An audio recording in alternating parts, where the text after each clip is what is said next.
bombs, explosives, stuff like that.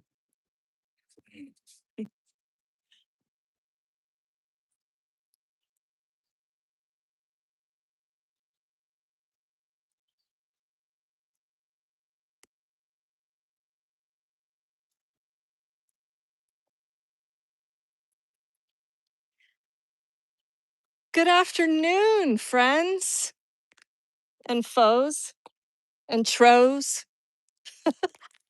Look who we have here. It's the real constitutional upholder guy. And look where we're at. We are at our state capital, Denver, Colorado.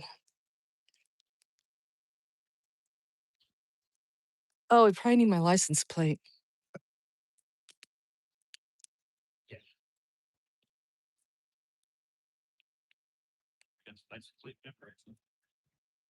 You know what?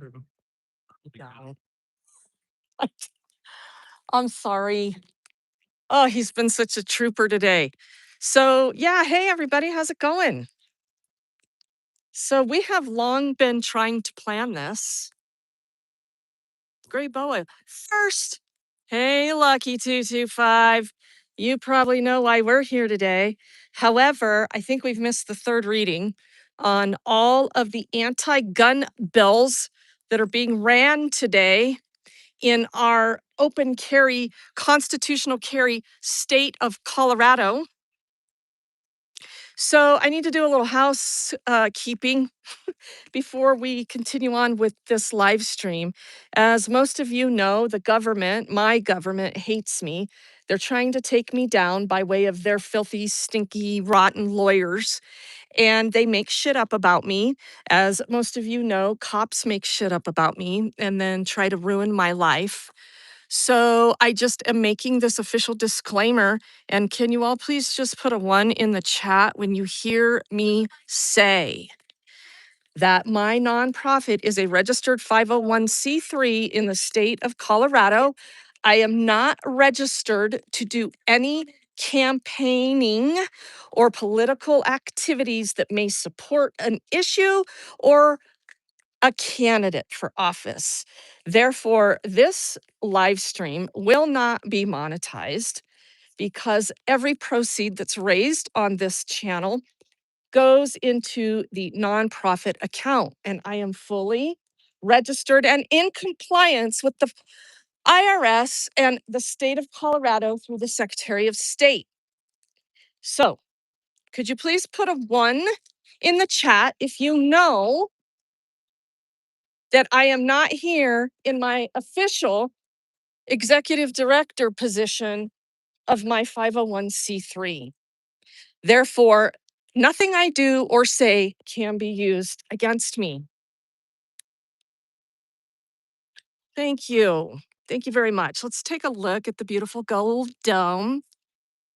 Today is, the People's Day in the People's House. I have not stepped foot in our state capitol for over 10 years, and I don't know what it's gonna look like. So we're gonna do this together. I see we've got a nice set of cameras up there. And this young man, Luis, from the Real Constitutional Upholders, most of you know him. If you don't, you should go check out his channel because this individual, at the very young age of, may I say it, 24 years old, has already been hit hard by a government that hates him as well for exercising his constitutional rights to carry. So we have been talking a lot about making our trip down here, and so we're doing it today. And little does he know, after this field trip today, we are going to talk about making him a paid lobbyist for the people. Interesting. So you can be a paid lobbyist for any group or individual that you want to be, as long as you are fully licensed and compliant with the state of Colorado. You can just come here and lobby for freedom and be paid to do it. And we, the people, need a lobbyist for the people for freedom. Hooray! Off we go. So it's field trip day, apparently.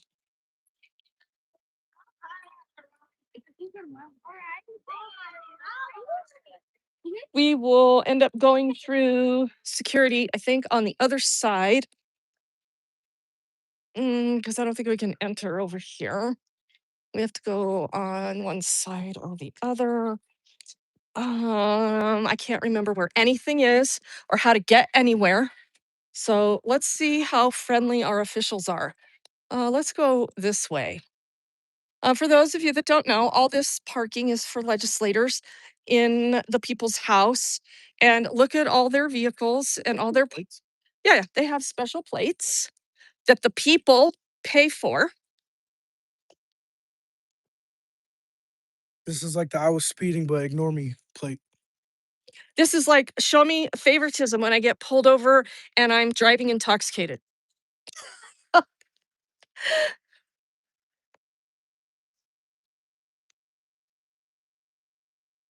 So this is House. That was Senate. That's Senate District 11. The number means. Yep. And so then they have their legislator parking only.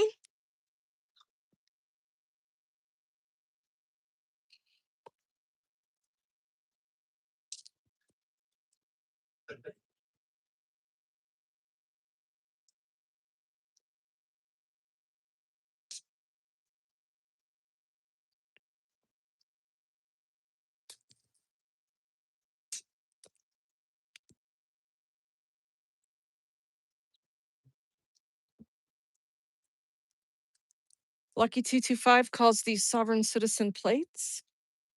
Well, they just come here to make laws and rule over the people. I mean, they don't think they're sovereign citizens doing anything like that, do they? You know, just like the magazine ban. You know, I was reading into that, and they said that you know, it doesn't restrict people's right. It's not like a significant enough burden that we're only limited to 15 rounds. You know, so they're basically admitting to it being a burden. And in my opinion, and in fact, I believe that is an infringement. If you're acknowledging that it's a burden in any sort of way, then that is an infringement. Well, they right from the get-go, they don't understand what even shall not be infringed means. They So change the definition of words. That's how they get around everything. yeah, none of this should be happening. Nothing's real. They just change the words, boom, make it what they want. Can we go in up here?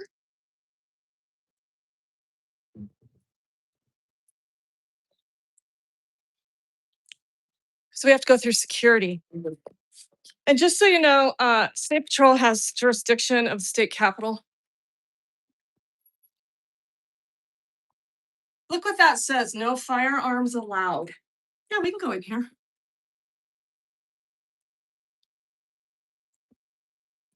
You see this about this store? Mm-hmm.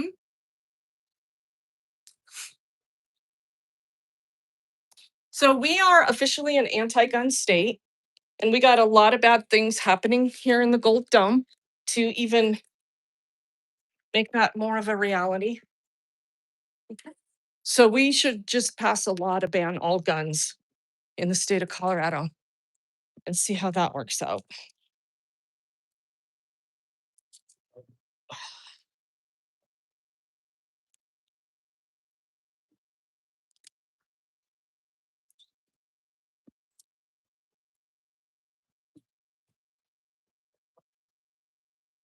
Okay.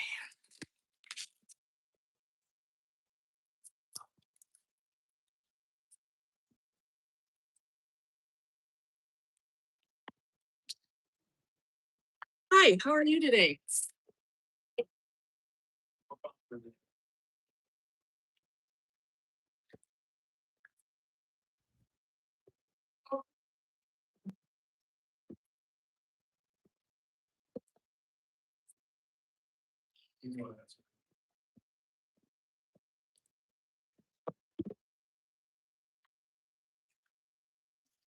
Okay, awesome.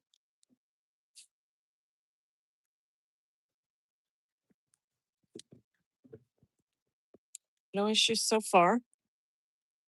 Here, we need this and this. Here, can you hang on to that for me for a second? Thank you. Let's hang out here for just a second while I fix my hair.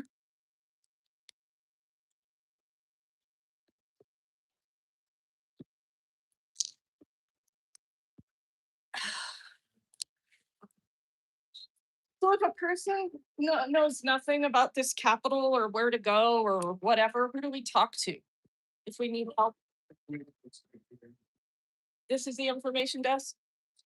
Thank you.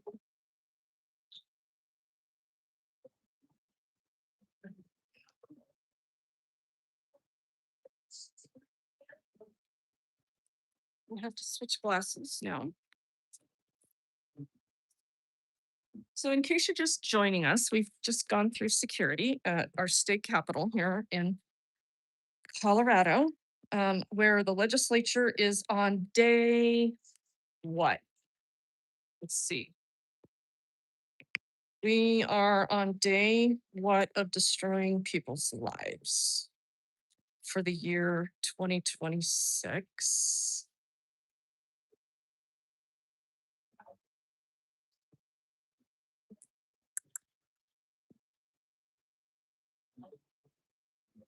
Let's see, what are we looking at here? Here's the House chamber.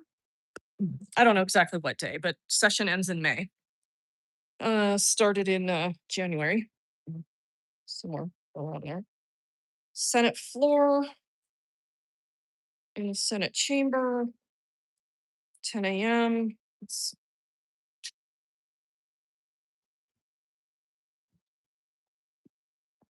What time is it? It's 12:30.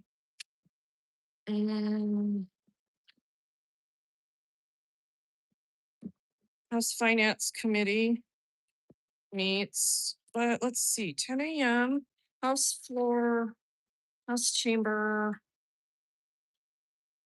Senate Bill, there we go. Senate Bill 26043, record keeping and regulation of sale of firearm barrel. What time? Let's see. What time was that? That started at 10:30. Did we miss it? Probably, but who knows? If you want to understand game playing when it comes to testifying or being a part of the process, plan on taking a full day off work to come down here for the game playing.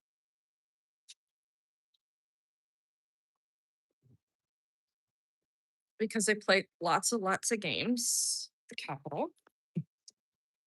Last time I was here, I was working with a state senator, Chris Holbert, Republican, who was sponsoring a bill for me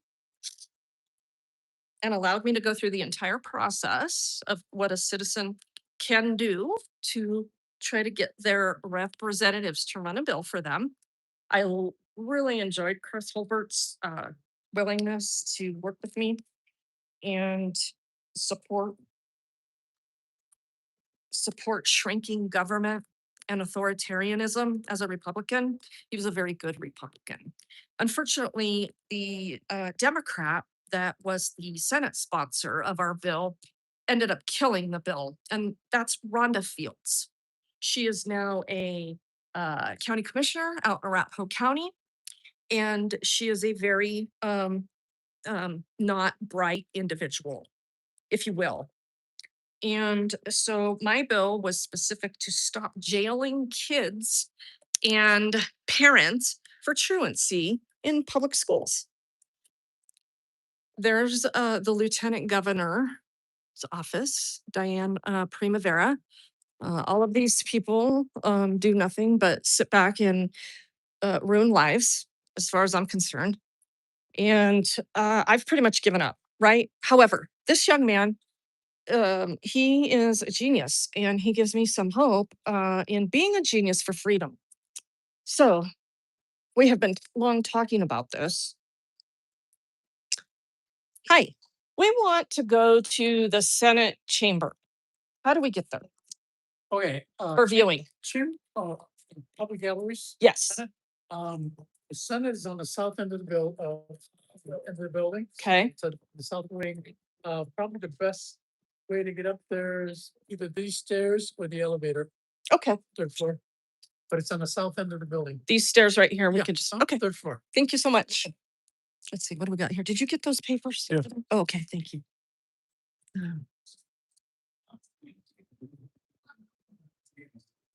Constituent services. We want this. And capital tours. Here. Oh, I'll hang on to these for a minute. Okay.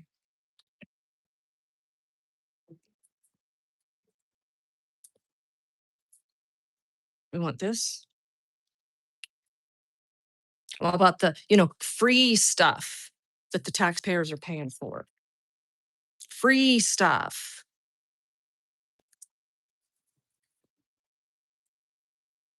So we're going to go watch the Senate, see what they're doing for reading bills. I don't know if they've already read all those gun bills or what, but the anti-gun bills. But we're going to find out. So, yeah, if you don't know that about me, I very much support freedom in supporting the Second Amendment fully. And as some of you know, the government has taken my Second Amendment from me indefinitely. I don't have that right anymore because cops lied. Huh? Second or fifth one. Second. Did he say second? I think he said third. He did? Huh. You sure?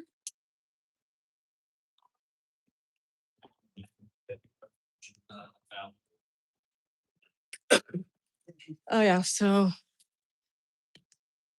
what hearing room is this? This isn't this isn't the floor. It's on the other end. He said the south end.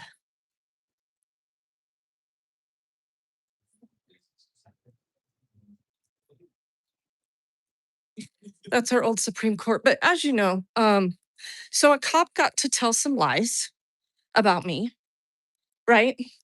And then a judge violated my rights and based on those lies, without even being prosecuted for those lies, took away my gun rights. Because a cop said he feared for his life. He, of course, lied, and we took it to trial. And of course, the judge threw the trial, and we could talk more about that later. And therefore, I'll be sentenced for my crime. And on May 8th. Yes. And I will never have my gun rights back until the judge says I can. So this should be interesting. Okay, so here we go. So all these people standing out here typically are lobbyists, right? And so they're waiting for like the senators and to walk out, right? Because they want to poke at them. They want to say, hey, did you know so and so's here and I could use them to testify today, and right? Or hey, you know what, you need to kill this bill, or blah blah blah blah blah. So that's kind of where all this stuff goes down.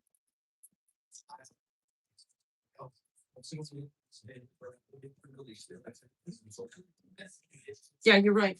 Floor. We're on the wrong floor. We have to go sit up there. So we can't be on the floor unless we're invited.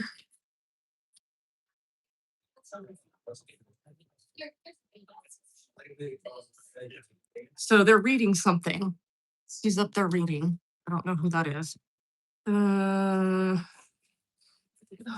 Consideration of resolutions, recognition of environmental initiatives. Representative Joseph and Representative Super blah blah blah. Special order, second reading of bills. Bill passed, monument records placement submission. Yeah, I don't know. So see, like these people sitting right here, they're invited. They might be lobbyists. These folks sitting in these benches back here. Whereas all the senators are on the floor. There's Senator Titone or whatever her name is.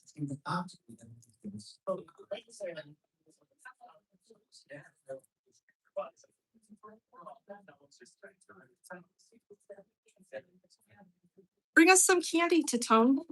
Titone.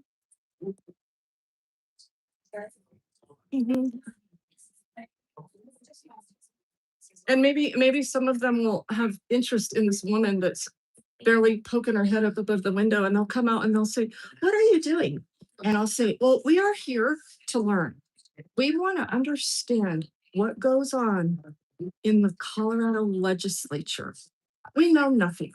Could you give us a tour?" And then we would say,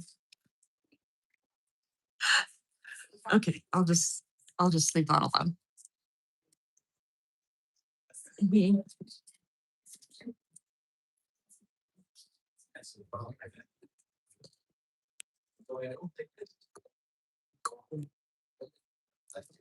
So that's from this level.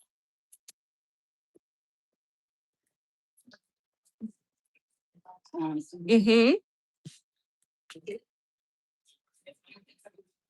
Oh, this is actually the house. We're not, this isn't even the Senate. I don't know. See, I'm so confused. I haven't been here in forever. I don't even know what else going on or what's what. But H stands for house. I do know that. Oh, and the word house, that says house. And it's hot as hell in here in the people's house.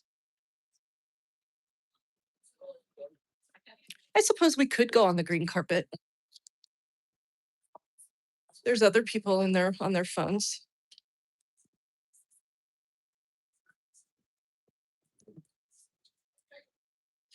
Let's go talk to the sergeant at arms here.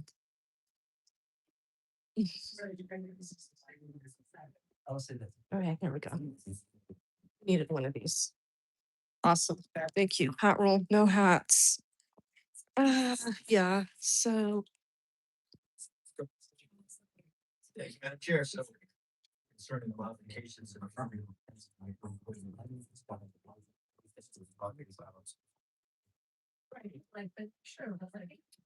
This section here.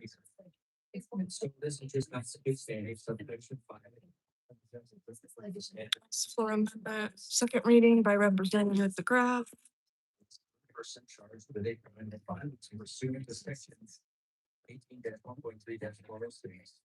Sex. I'm a violence. Hey, let's go listen. This is gonna be important. Considering its defendant's clinical history. Compliance with the treatment. And He's the other talking about. Oh, this is for to change our insanity, please. And let's see, where are those stairs at? And change putting people on mental health holds who may be violent and have had their cases dismissed for incompetence. So this is a hot topic here in Colorado right now because yeah, I mean, they just said, if a person is deemed incompetent, just set them free. Well, yeah, I mean, you know, what could be wrong with that? So now they're talking about if they've been convicted or blah, blah, blah for crimes of violence. Here we go. Phew. And now we're on the wrong side again. Yeah, we're on the wrong side again. See? See how this goes? He did give me the right directions. The Senate gallery is on the south end. But we want to be here. Okay. I'm not turning off my cell phone. know that it was told for that little bit of time where they did hurt someone. So this puts the history. This puts facts. So we don't end up coming back here. Because we've released a criminal who knows right from wrong, it just prefers wrong. Hmm. And was able to comply with society's expectation. All except for the time that they decide. Can you guys hear what's being said? Put a 1 in the chat if you can hear that. Saying that we need to consider the clinical history, the compliance with treatment, and any history of violence the defendant has shown by clear and The defendant has shown by clear and convincing evidence that the defendant does not. And has the stream been good and consistent so far? Because there's always a risk. Everybody poses a risk. This is that the criminal, the person that we are considering for unconditional release has also. Thanks, Lucky. Thanks, teacher. That they can most of the time not be willing. This is saying that they have a history of not just knowing. There's Tammy Story. She's a senator from Jeffco. She's from my days of activism at the school district. Of course, that's where she started her political career. Certainly that seems to be something that's allowed in this bill. I'm certainly not encouraged and certainly not the intent. This is just to type out the intent and actually infuse before somebody is given a conditional release that we consider the history of that individual and ensure that they are not substantial risk. Representative Wright. Thank you, Madam Chair. I think what my colleague, the intention is with this, the team is deeply concerned about public safety and wanting to make sure that, the mental illness isn't going to be caused and going to take place in else's rights. I think that's the thing that is going on for. I will say, the report is already looking at their capacity, they're looking at the myriad of schools that are, so I don't see that part in this bill, but this amendment is necessary. We also don't have evidence that those who do not go to the use GNE, that they actually, and then go through the unconditional release process. There's zero evidence that that's happening, but what do the evidence for is that there are people that could be released that have gone through trial runs, tracement, who have signed off on friends with evaluators and whatnot, that they could be released to the doctors and community. So that's this backlog that's happening in the state hospital. And so earlier, Kelly talked about competency, which is not what this bill is about, but that has some ramifications to the backlogs we have in competency, because we can have more individuals and I'm confused. I think those gun bills were read this morning over in the Senate. I don't know. So I think with this amendment, where it's passed, Jen would continue with that backlog. A lot of shenanigans get played up here. Thank you. I'd like to add that the purpose of this bill is around affirmative defenses, not guilty by reason of insanity. It is not about competency to stand trial. Those are procedures. Representative Pratt. Okay, so this is different. This is not a competency bill. This is by reason of insanity. Oh, here's where the shenanigans come from. See, it's all in the language. Like they'll amend the bills, change the language, tweak it, make it something it's not, and then it's something that they want it to be that other people thought it wasn't, and then they just vote on it and it becomes a law. No abnormal mental condition that would be likely to cause the defendant to be dangerous to the defendant's. So this is an amendment. No mental condition. Well, what is that mental? So somebody put up an amendment for, Because a lot of times, when it's not a mental condition, it's a moral condition that it causes. for Senate Bill 26014, if you were wondering. Cause the defendant to be dangerous to the defendant, himself or others or the community in the reasonable foreseeable future. And here in Colorado, Democrats control both chambers, in case you were wondering, Not the future, but the reasonable foreseeable. with the Democrat governor and all other Democrat elected people. And any Republican, well, I shouldn't say it. Most of them with any sanity left have already left the state. Distinguish right from wrong. With any senility intact, they left with their senility intact. Operating their security, so they know it's wrong. They just choose one, right? So, right. So they choose wrong. So but this allows for this is putting what we're talking about here in the bill, setting being very incredibly low. So see those lobbyists, they come in and they sit down over there. So this is what I envision you're going to be doing.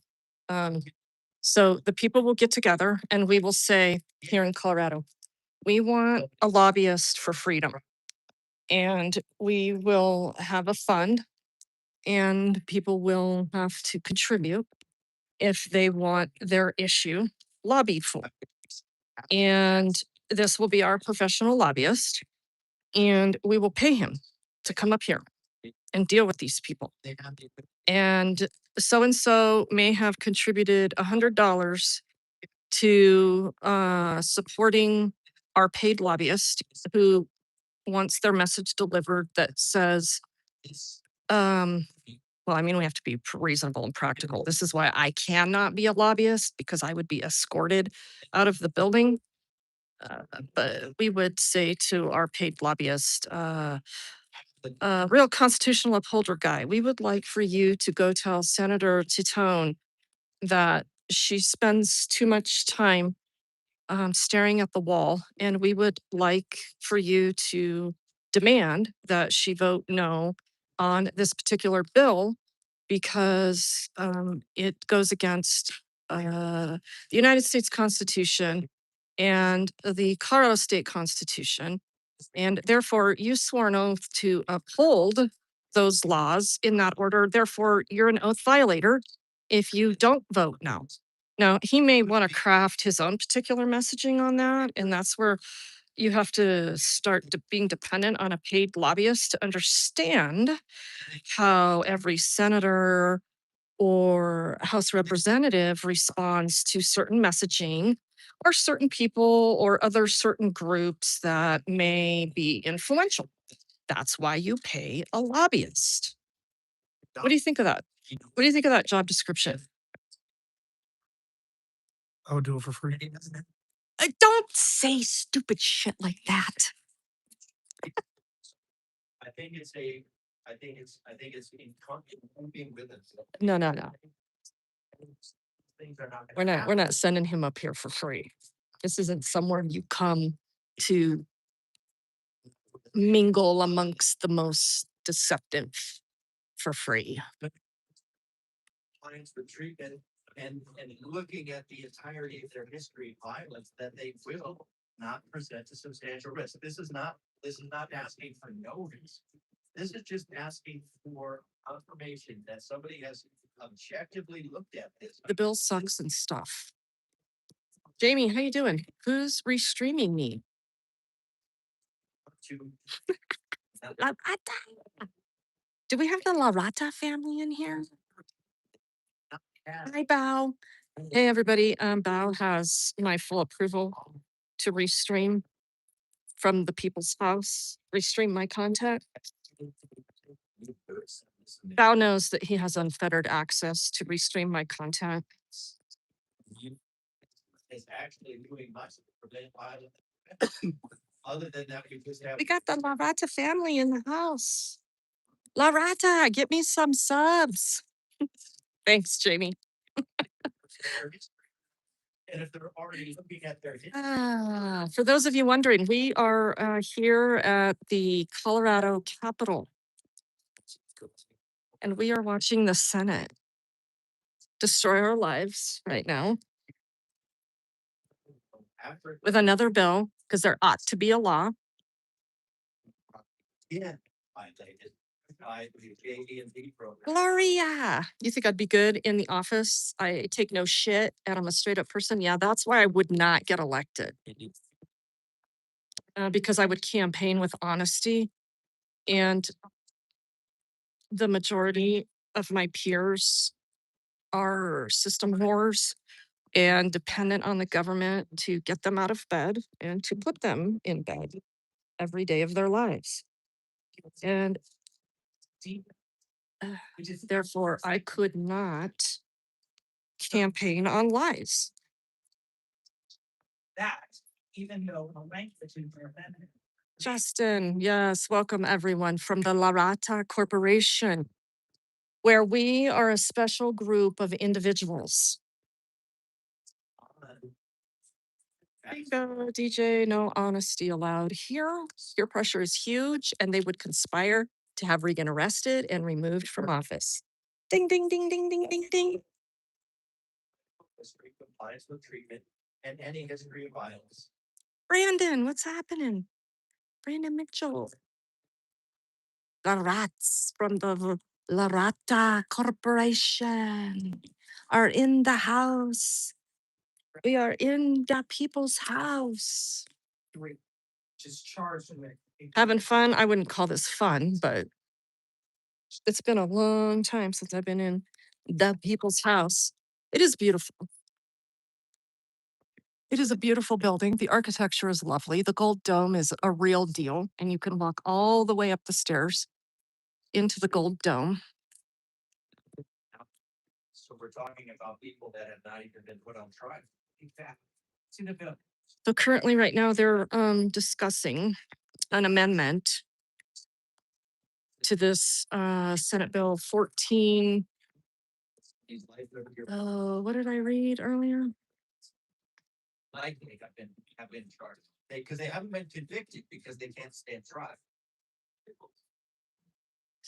Well, that now I understand he's talking confidence. Wait, did I read? No. What did I say earlier? Senate Bill 26014? Something like that? Yeah. Senate Bill 26014. So what they're discussing is this law that they're needing to change and re-implement for people that are being released back out into the public when they've been deemed incompetent to stand trial. That's the gist of the bill. So the gun bills, I don't know what time they got read, but I sure would like to know what the status. I mean, they were passing. That was third reading, so that means they're done, right? They go to the governor's desk. Let's see, I see one, two, Before somebody is just. two Gadsden flags in here.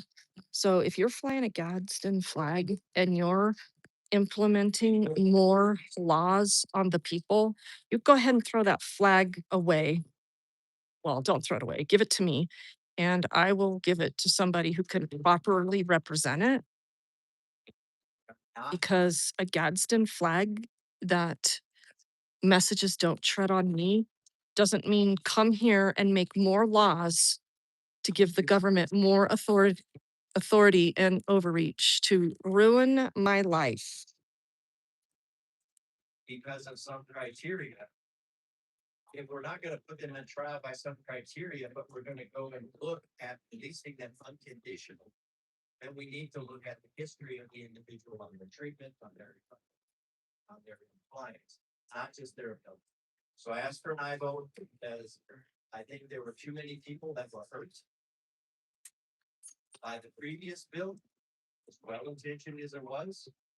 There were too many people that were hurt, and this is just a way to close the loophole to make sure that somebody can tell right from wrong, who can comply with this history and doesn't have some brain injury, does not reoffend simply because they were deemed that they were not competent, so they could stand trial.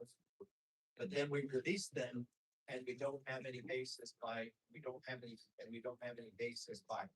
which we can assume or deduce that they are not going to be a risk, a substantial risk, not just a risk, but a substantial risk. So the substantial risk becomes a fairly high bar. If we're going to not put them on trial, it's like now we're talking clear and convincing evidence that they are not going to offend. We're talking about like there's a 75% chance they're not going to offend. 75% chance that they're not going to reoffend. And who gets to decide that? The state? So what has happened in Colorado is the Democrats, in their infinite wisdom, decided to make it so that if you were deemed incompetent, you were released out into society. Well, they kind of screwed up because, people that were being released into society were violent offenders. So naturally, we had some issues in our already dangerous state.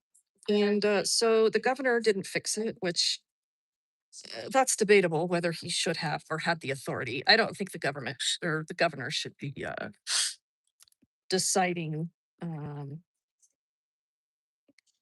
what is a state of emergency when the legislature should be doing it. So anyway, that went on and on and on and on. So now they're here trying to fix it.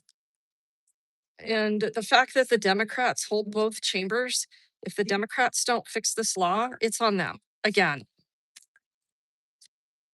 Your sex assault involving a serious bodily injury, sex assault. So they're talking about the crimes.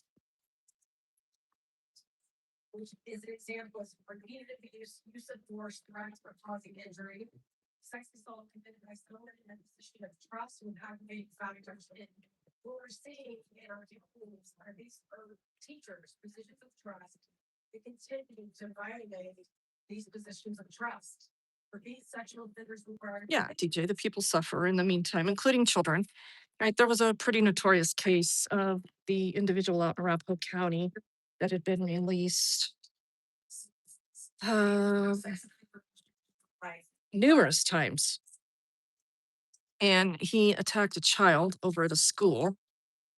And then the DA tried to address that.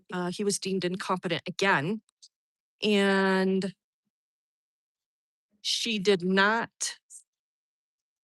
well, it wasn't up to the DA, but you had stupid people like Danielle Jurinsky who launched this huge messaging campaign against the district attorney out in Arapahoe County as if it was her law and her ability to keep someone in jail, which it's not. It's the judge's ability or not, but judges also have to follow the law. But I don't know why. I don't know why judges have to follow the law because they choose not to do it on the regular daily, as we saw in my trial. So why didn't the judge demand that this individual be remanded into the state mental health facility for dangerous offenders, which we have a place for that? Ultimately, I think that person did end up being taken into that custody of the mental health system, which is a colossal failure here in Colorado. We have a public safety crisis. You hear her? How can we have a public safety crisis when they tell us crime is down? You see why I wouldn't be good up here? I'd be like, you'd go sit down and I'd be like, what the fuck are you talking about? Why? Again, Representative Bradley, thank you very much. Okay, that's a Republican talking right now. That's Representative Bradley from Highlands Ranch, Douglas County. So why don't you tell the truth, Bradley, that yes, we do have a public health, a public safety crisis, but all of our sheriffs in every county are telling us that crime is down. So they're lying to us. Why don't you throw that in your little speech? But these class 1, 2, and 3 don't fit into this paradigm still. And these are violent crimes sometimes against children. And so the amendment, something that's incorporating this conditional release for these types of crimes, some of the worst crimes we have in our state. Oh, because they need votes. That's right. My bad. You know, so they can't really sign additional aid. And I rise in strong support of this amendment. Thank you. Representative Love. Thank you, Madam Chair. As we're discussing this, I'm wondering if the bill sponsor can clarify. So this section is being added as C. Are we still on the amendment? I want to confirmation that parts A and B that are already in the bill, but the standard there is preponderance. The preponderance that means. Is there any further discussion on the amendment? Seeing none, the question before us is the adoption of the. So I guess the sponsors of the bill are.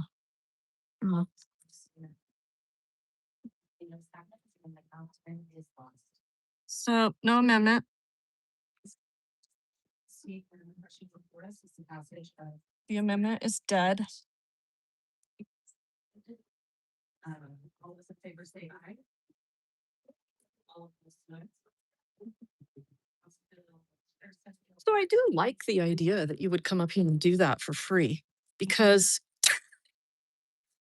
it's going to take some time to establish our funds. But you have to know that it's like a full-time gig from January to May. I mean, you wouldn't have to make it a full-time gig, but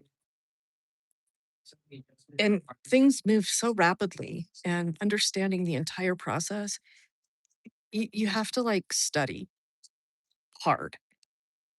And you'd have to do it this year and be ready for next legislative session. So you only have April and May left. I think we should establish him as a unpaid lobbyist. I think there's a difference. I have to go back and read all that stuff. And I think I can donate to you. Now, nobody quote my language because I got a bunch of attorneys and government officials watching me, waiting to swoop in and say, "Oh, look what she said! Look what she said! We're gonna take her down now." So I am just speaking in generalities with no certainties. But I think we can donate and have you come up here and start learning the ropes and establishing relationships because you're going to need to know who's running for office come November and who will for sure be here next year, who may not be here next year, and then who ultimately will be here in the people's house come the start of the next legislative session in January. But what's interesting about lobbying work, a lot of it gets done prior to session because people want to be in legislators' ears saying, "Hey, I want to run a bill. I need to make a law."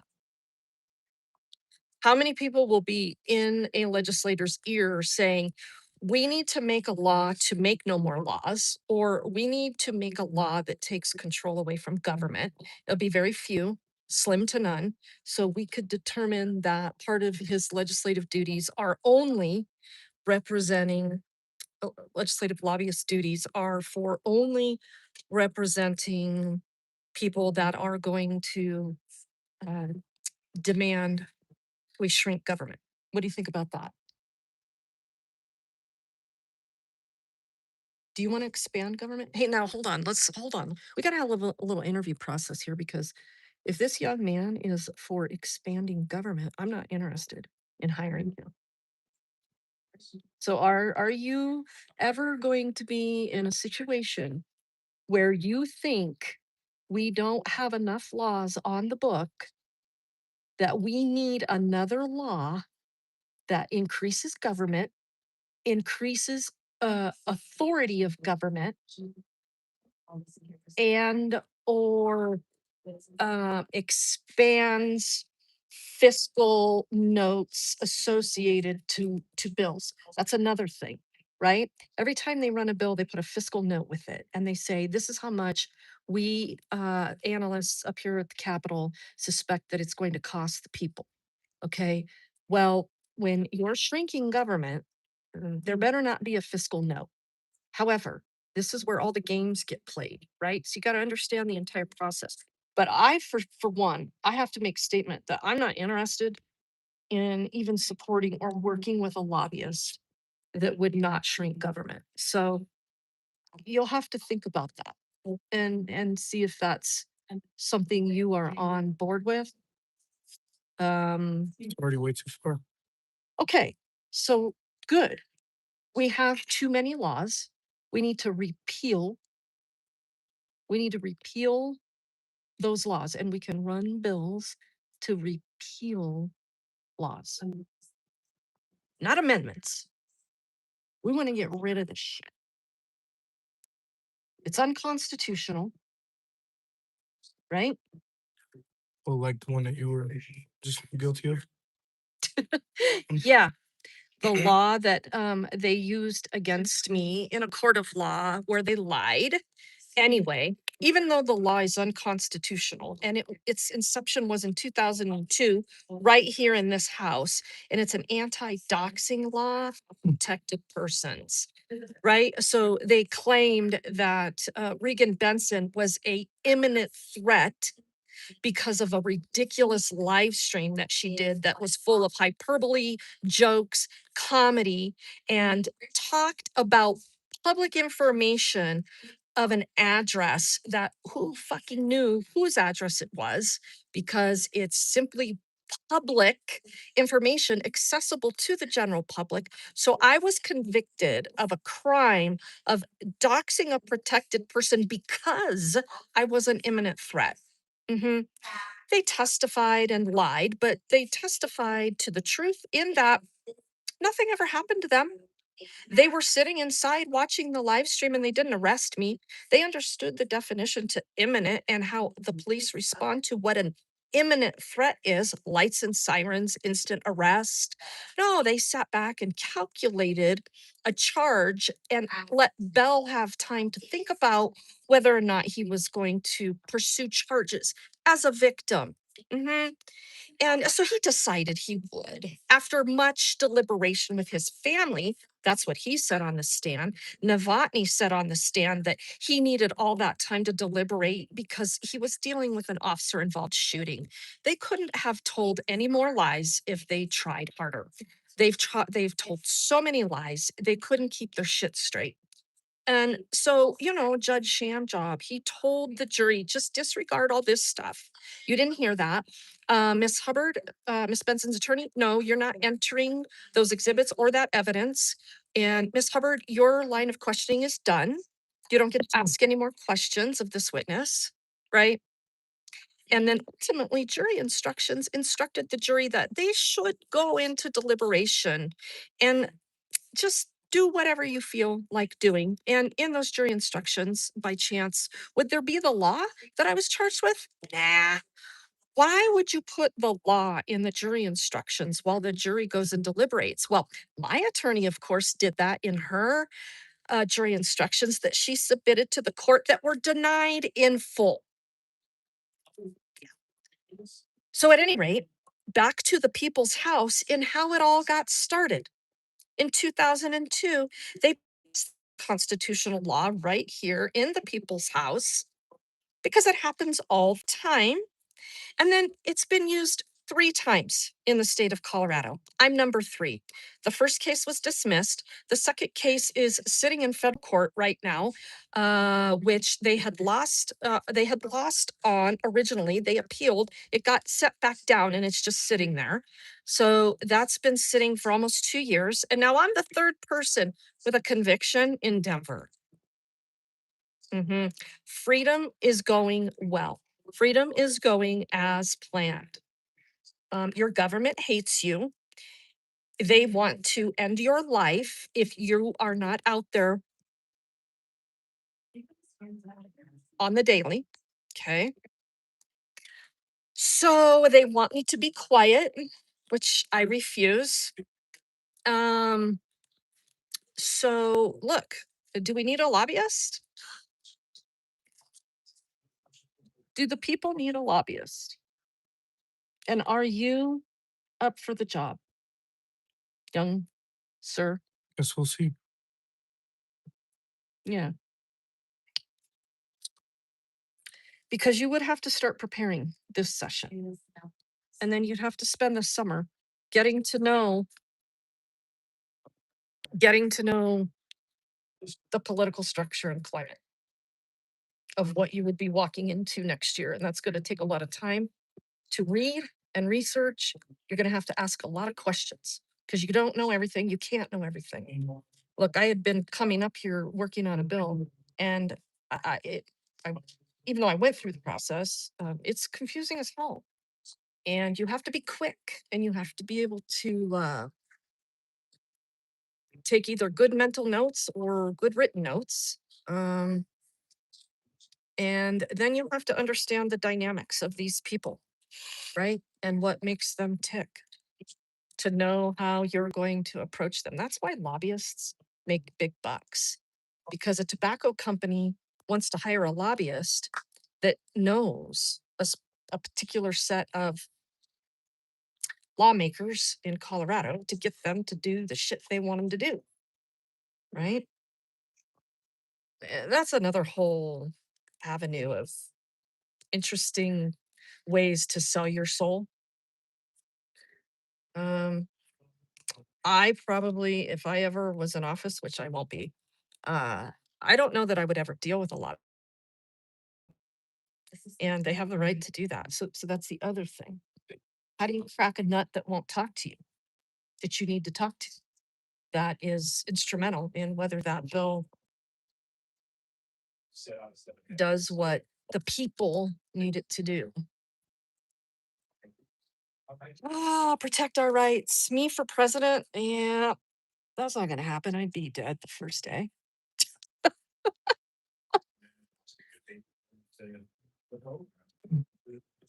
Bureaucrats are robots. Well, they bought and paid for. They're bought and paid for by lobbyists. Mhm. You know, we have laws that don't allow that. Protect our rights, 1787 in 2028. I'll run for I'm up for a vice president nomination. I just want to go out and I just want to talk about children, rainbows, and butterflies.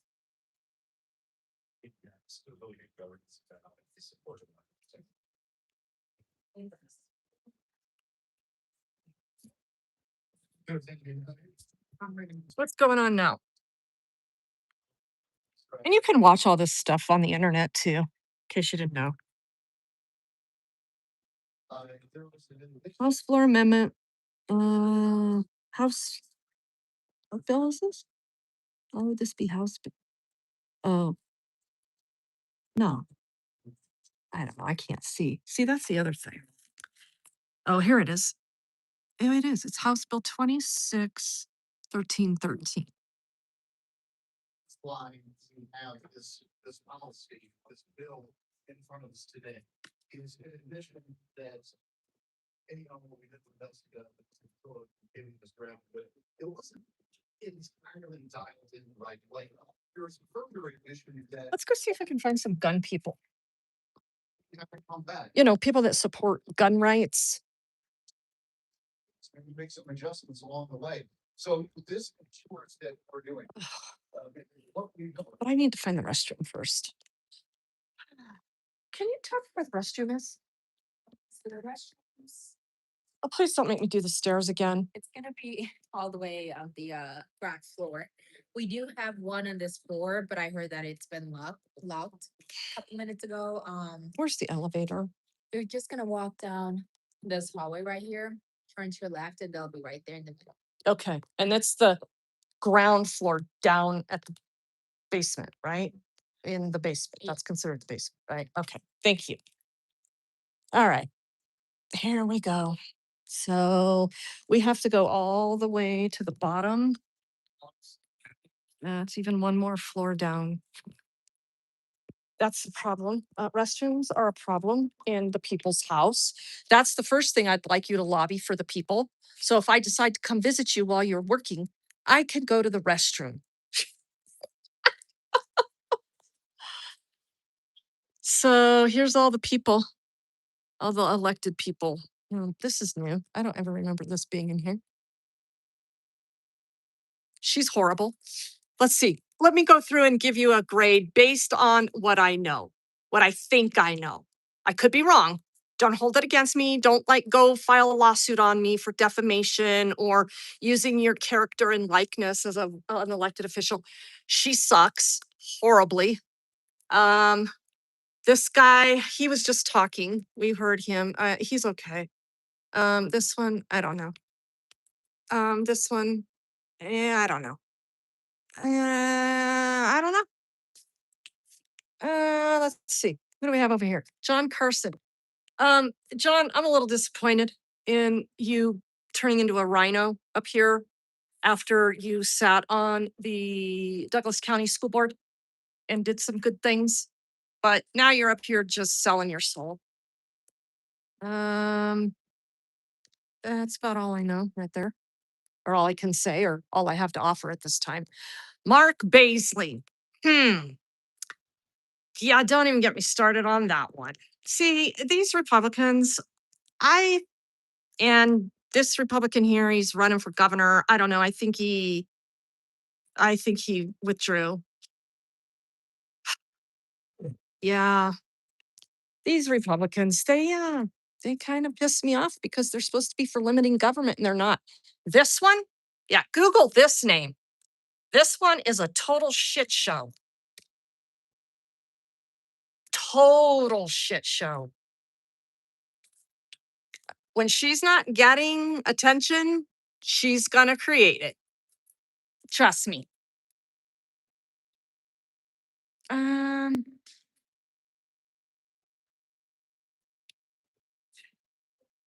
Yeah, I don't know. I should have more to offer, but I don't. Oh, that Brianna T-Tone. She was the one we were talking about with the candy. Google her. What about this Tom Sullivan guy? Yeah, Tom Sullivan. We're gonna talk. So there's Tammy's story. She, if you can see that, House District 25, but she's in the Senate. I thought, wait a minute. So see, that's why I'm confused. So weren't we just watching the Senate? Yeah, we were. Okay. So this son of a bitch right here, and I can say that he is a son of a bitch.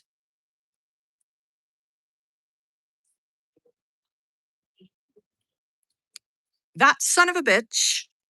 And we're not even going to talk about why everybody thinks there should be sympathy for this man. His son was killed in the Aurora Theater shooting. But this son of a bitch knows damn good and well, had there been a good guy with a gun that night right there, his son would still be alive. So fuck you. You have done nothing but display your evil and disdain for screwing an entire state year after year after year. And Tom the Sullivan. thing is, I'm assuming his goal is to restrict firearms even more, right? Yeah. So by him doing that, he's only going to create another father just again. That's it. Correcto mundo. So he's contributing to the problem He is the fucking problem right because now. it's already illegal to go inside of a movie theater and shoot it up. Criminals don't care about the law. The law only stops good people. So tell me why you wouldn't be a good lobbyist to walk up to Tom Sullivan. Hey, Tom, I know you've heard this 5 million times now, but the people don't want you doing this shit. And when do you get it? In a more diplomatic approach, if you will. This What one- would you say to Tom right now if you saw him? If he was walking right now and you saw him, what you know right now today, and he was walking by here, what would you say? Your son would probably be alive if there was more good people with guns. Hey, here. This is how it's going to go down. Hold this camera. Oh, wait. Turn it around. So you're standing there. No, go back. Go Okay. back. You're standing there and having that conversation with me, and you're now a lobbyist, right? And you're just hanging out, and you have an opportunity for Tom Sullivan right now. Okay, Tom Sullivan. All right, people, I got shit to do. Hey, Mr. Sullivan. places to be, and Hey, Mr. Sullivan. so, yeah. So anyway, so back at the beginning, you blew it. Maybe when I get my voice back, No, you're supposed to chase me down You're supposed to walk with me. Yeah, Senator Sullivan. No, listen to me. I got something to tell you. You see? Really, literally, that's what it takes because they know what they're doing is wrong. And the second they're able to identify you, they're running from you. And that's how they do it. And then and then when they see you, they never come off the floor. You never get invited to the floor. They don't never come out and talk to you. You know what I mean? It is psychological warfare up here. That's why I say just, these laws are just things written on paper, but you have to follow them. Well, that's another whole conundrum that we're in, right? So, but anyway, so that was a fun little reenactment. I don't care anymore about these people because I got to use the restroom. So, where was the elevator? I missed the turn. Didn't she say over here somewhere? Didn't we come in here? Do you know where we're at? And where the elevator You is? said the first floor, right? No, we got to go to the basement, but are we on the right side to even get to the elevator now? Because I'm about to die. I hear it. Okay, I heard it. Here we go. So we're probably going to go to the basement and not have any cell phone service. So stick with us.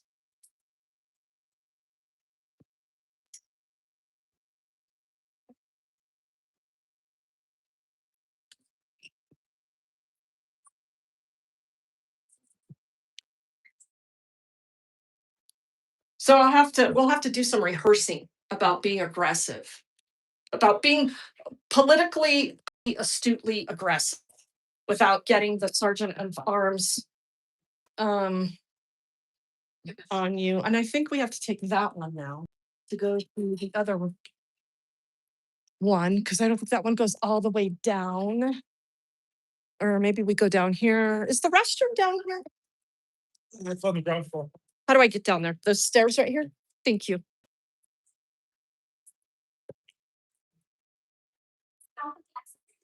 Yeah, you can only take that elevator to this floor. And then if you need the elevator across the hall and wait for it to come back down to the ground floor. And then, so look, it's lunchtime. So here's where some senators are. So you can walk in here and you can see them. And some of them might talk to you. Some of them might run from you. You could go look for Tom Sullivan. Where's the bathroom?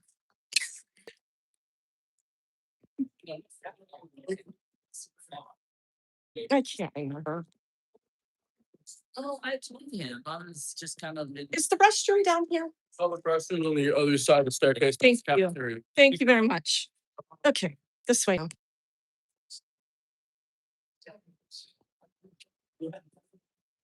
Yeah. So legislative council staff, this is where all the lawyers are.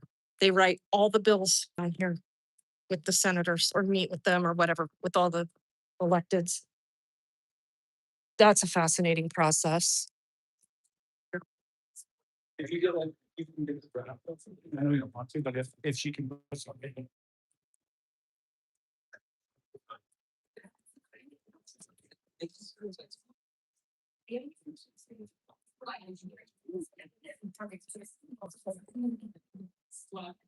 Do we have good service down here? Do we have good video and sound? Can you give me a 1 if we do? We can go out the door there too. We just can't come back in. Good. So we got good stuff going on in the basement, huh? Right on. Yeah, it is a beautiful building, isn't it, Gloria? Will you hold up, please? And chat with This is what.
What are you doing? Showing everybody the floor? Have you been operating in silence? He's got a voice problem today. He's been sickly. I don't know if it's allergies or if he caught a virus or what, but um our weather has been really interesting. So yeah, what do you all think so far? Interesting stuff, huh? So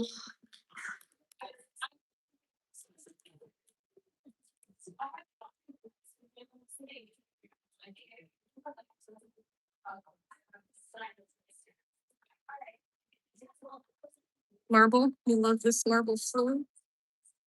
Liberty, oh yeah, so look at my pen. I need to this is my bag for traveling in situations like this. I need more Liberty pens.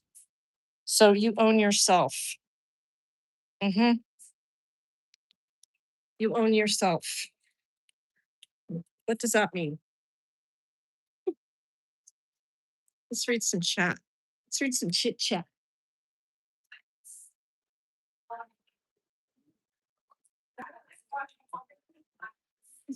Thing over here.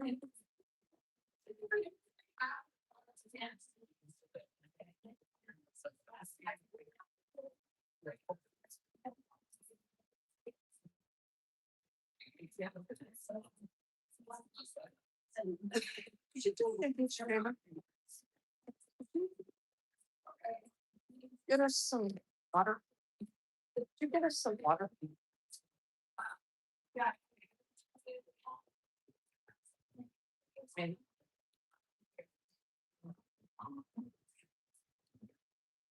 And I don't know what else is going on.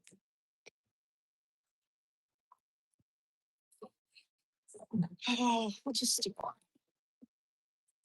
So anyway, what's going on in the chit chat? I prefer a table.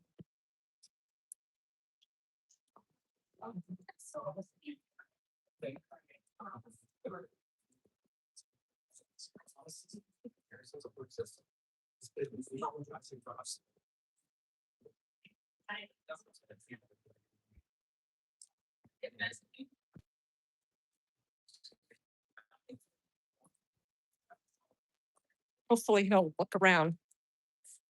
Let's see how that goes. But I got to snag on this.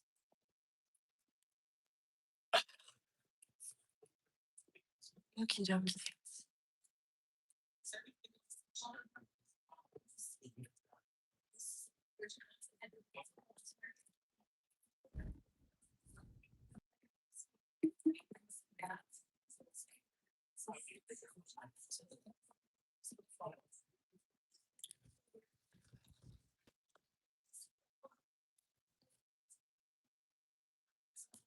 Are we still being restrained by the La Rata Corporation?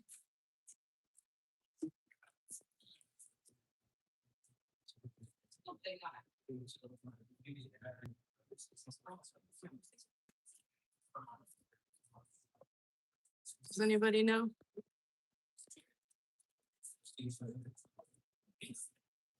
Are we still streaming? Good. Good video and sound. Give me a 1, please, so I know somebody.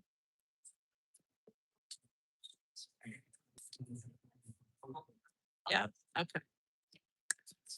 Bravo. I might tour some other buildings while we're down here.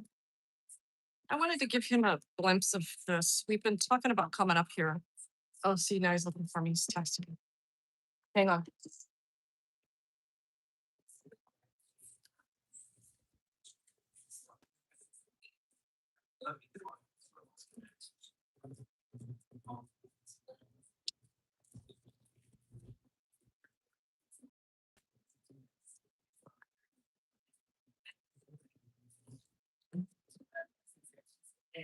Well, I'm trying to find you. I don't even see you. I'm against the wall at a table. You see me? Yes. Keep walking the other direction of the bathroom, opposite direction of the bathroom. There you go. There he is. Sorry about that. So what other buildings should we go? Val's still restreaming? Wow. How come you didn't come to Colorado? Crazy little Asian. We're supposed to come over here. We were supposed to tear some shit up. Not literally, because like the cops watch me and they listen for words. But man, would that have been a crazy time in Denver, Colorado if Bao had shown up? What do you got to say about that? Bao? Huh? What you got?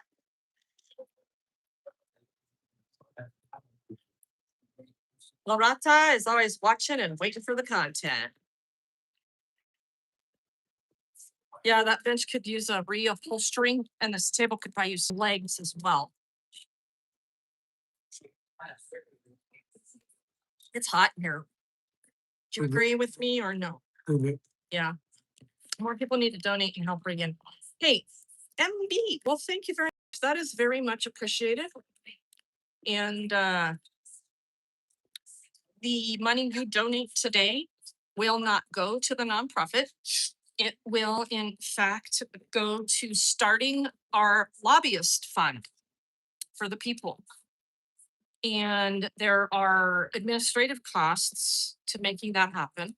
And if, this young man doesn't want to be a lobbyist for the people, I think it's high time that we find us one here in Colorado. Said he's afraid of the popo. Yeah, whatever. I don't believe that. He's just whining. He's making up reasons not to come here. You little liar, Bao. We could go incognito. Nobody will recognize me. They'll just think you're my bodyguard. We'll take this guy with us. He can trail behind. So we actually have a bodyguard. And you and I will just interesting. I love it. Oh, I love it. And what was your response? So, Well, which seems more sensible? sure, you have to be honest, right? Right. But did it mean exactly that? Were those the exact words used? Because the answer technically should have been yes.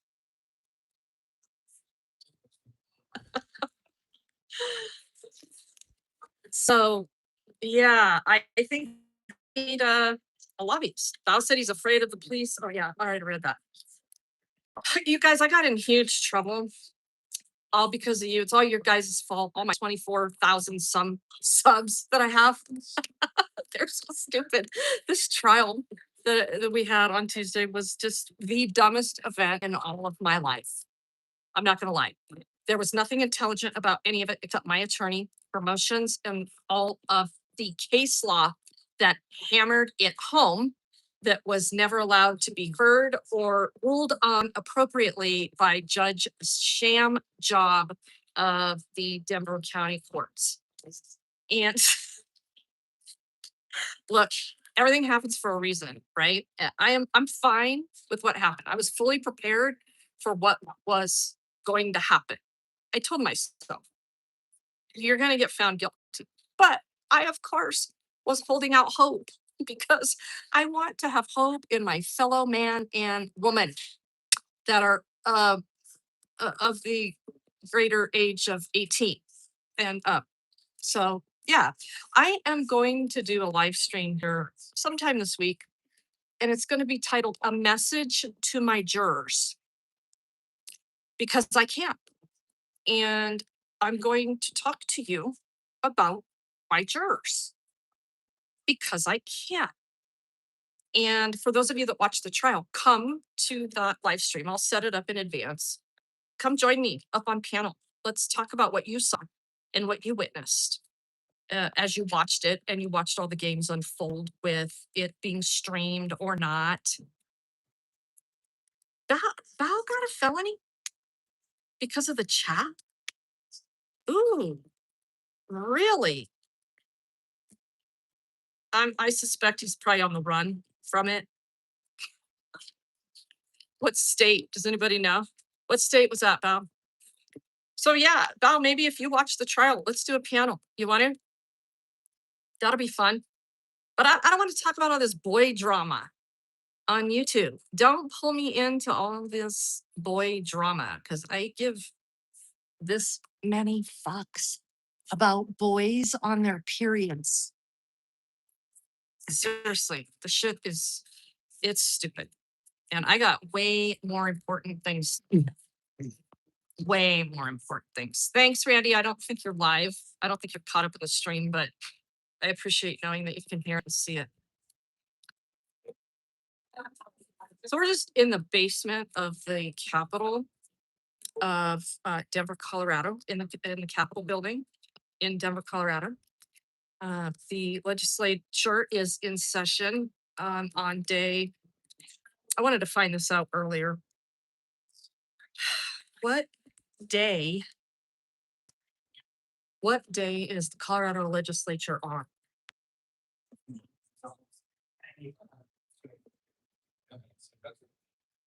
What day is the Colorado legislature on?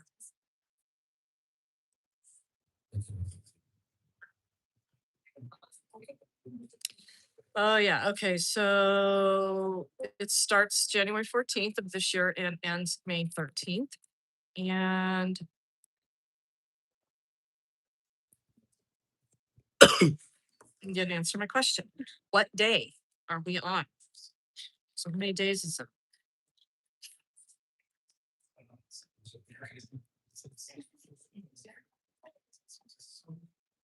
How many days has the Colorado legislature been in session?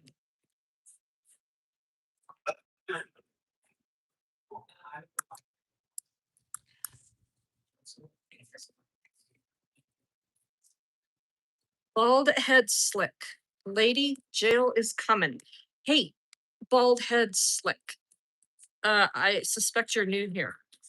I would encourage you to put May 8th on your calendar and come tell Judge Shamjob, courtroom 3E, that he should sentence me to jail. You have all the right to come here and stand before that judge and tell him to get it done. Seriously, for all those of you that want to testify at my sentencing hearing, May 8th, please put that on your calendar. May 8th at 1:30 p.m. at the Lindsay Flanagan Courthouse in Denver, Colorado, courtroom 3E. We are on day 76 of 120 days remaining, 44 more days of these lawmakers getting together to ruin your life, our life. So, bootlickers suck. They do. And there's a lot of them here. A whole hell of a lot of them here. And most of them, all of them, are Democrats. Imagine that. So anyway, when I was running this bill with Senator Holbert here, it was a fascinating process because hold on, don't do that. Because I got to go through it from start to finish. I had to literally lobby somebody to sponsor the bill, an elected official to sponsor the bill. I knew that the senator and the House representative in my district in which I live was not going to run that bill for me. And I wanted to find a bold Democrat or a bold Republican that was going to say, yeah, this is wrong. We don't need this level of enforcement to force kids into their education system, to force kids and parents to jail for being truant at school. So make that make sense. First of all, that we're even doing that it's even written into the law here to be able to jail parents and kids for truancy in the state of Colorado. I mean, why not put kids in jail that don't want to be in school to begin with? That makes a lot of sense for, of course, government stability, guaranteed paychecks, and additional funding. Of course it does. And imagine all of the structures in play for all of that to go down. So you have education and judiciary and finance and a couple others that were involved. So I said to this senator, I'm sorry, he was a House representative at the time.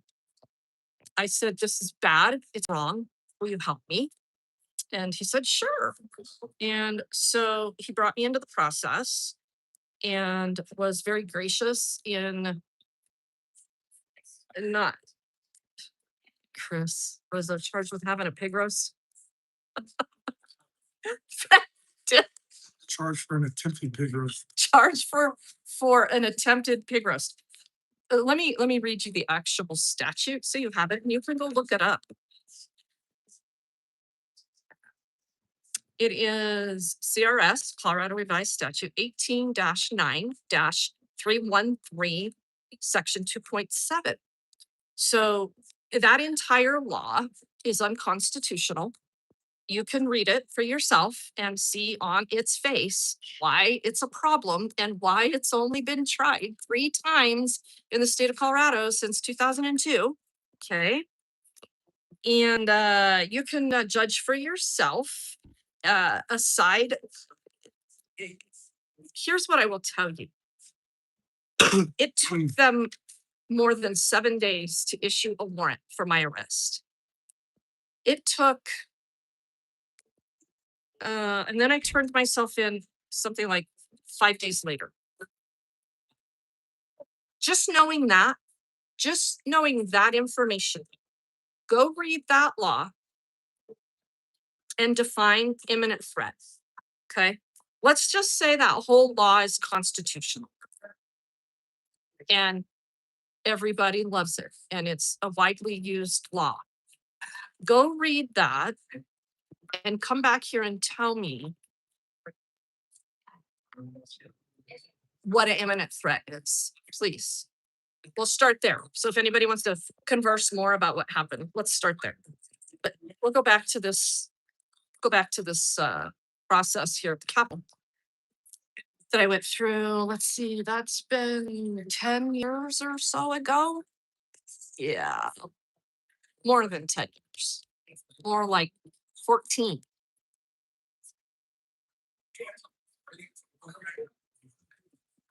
And even at that time, I was of this awareness that we were pretty doomed that, right? So I was already going into this with this kind of, I hope we can get this done because I'm tired of seeing kids and families suffer. For those of you that don't know this, that's when my activism started. It was in the public school system. When we made the mistake of keeping our kids in public school system, although I tried other non-traditional methods at the time, right? Homeschooling, charter school, all of those things. But we'd already made the crucial mistake of introducing them into this daily schedule of non-reality where the bell rings and you get up and you go sit in another chair and you open your book to page 2 and chapter 40 of, that doesn't, make sure you don't play stuff so I get a strike. Please, copyright strike for me. Not that it's monetized, but I can still get the money. So the insane asylum, if you will, the public education system. And I was just this great little Betty Crocker mom. And I was just your average suburban housewife. And I had probably an advanced knowledge base of the world around me. However, I was going with the flow of life, right? I was a good mother. And so I joined the PTA. Well, it is, Jennifer, because I preach this a lot, right? You know, things are wrong. And when it comes to your children, where do you place them in priority in your life? Because really, as is right now, people spend more time educating themselves on purchases around their vehicles, around their dishwashers, around a refrigerator, than they do investing in their knowledge base about what they're sending their kids into on a daily basis. Okay? And so I do have to assume that responsibility as a parent because I knew things weren't right. And I kept trying to do it and I kept trying to make it right. And it was at the expense of my kids. And my kids are fine. They are exceptionally high functioning adults. My youngest is 28. That tells you anything. I've got 3 boys and 7 grandkids, and they all know where money comes from. They are exceptionally highly functioning adults because we taught them their basics. about what it takes to navigate a world of work and be prepared to do so. And that's what the public education system is supposed to be doing. However, it's not. And it hasn't been really ever. And it's just continued to get worse, as you can see by the amount of predators, child predators that have infiltrated the public school system. So at any rate, I was just going along doing my thing, and all my kids were in a grade school, and we were in the Columbine School District and articulation area. For those of you that don't know that, my children were in the beginning years of elementary school when Columbine happened. In fact, they were in school the day Columbine. And from that day forward, changed everything, because guess what? We didn't like boys so much after Columbine. We were sure that boys were the problem, right? Because of course, boys and girls, they learn the same. They're on the same page every day, right? Men and women, they're on the same page every damn day throughout life, because we are equals. If I'm a woman, I'm a man. If he's a man, he can also be a woman. I guess I could be a unicorn as well.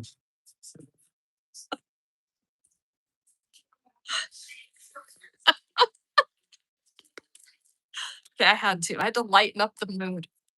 Like I was a perfect switch of the camera, and we're gonna make a short out of that one. Maybe. At any rate, just making light of it. Don't anybody shoot a brick and get all offended. Just making light. Okay. My point is that boys and girls are different. Physiologically, physically, mentally, boys and girls are different, and they don't learn the same. So to expect boys to be on the same page as girls on Tuesday of next week in chapter 7, page 78, is an unrealistic expectation. And being a mother of all boys, I knew this. I knew these things.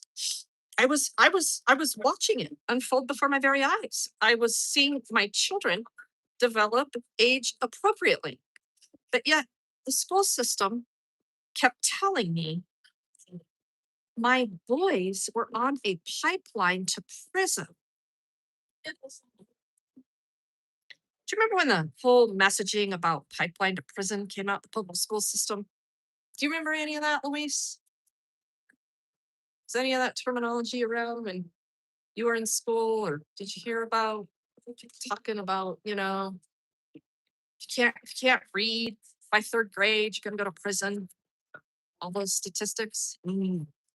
I've heard things about where you're gonna end up, McDonald's, Wendy's, but I think 85% of students after high school make more than teachers. And why is that? Why do you think that is? I know the answer, but I want to know if you know the answer.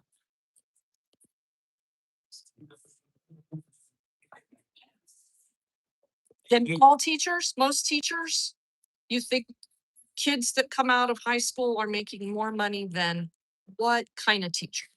What? I mean, all high school teachers, All high school at least teachers? like private, Like all teachers in any public. public, yeah, You know why that is? because they don't make anything. That is patently false. The union designs a structure on seniority. Why don't you think about that?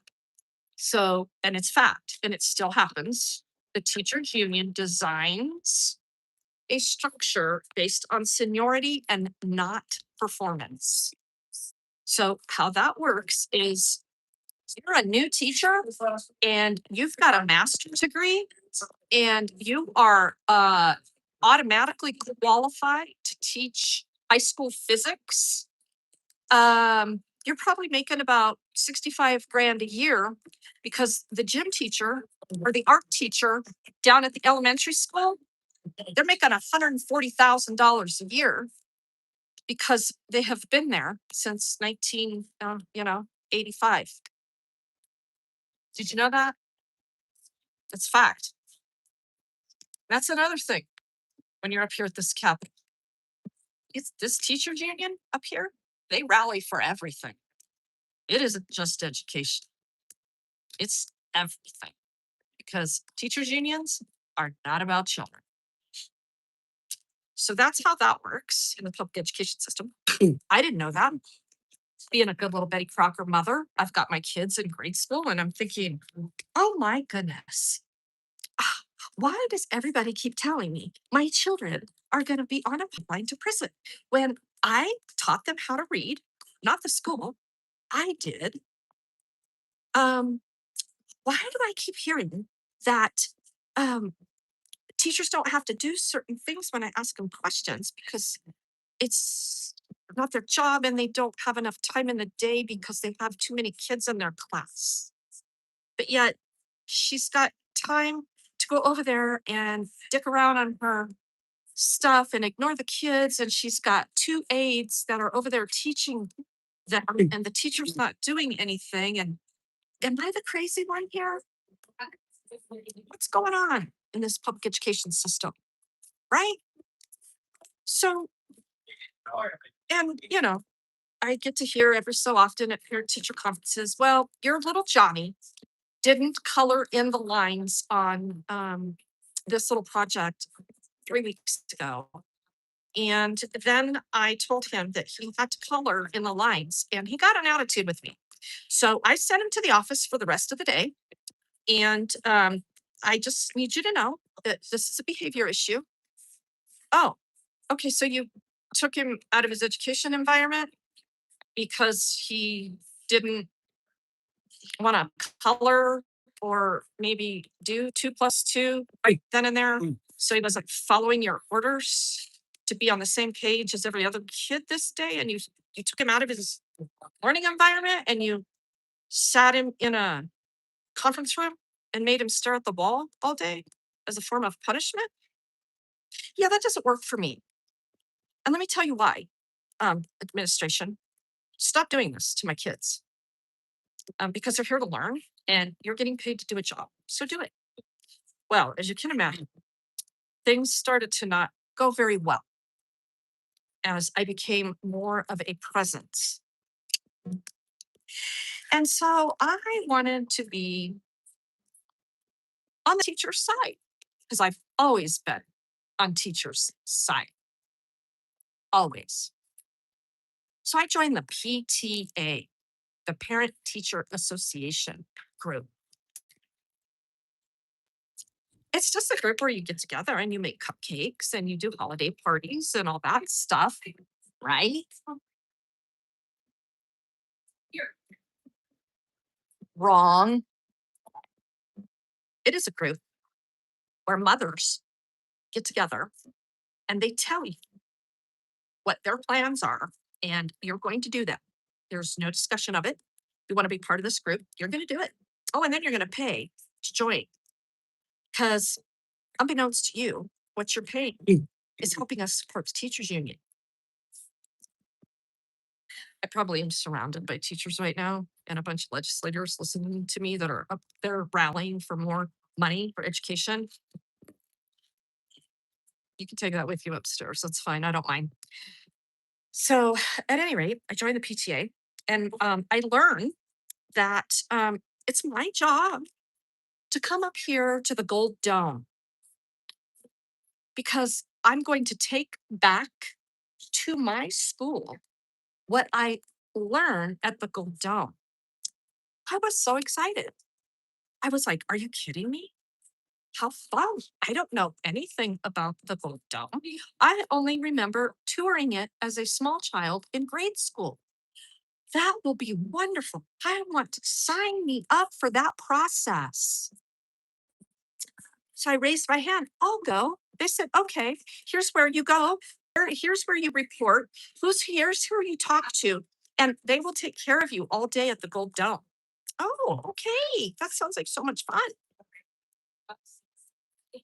So I came to the Gold Dome and I didn't know that I was being scooped up by a elected representative that was using the PTA that day to rally for more education funding.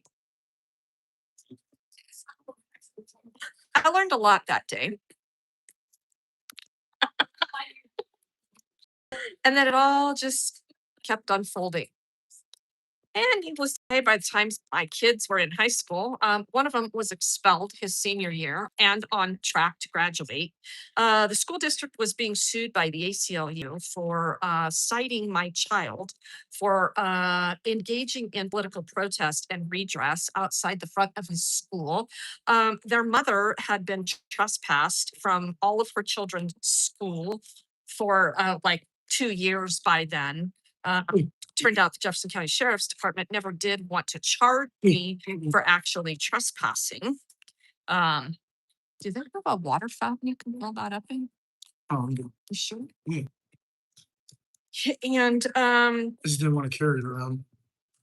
well, for you, you still have your drops? They're not helping. Huh? Your drops not helping? No, yeah. Yeah. Oh, okay. No.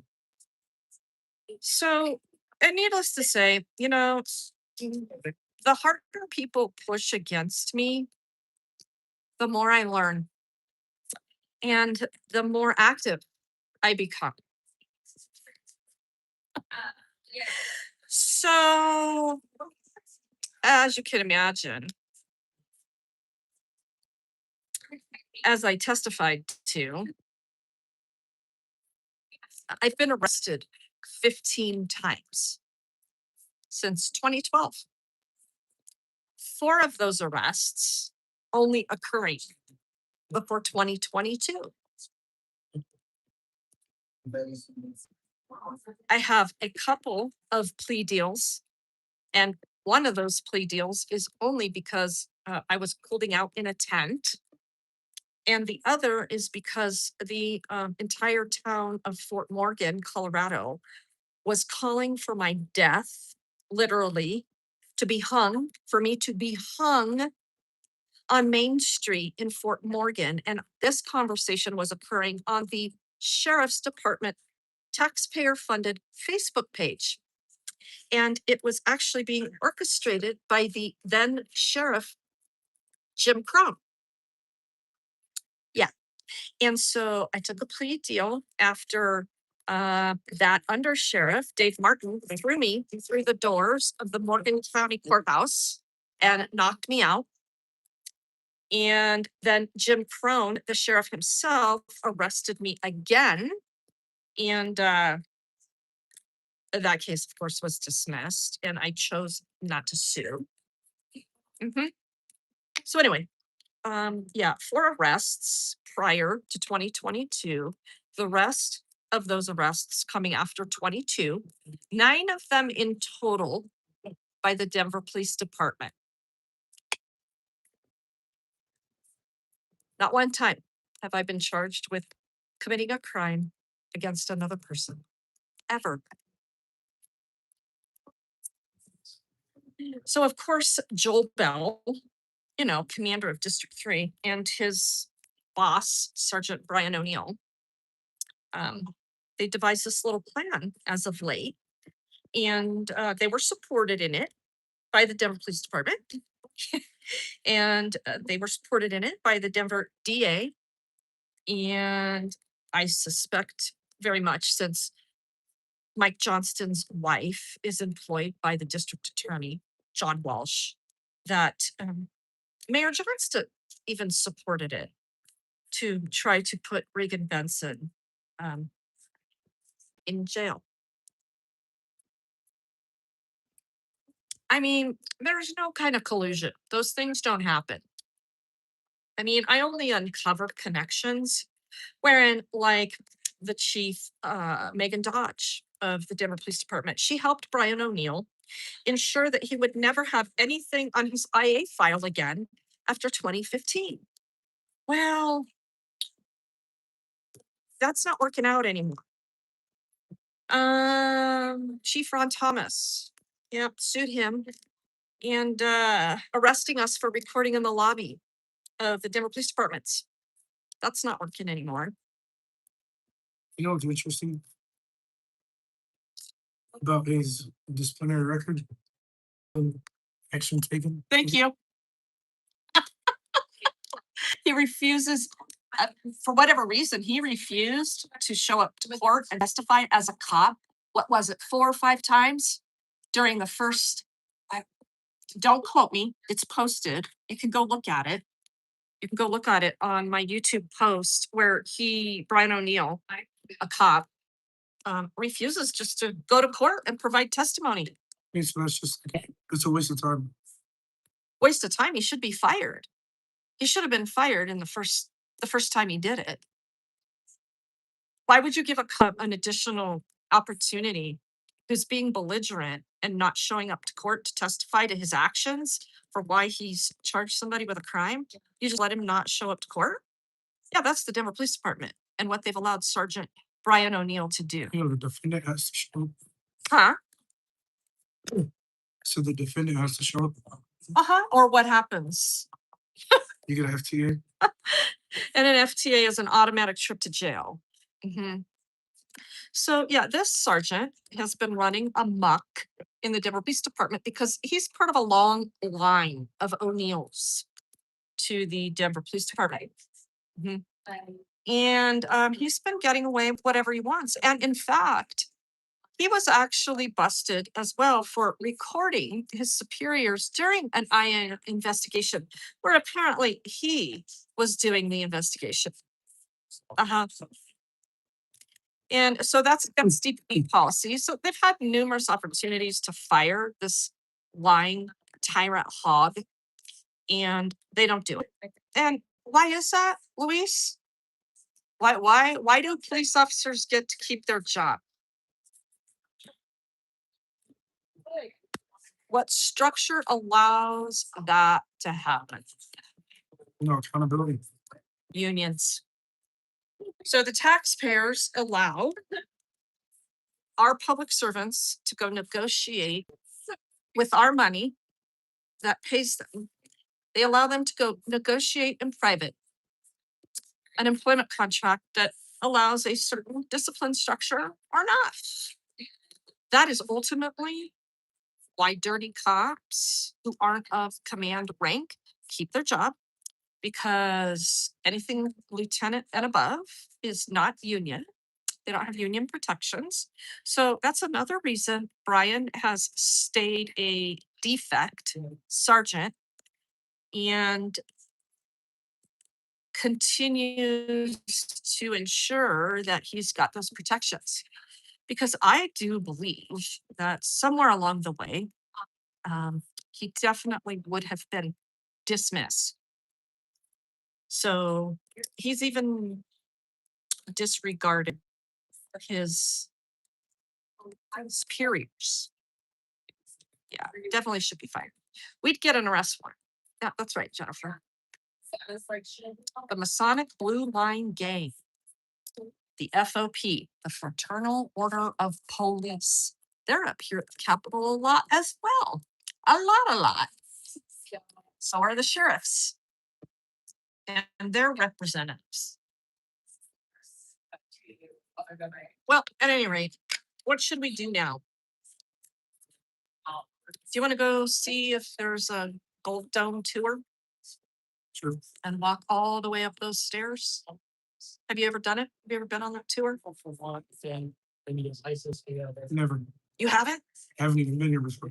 You didn't even come here as a school field trip? See? And he is 24 years old. We're in the public school system, right? From elementary on, right? In Colorado? No, Middle school. middle school on in Colorado.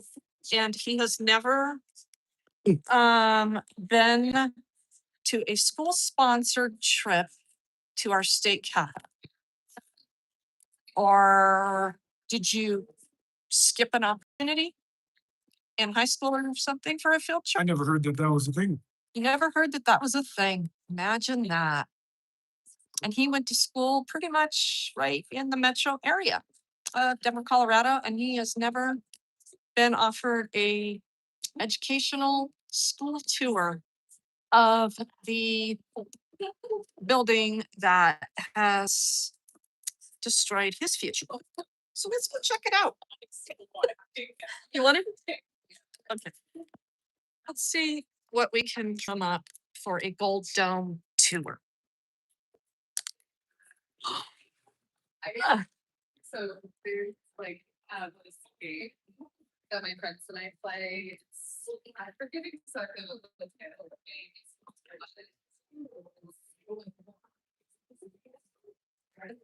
Where's the shoe shine guy? Got a shoe shine guy? Can we get the telephone put back in the telephone booth, please?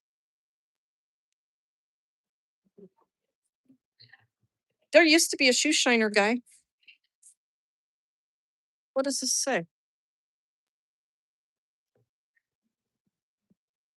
We will be here every Tuesday, 9:30 to 3:15. Oh.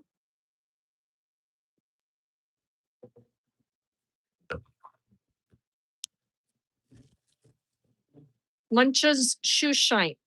Mm-hmm. $15 a pair. Yep. So make sure people can see that.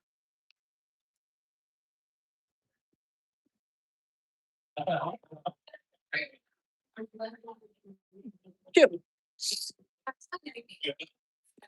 Oh, in case you didn't know, this is also a social affair. And sometimes,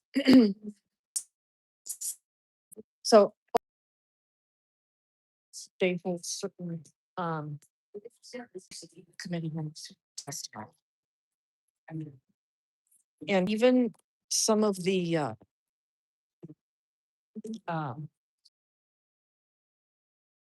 committee rooms aren't even in this building. So there's a building across the street. Yeah, so all this scheduling stuff is an interesting thing. But yeah, all these people are here's the schedule right here.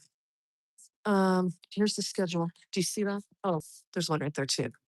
So House Finance, Agriculture, Water, Natural Resources, the Joint Budget Committee. That's, boy, there's a lot of stuff going down in there. Let me tell you what. All right. Well, let's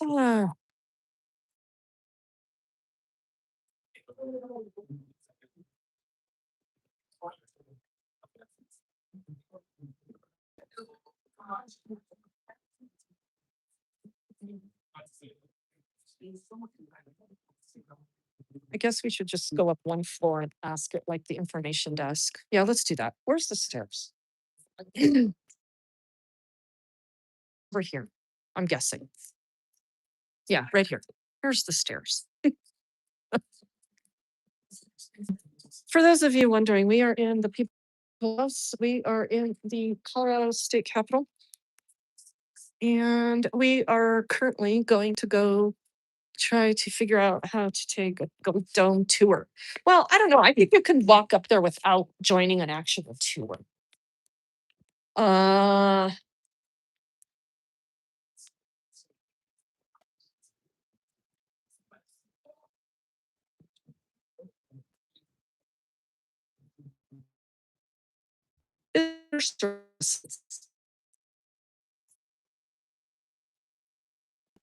Is over here, I think. Well, that's what the sign says. See, look at this place. I mean, it's really confusing.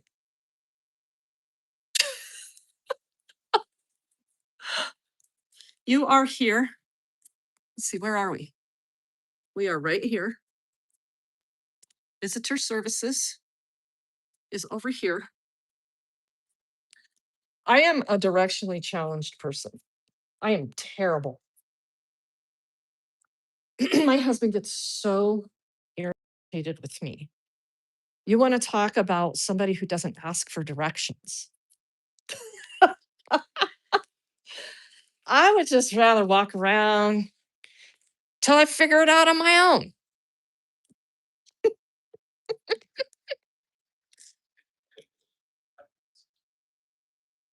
wouldn't you expect to see more people here? Like, you know, the people lined up along every railing, making demands. We've had enough already.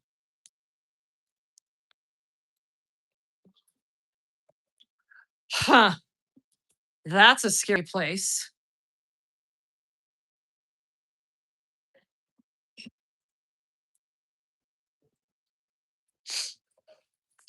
I got a bad hip. I wonder if taking the stairs will serve me well today. Yeah, on top of all my medical stuff, I got to learn that I've got a torn labrum in my hip, likely from the time I was thrown through those doors by the undersheriff in Morgan County. Hey, can we ask a question? So, if we just want to go up the Gold Dome, we don't Has to necessarily. be with a tour. It has to be with a tour. be. Okay. And how does that work now? So I can sign you up for one. It's an hour long Hmm. and they happen at the start of the hour. Every hour? Yeah. Is that pretty much every day? Yeah. How that every work? day. Mhm. Yeah, Well, okay. Monday through Friday. Sure. Okay. Sorry. Yeah. What do you do on the tour? So we go through like the history of the building, the history of some of the people, the legislative process, bills becoming laws, stuff like that. And then you can walk up on your own? No, then we go up together at the end. Oh, okay. Do we go to the top? Not to the second balcony, just to the first balcony. Okay. You used to be able to go up there. There's still tours that do. It's just not the daily tours. Oh, It's really? like a different tour that you would Do you have to pay for that? I don't know. I know these ones are free. I don't know about the other one. I think so. How do you find out? The website should have information on those. Because we'll just schedule a private tour if we can. What do you think about that? Because we want to go to the top.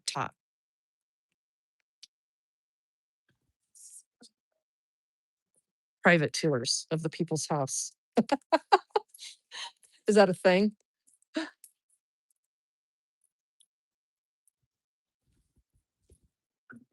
So I'm not seeing anything, but I can give you where see right here.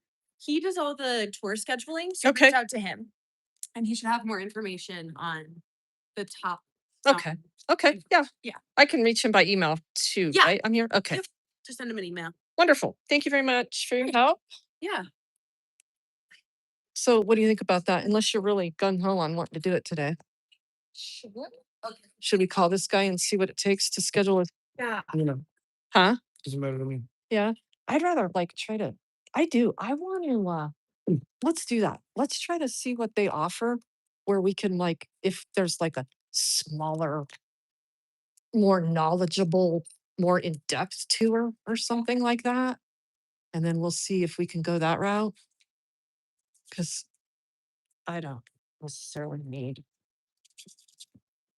the basic tour, which I suppose wouldn't be that bad, but yeah, aren't these cool?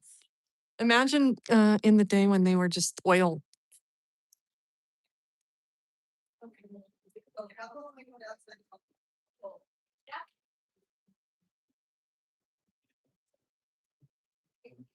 That's what those are, right? Oil lamps.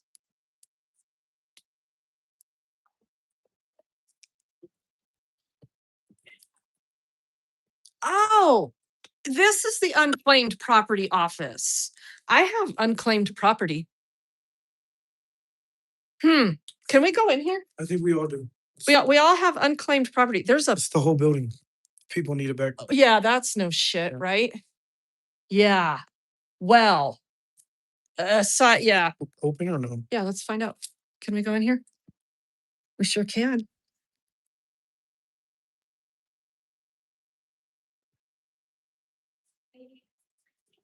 So you get these things in the mail. Have you ever got one of these in the mail?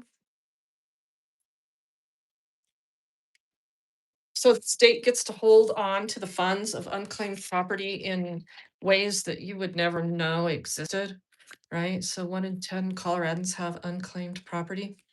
Search for your name at Great copayback.com. Here, let's do that real quick. I think this is an unmanned operation, right? And so they want you to do everything via mail. So watch this. So On this glass, Loomis, bulletproof glass. bulletproof glass. So watch, let's go to the Great CO Payback. Here, get your phone out and you go too. You got your phone? Yeah. We're gonna do this. Mhm. GREATCO payback.com.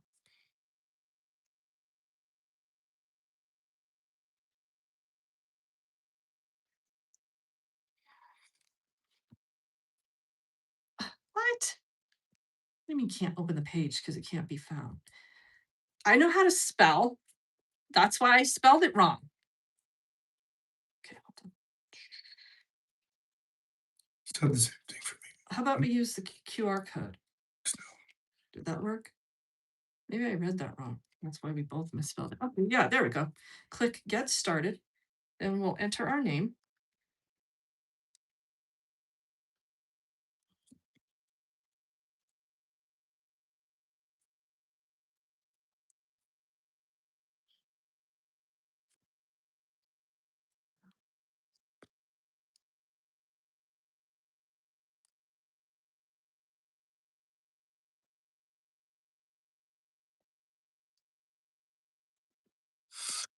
Here we go.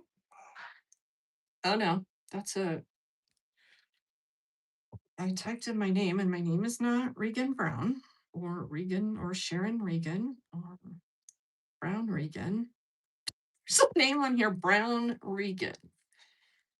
That has a $5.88 progressive preferred claim. My name is Regan Benson. Your search returns 67 unclaimed properties. Brian Benson, get your ass on down here. You have 1 cent being held by the state of Colorado from Sunrise Banks.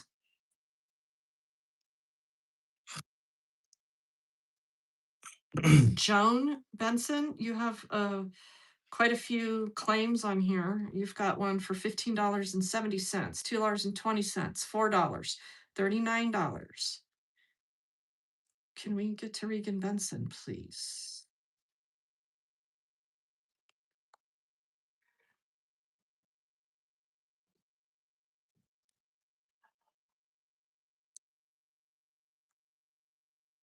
Did you have any unclaimed property? No. Check for your dearly beloved family as well.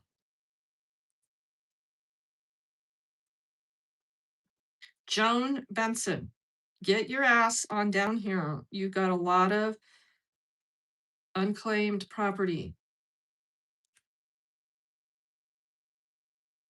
Mostly in the amounts of under $5. But there's a lot of them. So they might add up.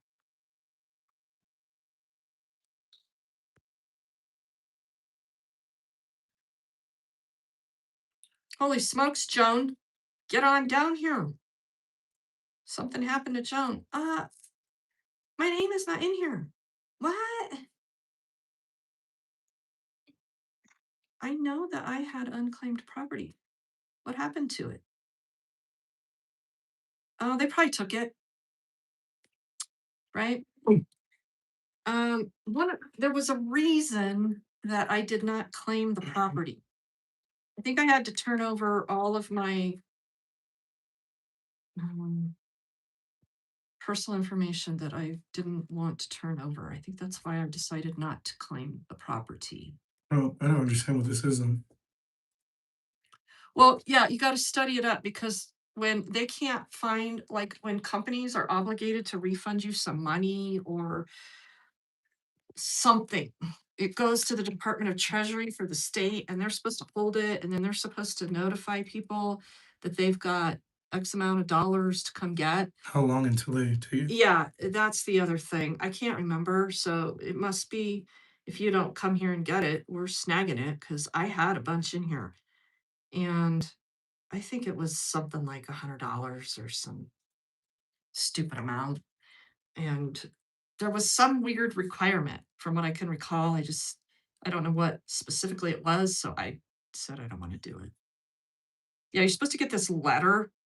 The state's supposed to find you, and you get this letter. We're reaching out to you because you have unclaimed funds that belong to you. The above company provided your name and email as a potential owner of these funds. Property has been turned over to the Colorado Department of Treasury in the names listed above in accordance with the revised Uniform Unclaimed Property Act, which is a federal act. CRS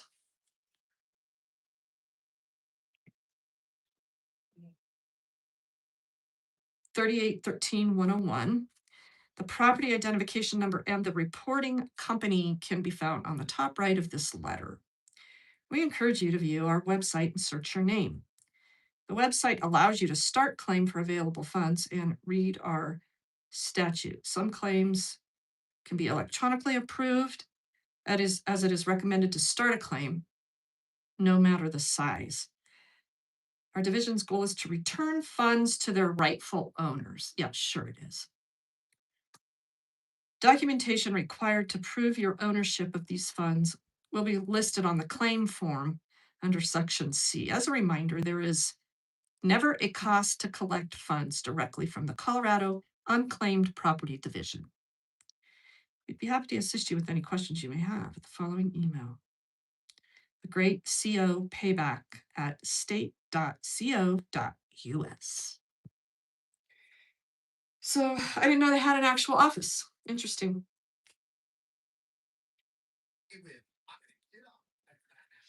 All right, well, onward. We don't have any unclaimed property.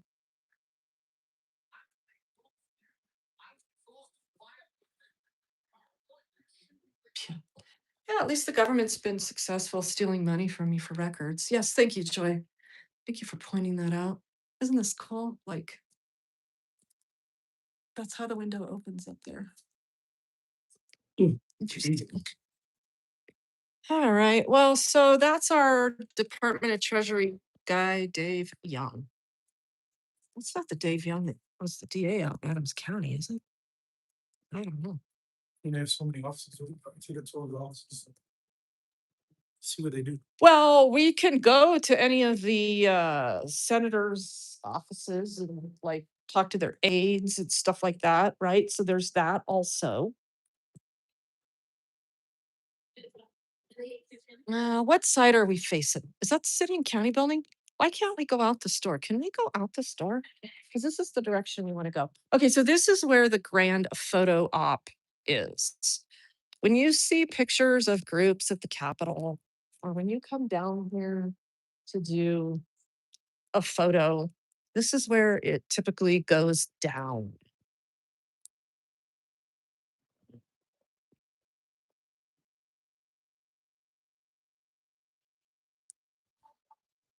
And for obvious reasons, it's absolutely gorgeous. All the way to the top is the gold dome. And that's what we're talking about. You can actually see the stairs. Do you see the stairs and that camera? You see that cage way up there with that camera hanging off of it? That's the stair. That's here, hold that. That's the final staircase to the top of the dome. Let me see if I can get it on here. Let me get my glasses. See it right there? Yeah.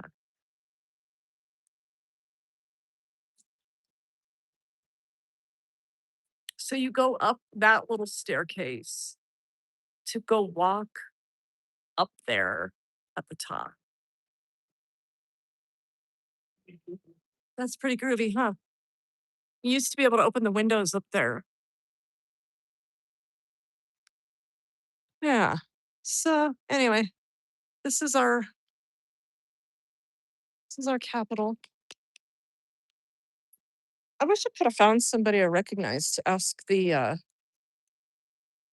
status of any drama side effects from the third and final reading of the anti-gun bills for the state of Colorado. But I didn't see anybody I recognize. And you don't just talk about guns to anybody up here because people lose their shit when you start talking about guns.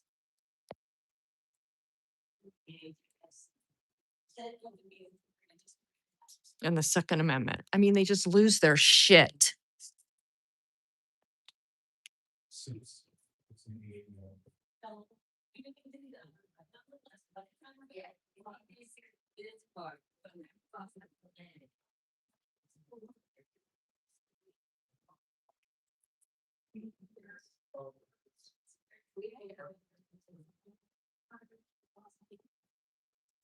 Not a public exit. Why isn't it? Okay, then why is this even open? This is weird. So I could literally like just open that door right now, right? No? So this seems like an odd security fuck up. Because couldn't someone just walk in here if someone just opened this door? This is the very front of the Capitol building.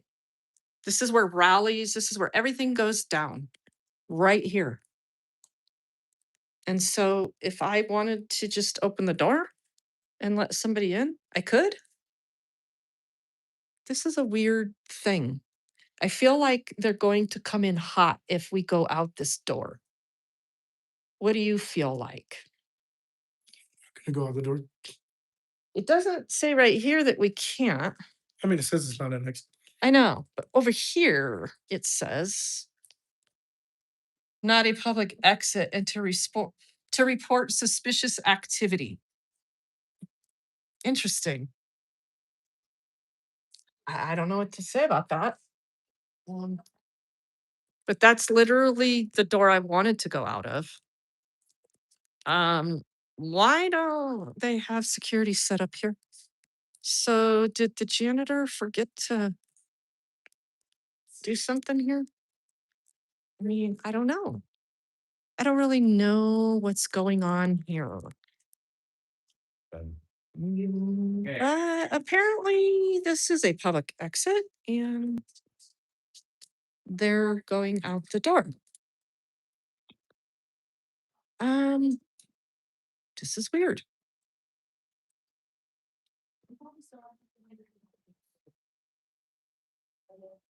That so you can get in this building with bypassing security right here.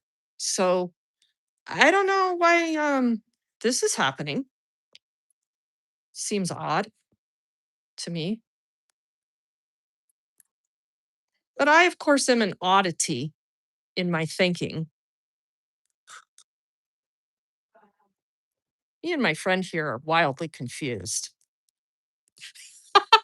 Every place has a weak point. I think the janitor done fucked up. I don't know. I could be wrong. I don't know. I don't know what to say about this other than, security theater everywhere we go. I think that's Johnson down there. Johnston? Yeah. Mayor Johnston? Where? No. The who? The crazy one I was driving with you and DMA with the winch food. Oh, I don't know. Oh, Johnston from the State Patrol. Yep.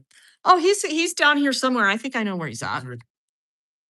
There was a car that went by, but there's a bunch of them. Well, I saw a State Patrol car go by right here, right now. Well, there's one in the grass.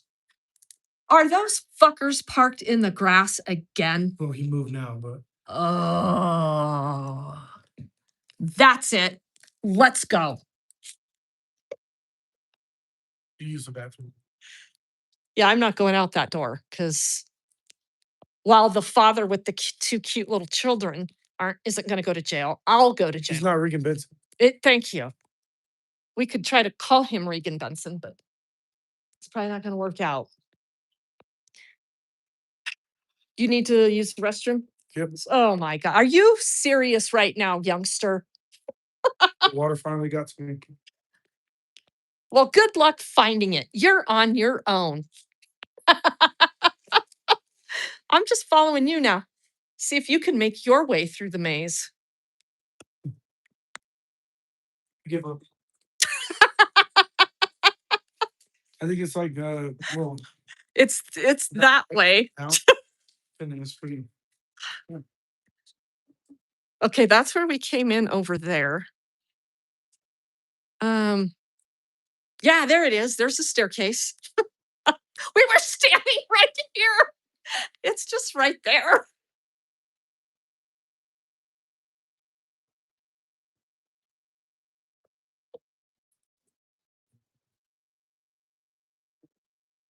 Oh, here's the governor's office.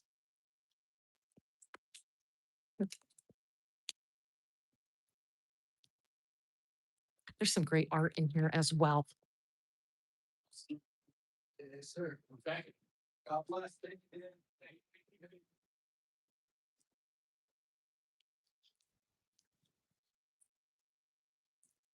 you. Mm, That's Bill Owens. That's the last Republican governor we had. Mhm. Governor's legal counsel, boards and commissions.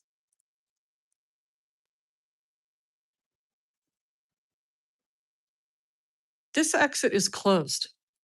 Please use alternative emergency evacuation route.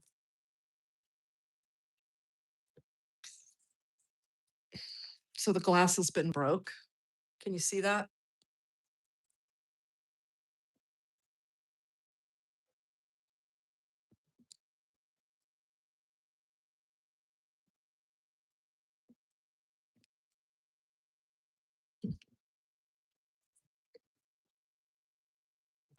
Let's check in with chat.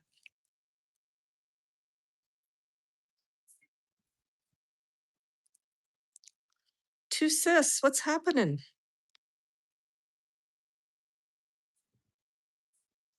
Luis is a man of few words, and he's also sick. I can get him talking. He's a nice young man. He's a very nice young man, and he's exceptionally knowledgeable, and he's exceptionally geared towards freedom. And I would just really love to see him continue to do great stuff that shows truly how intelligent he is and how capable of critical thinking he is, because he is.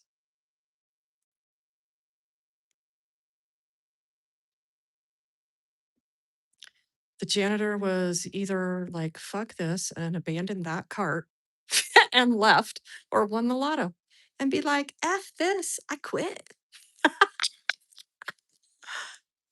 I always feel like somebody's watching me. Where's Felix when you need him? Felix, we got a good echo going on in here too. Let's do a little dance party right here. Come on over here in Colorado. Bring Bow Bow with you. Bow and Felix will show up here and we'll do a little, we'll bust a little move right here because we'll be watched. We'll be on camera. That'd be cool. Do some singing, sing song and dance, some folklore.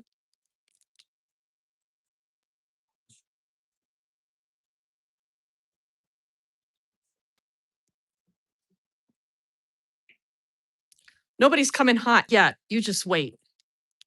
You just wait.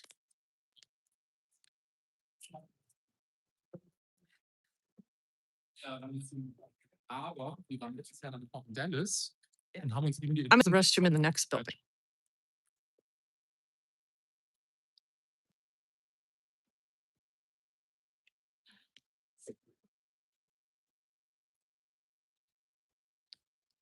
Oh, there's this big controversy with the picture that Trump has hung up here.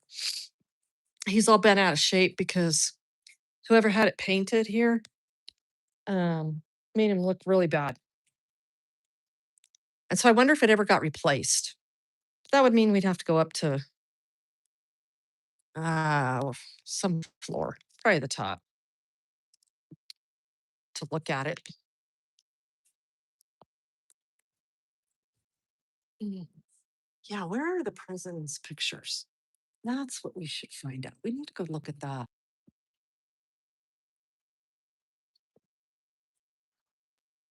Let's see.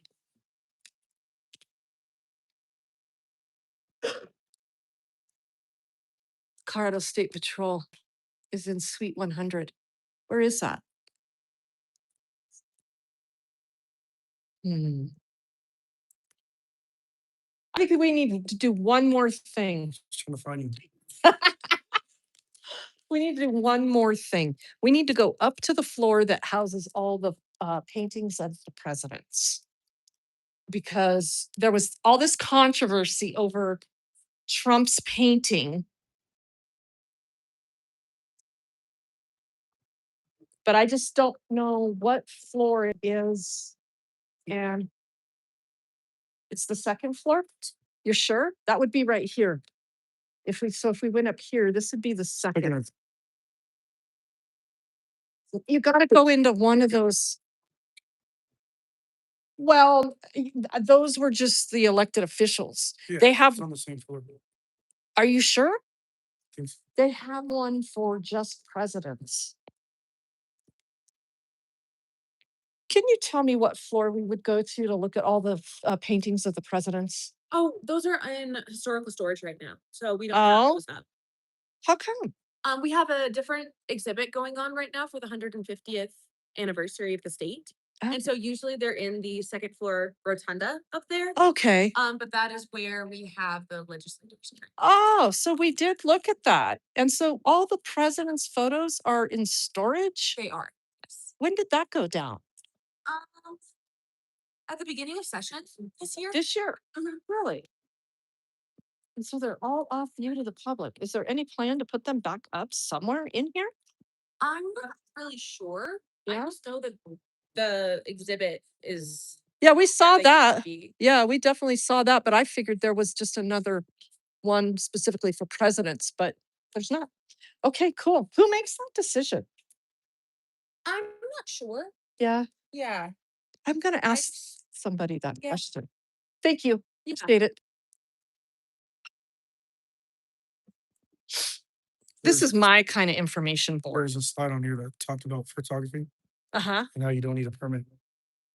It says you don't need a permit. Don't, but flash photography is prohibited.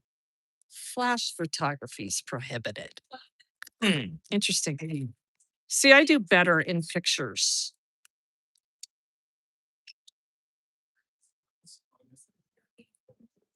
That's crazy. Where's the state patrol office? It says Suite 100 on the directory. Do they have like an actual office? Would that be in the basement?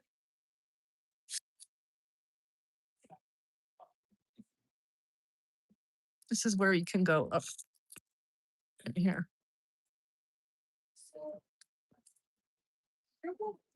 It's just that desk. Oh, right here. Oh, gotcha. Yeah. I'm not sure if they have another meeting spot, but That's what 100 is. Yeah. Okay, thank you. Tours available every hour on the hour between 3 guided tours. Interested in self-guiding? Grab a brochure. Restrooms down the stairs and to the left. Yeah, restrooms are a huge issue here. Huge. Oh, we could have taken that staircase too, mister. They probably go right to the bathroom right there. So this is the only way in and out, huh? Well, what do you think? You want to go look at some other stuff? I'm a little concerned about who's parking on the grass, so I think we're gonna need to go check that out.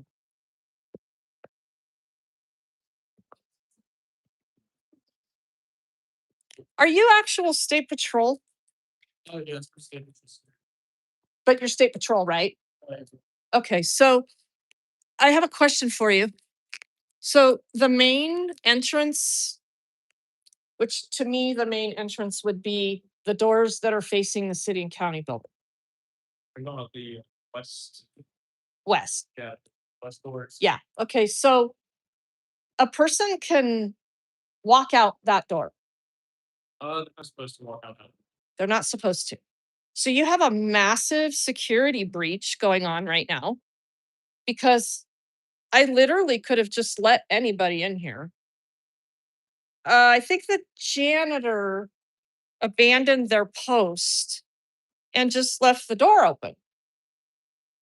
So I'm kind of curious about this production of security theater you got going on over here when I could have just walked in the door over there.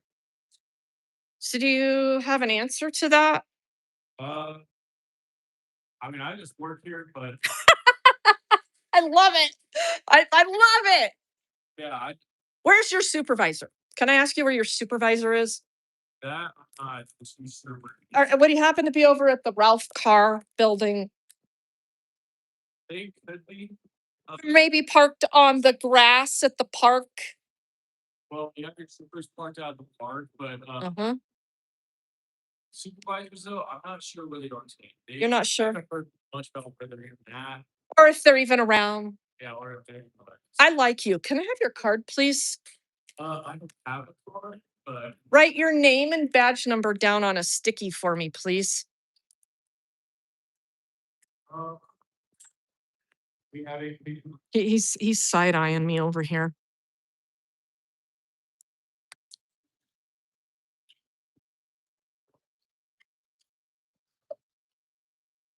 Are you freaking kidding me right now?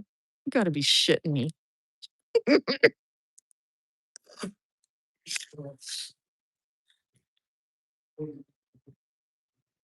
Oh, this is funny.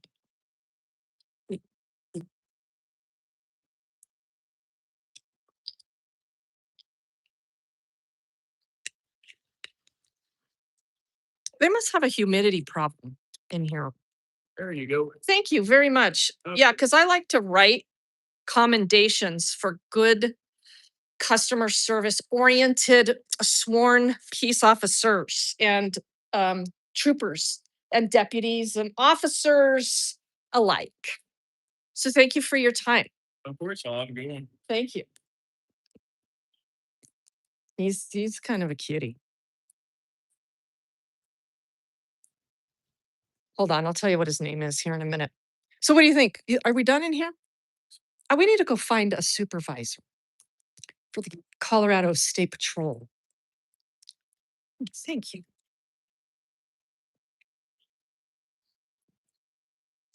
Notice I didn't ask him to call his supervisor because he's a little busy right now. But at any rate, his name is Bradford. 2640. So he's pretty brand new. Which weather is this? This weather is insane. It's about like 85, 80 something. Yeah, and then they're calling for snow later this week.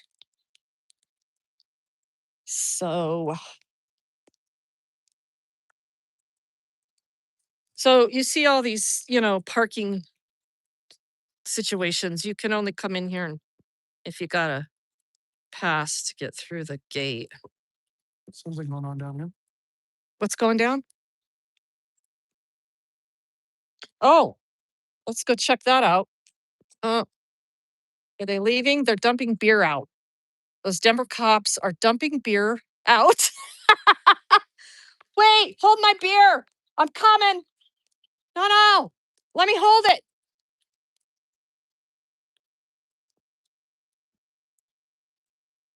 I feel pretty good today. I'm pretty rested. Oh, they're taking off. Damn it. So what makes you think you can just grab my beer and pour it out?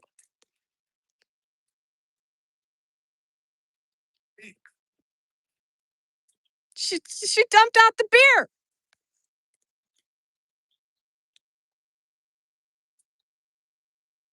Yeah, they're leaving.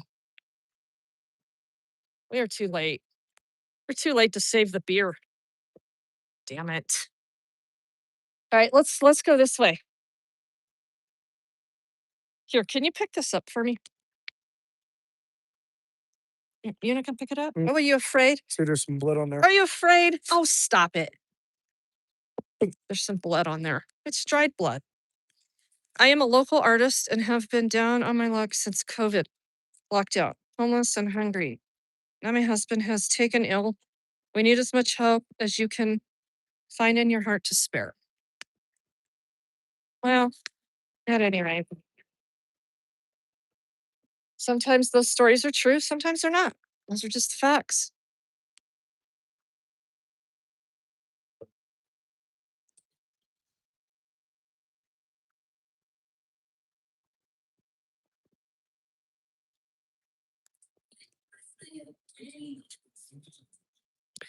I'm wondering what my battery health is. And if this live stream, if I lose the picture or the sound and I can't get it back up, I will restart the stream. But I've found that I think I have that little problem corrected on this particular phone. But if I don't and I'm not able to get it back up, I will restart the stream. Just FYI. So we are currently walking down Colfax. For those of you that know the lay of the land here, there's our state capitol. We just went in there and watched our elected officials work on destroying our lives just a little bit more.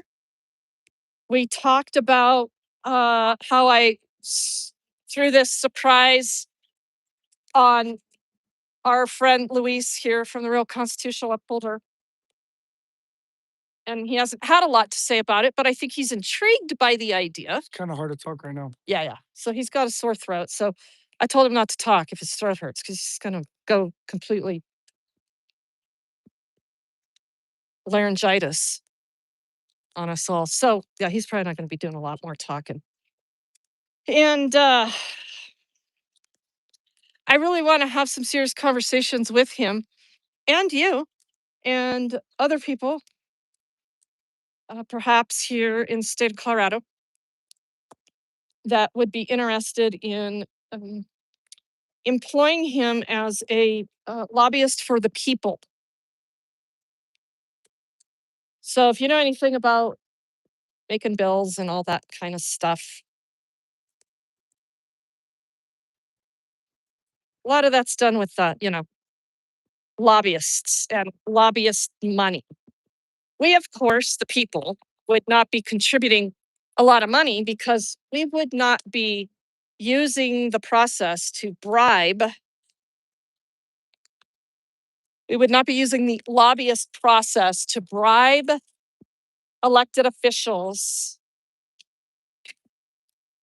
to vote our way. We would use a lobbyist to express what the people demand of them. And we would not expect him to work for free. But lobbying is not for the faint at heart. And this is a very intimidating place. And people can be very retaliatory and deceptive. So here's the grass in this public park, and it's all dead, as you can see. Now, why would I be upset that cops are lazy and park on the grass?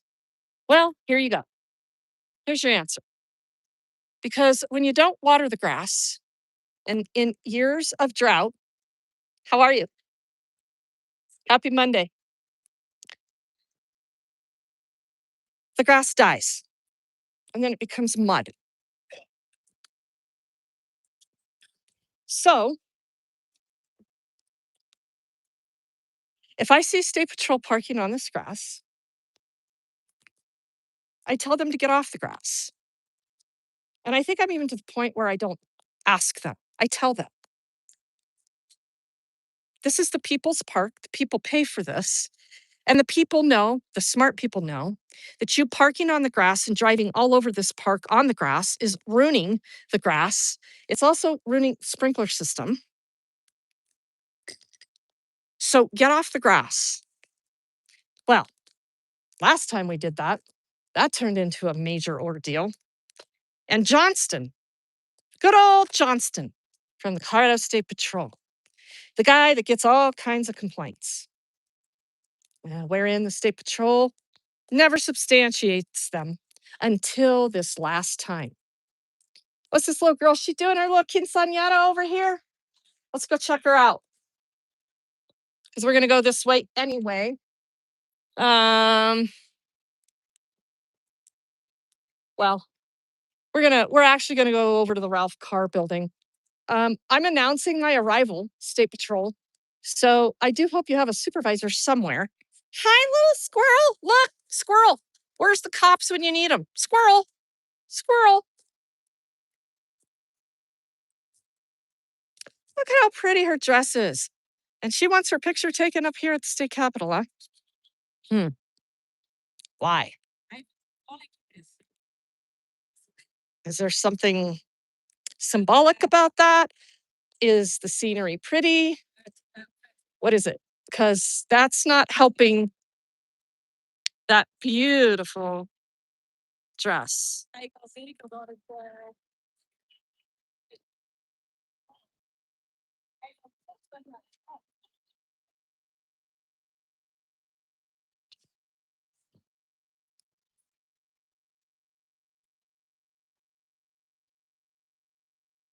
She's so pretty. She's just a little princess. Me too. Pink. And lots of tulle and fluff. Regan Benson, Public Enemy number 7,000,000,001. I'll take that. Cackle, cackle.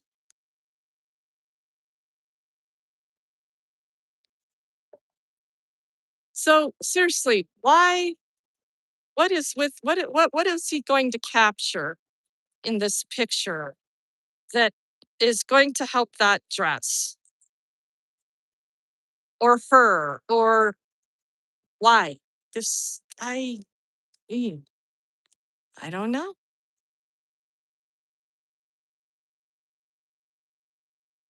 Yeah, two says I believe you're correct.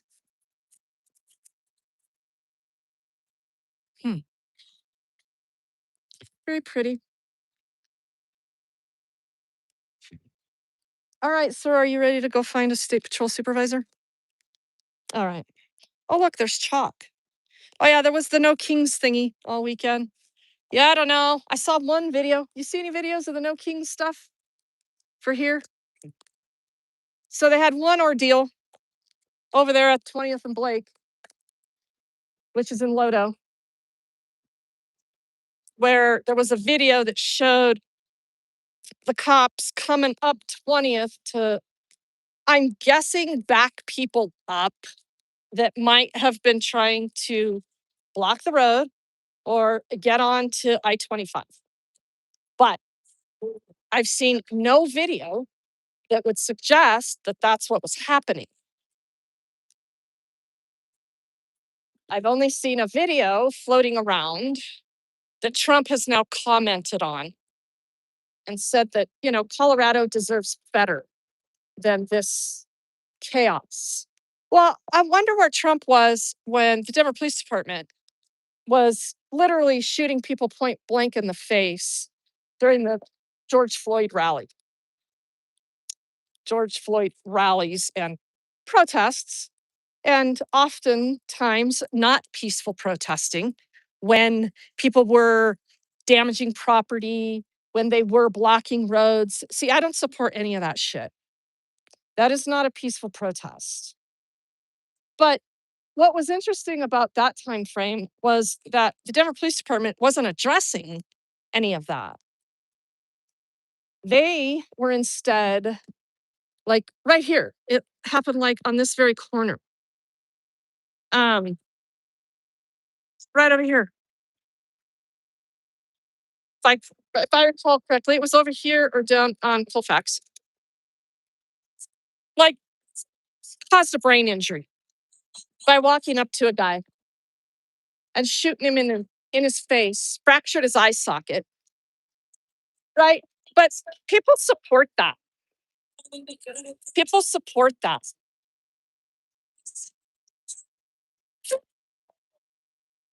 because they say they deserve it, or you shouldn't have been out there, or that's too bad. See, the police have the perfect storm when it comes to protesting and all these organized protests. So this is our Supreme Court building here, and the Ralph Carr building is behind it.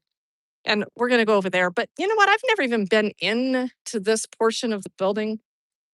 I don't know. I mean, look how pretty it is. I don't know why they planted those stupid ass trees right here. Those have to be some of the most worthless trees that add nothing. This is a bizarre display of grass. Um, but okay.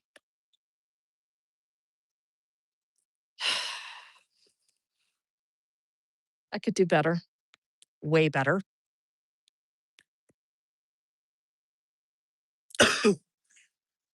So, at any rate, my point was that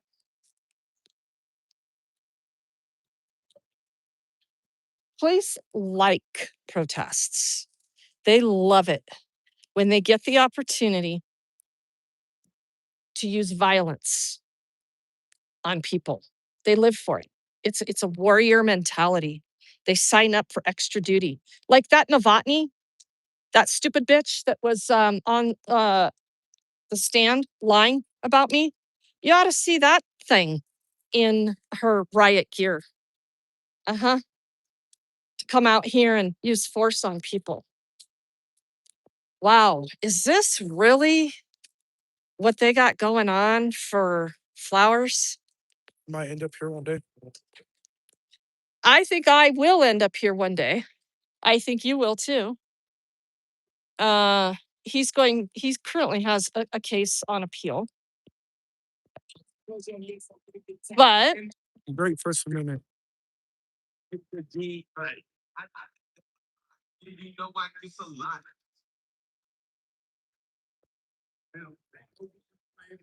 so the bike lane. So at any rate, yeah. So we may both end up here. We'll see.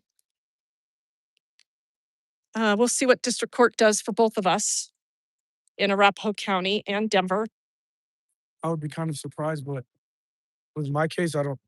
It's just ridiculous.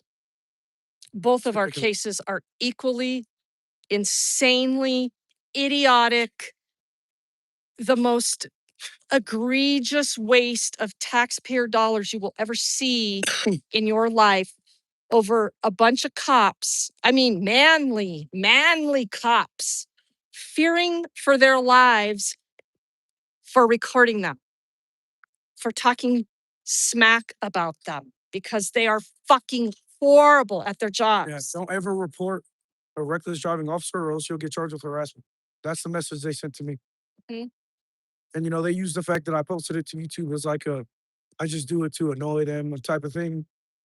But if I was to ever capture an officer driving reckless and potentially crash, that is something I would want to capture, like absolutely. It is a matter of public interest in what our public paid serve and protectors are supposed to be doing. Are we on the same page? Apparently, I didn't break the law by following this officer until after I left the city that he was employed in. So they set the limit. They changed the law basically in their own heads and said, after the city limits, that's when I crossed the line.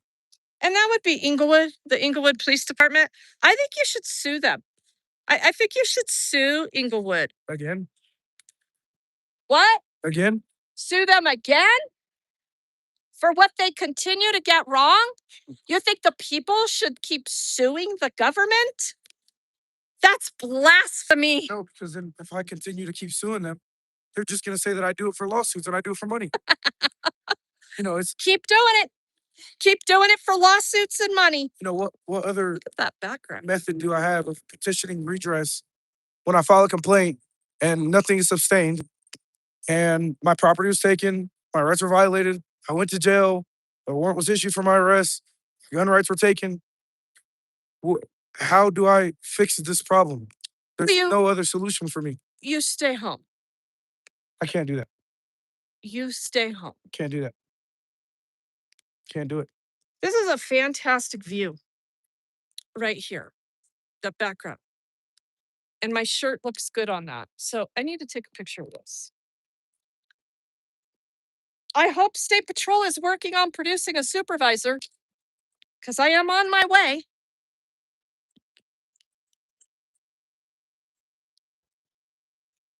You know, people think lawsuits are like fun and easy. They're strung out, they're complicated. They ask you a whole bunch of questions, they ask you for a lot of information. Huh? Lawsuits are Right. not fun. Burdensome, like, Well, it is burdensome because the burden of proof is on us to prove that the government violated our rights. so it's like, you know, they violate your rights and they violate you the first time, and then they violate you again by making you go through a process of suing them. And that's even if you're prevailing or not. Yeah, come stand right next to me. We're going to take a very patriotic picture.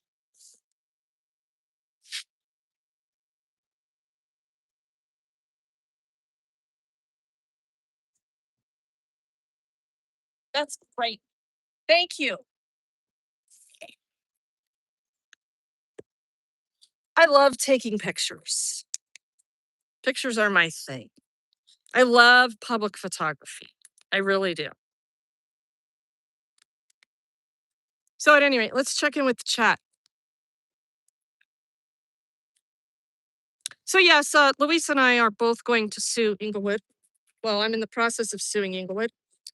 He's in the process of suing Inglewood, and I think he should sue Inglewood again for continuing to violate his rights. So, by the way, the Gold Dome is 18 stories high. Yeah, I have a feeling just about everyone could sue for what happens to us. Yep. Because it's such an easy paycheck. Oh, yes. Jennifer, let me tell you how easy it is. It's a slam dunkaroo. Sue them and retire in free, smart Japan. JC News Now. Hello, hello. Grab it hard is in the chat. So we are just kind of down here doing our thing. We just went and did a little tour over here at the state capitol. And I'm looking for a state patrol supervisor right now, which has led us on this path over here to the Colorado Supreme Court building and the Ralph Carr building right behind this building. I've never been in this building. I can't believe it. I have never, ever, ever been in this building. Look what's engraved in gold. That is a lie. Now, what would happen if I whipped out some chalk? Liberty and justice for all, except when they Except, decide to not review your case. Because they don't have to do that, you know? but it's the just us system. So if I whipped out some chalk and I wrote giant letters of just us right here at the doors, what do you think? Except I don't have any chalk. But at any rate, let's go check out the inside of this building. Can you hold that, please?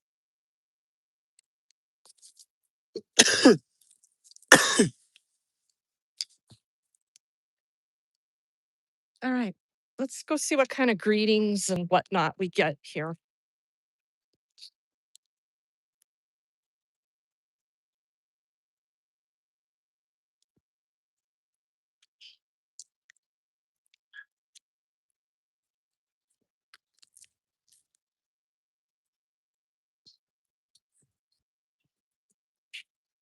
What is this?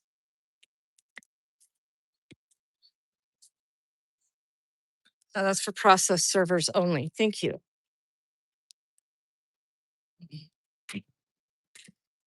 Weapons of any type.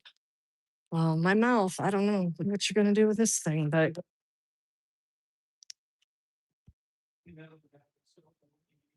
injustice anywhere is a threat to justice everywhere. Martin Luther King. What is with the humidity in this damn building? That must be what the issue is over there at the Capitol, too. We got those fans all over the place. Yeah, we've never been in this building. Colorado Court of Appeals and the Colorado Supreme Court building. So we're not through security. Oh, he's waving at us. That's nice. That's somewhat of a friendly gesture. There's the law library. There's the Court of Appeals courtroom, clerk's office, elevators.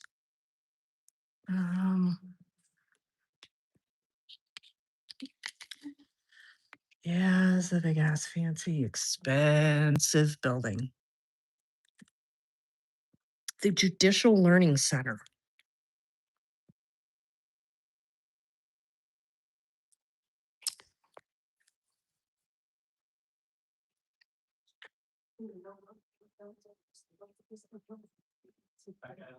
Hi there. Good, thanks. Before we go in there, what are publicly accessible areas? You can go here, you can go by the clerk's office, down the hallway to the other end. Mm-hmm. You can go in the courtrooms. Okay. And what were you looking for? Don't know.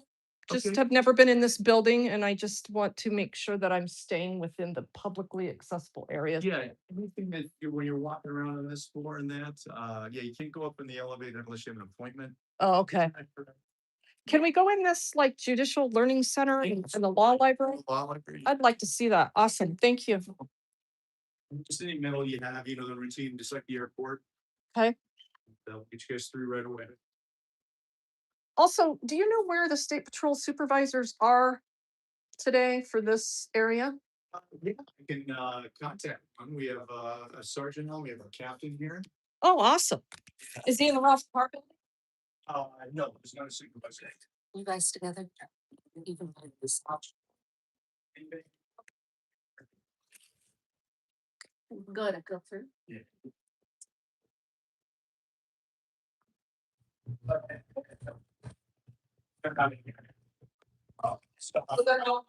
Yeah. So I'm here, there's also something at the south. There's a trooper at the south. At end. the south end too, that's where the administrative offices are and stuff, so. Gotcha. Okay. Like me to get a supervisor for you? Yeah, that'd be awesome. All right. I'll just kind of be over in here. Can I tell them generally what, can I say just a concerned citizen? Yeah, concerned citizen. That'd be great. Okay, Thank you. absolutely. A bleeding kit. I might Yeah. need one of those one Mhm. day.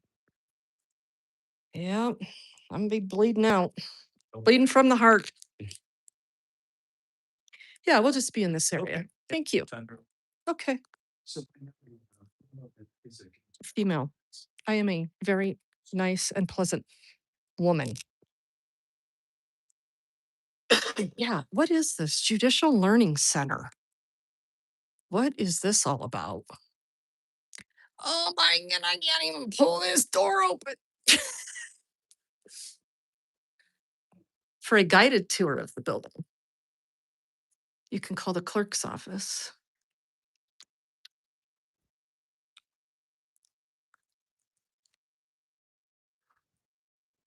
Oh, are these public restrooms? Oh, that's okay. Oh, that's good to know. In the Judicial Learning Center. I Oh, was just gonna tell you, Sure. Sergeant Minturn will be coming down. He said he'd be here in just a few. Sergeant Okay. Minturn. Yeah. Thank you. I appreciate that. Mm-hmm. So Minturn is the last one I dealt with. We'll see how that goes. He'll pretend like he has no idea who we are or who I am, even though we filed complaints and all that. Oh, the black robe. This is where you learn. Is this where you practice rising for your honor? Is this where you, huh? Try these on, man. Right on. It doesn't say don't touch. And it's on the hangers. Hear from a judge. I want to hear from a judge. Imagine that. You're about to now. Oh, this is a picture opportunity and a half right here. Oh, this is funny. Where's the gavel? Please tell me there's a gavel up there. There's not. Come on. How can there not be a gavel? So you said you want to hear from a judge, right? Yes, Your Honor. Guilty. No trial. Objection. Could you button up your robe? You look like an ass clown. And how disrespectful to the people can you be? Excuse me. I would I love this. Powerful. Does this feel good? Yeah. Do you feel large and in charge? Yeah. I feel like this is my courtroom. So what I say goes. You're guilty, you're guilty. Here, do you want to make a little separate video so you can make a short out of it? Oh, I could do a little gig and send it. You did a little gig. I'll send it to you, and you Okay. can, yeah, edit it up. So tell me when you're ready. So the state of Colorado versus Luis Johnson. This officer, Nathan Wilson, was crying because he was scared, and we're gonna sentence you to 7 days in jail, 32 hours of community service. And we're gonna see what else we can do to you because he really feared public accountability. We just can't have that happen again. So guilty.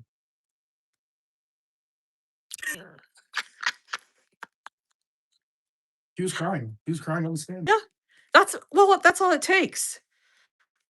To come in here and do a mock trial.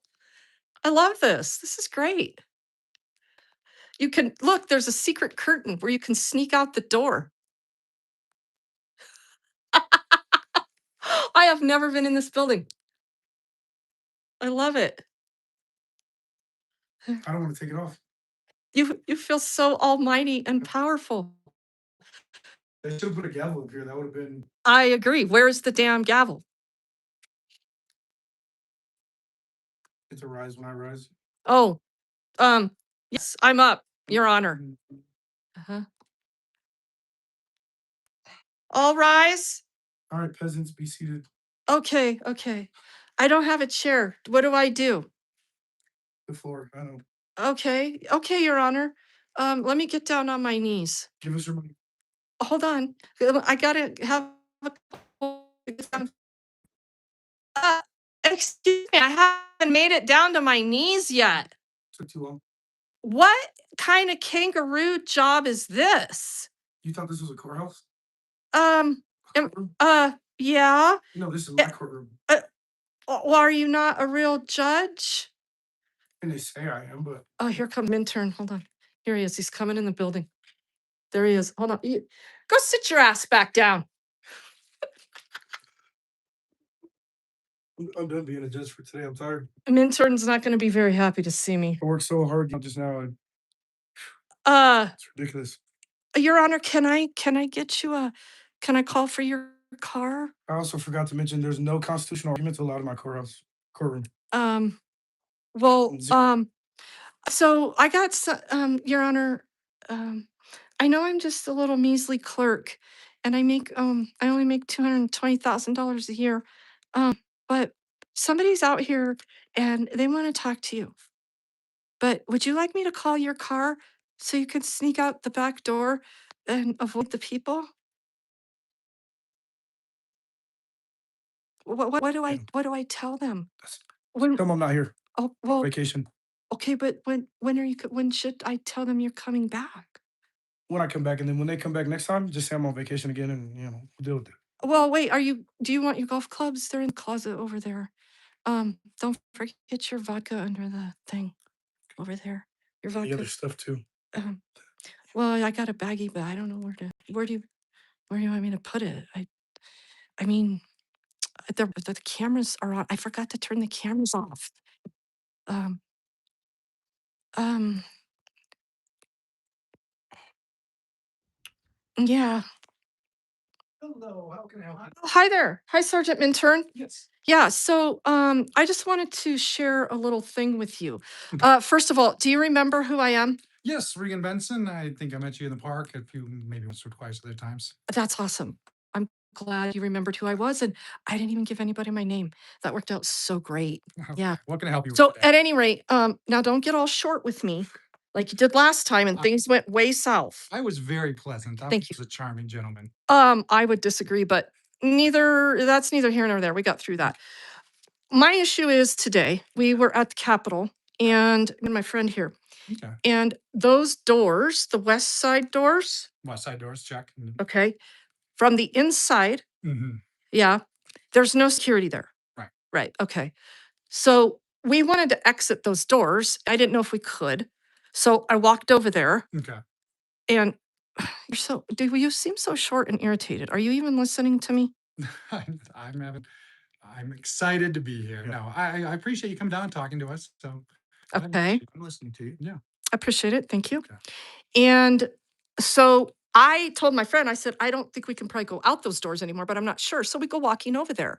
And the far left door, if you're facing it, was open and it said exit. So I said, oh, look, we can exit this door. Okay. And we walked up to it, and the first door said not an exit. However, it was open. Okay.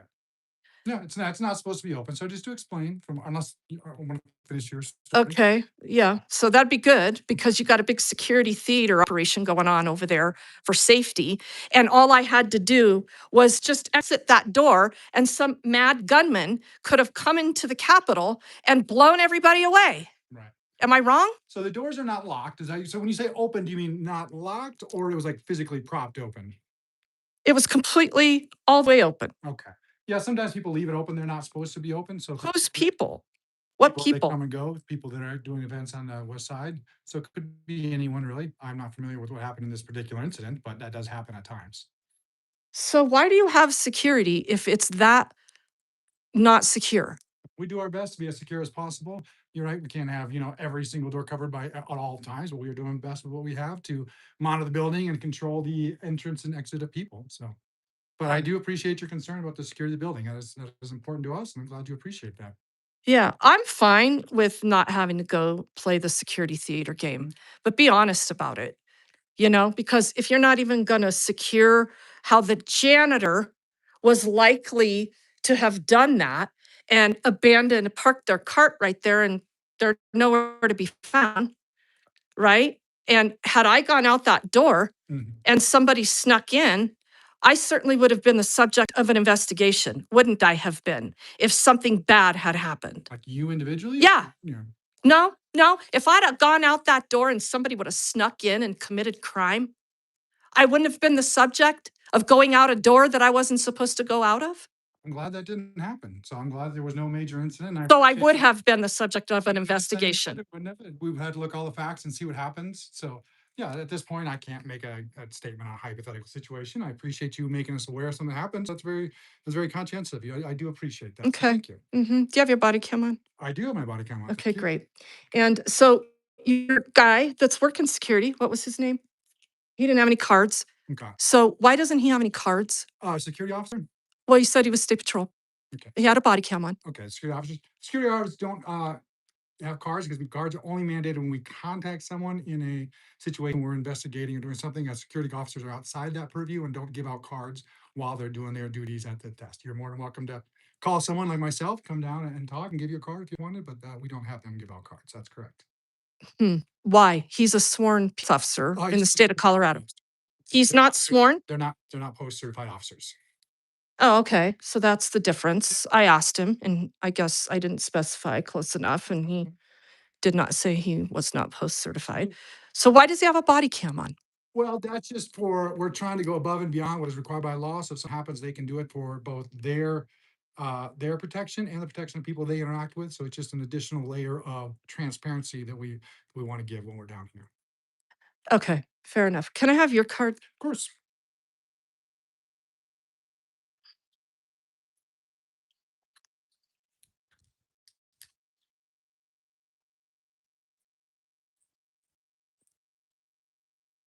And we would actually like to put you on trial right now, if you wouldn't mind staying and pulling up a chair here so my friend can make a ruling today on the state patrol's response. Okay. What, did you just decline that Yeah. invitation? On trial. Thank you, though. And just to let you know, I am using the camera in here, but anything out there is actually part of the court. And per the court order, you're not allowed to film in that section. What section? The entirety of the court side of the building. Okay, you're gonna have to show me, specify, because I just asked him. No, so I will specify, and that is a direction from the Supreme Court Justice. Okay, and then get me the order, please.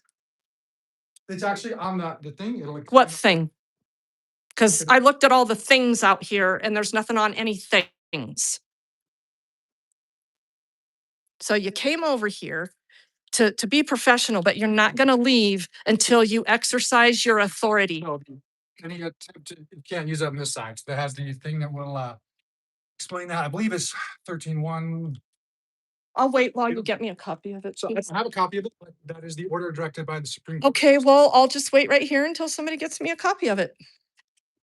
I'm gonna have to ask you, if you're not one to finish filming, you will have to leave the building, ma'am. You can turn off the camera and stay here, but you will have to leave. You fucking dick. I'm not trying to be a dick. Yes, you are. You're trying to be a fucking dick. Okay. And you are a fucking dick. Ma'am, Fuck you. appreciate. Fuck you. Wow. Fuck you. You piece of shit. Thank you for your professionalism. I'm sorry you had to watch your supervisor show up and act like a fucking dick. Fucking dick. Put some fucking signage up. Bullshit. You fucking idiot. See, it's all they can't fucking help themselves. They can't do their fucking job right. I asked did I not ask the fucking guy when we went in there where I could and couldn't record? I think he just said not allowed in the courtrooms. So I still think the guy that gave me the information to begin with was right. Nobody's produced a fucking order that shows me otherwise, nor is there one posted. So now we've got a new fucking problem, State Patrol. When are you gonna tell these guys to do their fucking job with courtesy, responsibility, and fucking professionalism? Never? Fuck.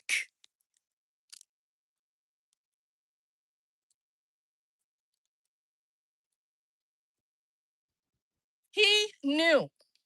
He knew what he was going to do when he got here. He fucking knew it. He walked all the way over here going, oh, it's Regan Benson. Yep.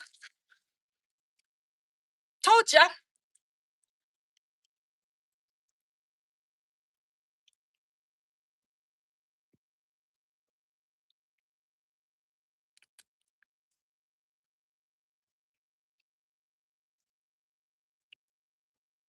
They deserve our utmost respect.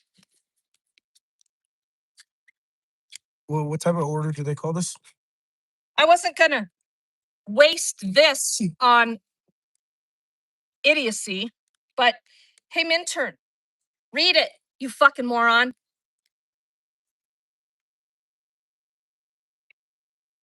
Ugh. You be respectful and you honor their presence and authority at the people's houses.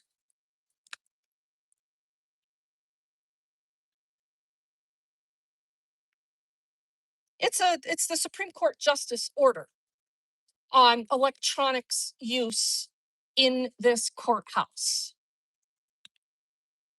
So I still don't know why we couldn't record right in the, what do you say, in the rotunda right there? He said, don't go in the courtroom. Is that not what he said? What did you guys hear? Yeah, I just heard something about courtrooms. Furthermore, I looked for signage. I saw nothing. I found no reason to look for a piece of paper that's hidden on the wall after you go through security. Can't produce the order. If I was okay with taking another arrest, I probably would not have moved.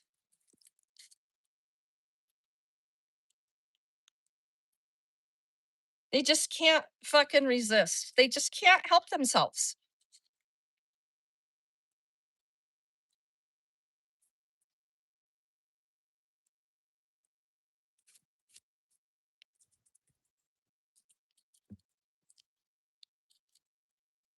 So the other guy wanted to be nice. I thought he was. I thought he did a great job.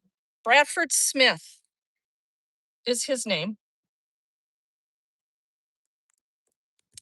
Trooper of the Executive Security Branch, which is all of this and the governor and all this stuff right here in the immediate area of downtown, the executive security branch. And here's Minturn again, doesn't even have a printed card, unlike the trooper that's smarter than him and should be his boss. Mm-hmm.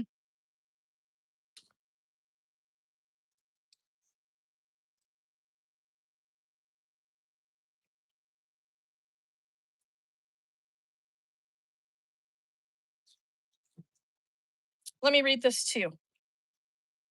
Sergeant Minturn, IBM. What does IBM stand in State Patrol? No idea. Because they're troopers. IBM, I don't know. Can you read that? You go ahead and figure that number out. Might be backwards. Thank you. And then it says, of the Colorado State Patrol has contacted you. If you have any questions or comments, positive or negative about this contact, please contact the office on the front of this card using the information provided.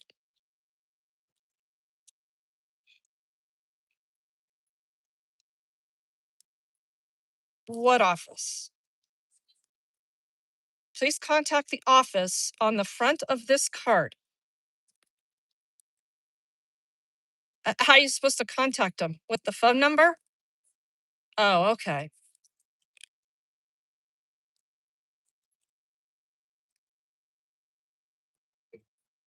So, to my point about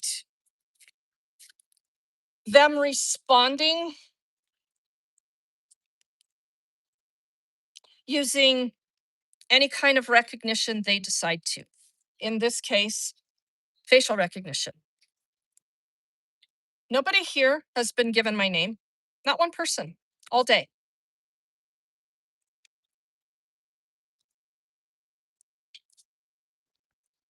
And when I asked him if he remembered who I was, he knew my first and last name. How'd that happen? And why did it happen? So this man says, what should I tell him when I call the supervisor? Should I tell him just a concerned citizen? Yes, please. Well, Minturn needed to ensure he knew who that concerned citizen was before he showed up, because he had to gauge his response.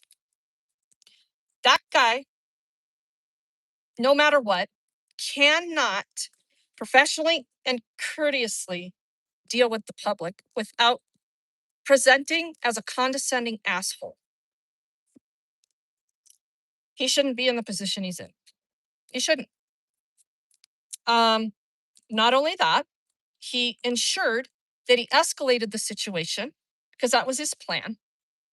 Now, if he really needed to let me know that I couldn't be doing something and he was going to double down on his authority, if he was a professional servant, he would have printed out that order and ensured he had it for backup for what he was about to tell me, because he already knew who he was dealing with.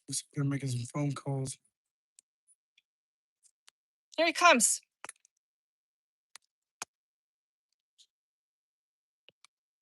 You coming back with that order? You know, I looked into it and I'm acknowledging that I made a mistake, that I clarified that public is availably filmed in. So I looked into it. So I'm just gonna publicly say I made a mistake on that. So if you want to go inside and film, you're allowed to. It's just not in the clerk's office, the library, or in the courts themselves. So Why can't we record in the library? Because he told us we could. So, like I said, I had to get some clarity on that. I'm going to. So go ahead and go get some clarity on the library issue too. It clearly states that the library, as long as you're not disruptive, I'm not going to make a big deal. Get me the order. I can have you go over to the QR code and show you that, and then you can have it for yourself. But I'm just letting you know what Is the order available? On the QR code. Yes. So why did you have to figure out who you were talking to before you came over here? Why did I have to figure out what I was talking to? Yeah. I Who told you my name? He didn't tell me my name. I came down here, I saw you and I recognized you. I said, oh, I've had contact with her before. Oh, yeah, sure you have. Um, Yeah, so you told me to leave. Yep. I was wrong in that instance, and I You're But if- lucky. You're lucky I stuck around Yeah. and gave you an opportunity to come out here and clarify that Yeah. because you just violated my fucking rights. You understand that? I do, and that's why I came out to clarify. My Uh-huh. understanding was one thing. I looked it up and I was wrong. So You need to go to how to deal with the public school. You're not used to it. You're used to total fucking control and authority. And then you have somebody show up that knows what they're doing and you don't. And look what happened. that's why I got the clarity and came and talked to us. Yeah, that was smart. Good job, intern. I appreciate you guys coming down, and you're more welcome to come back in. Thank you.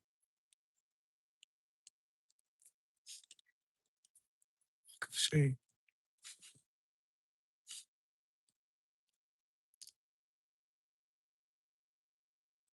Wow.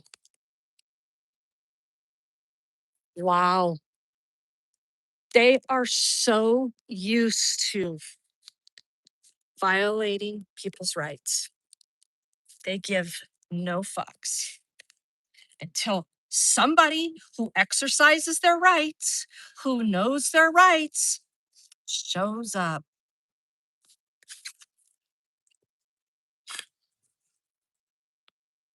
You never know what's going to go down in a Regan Benson live stream.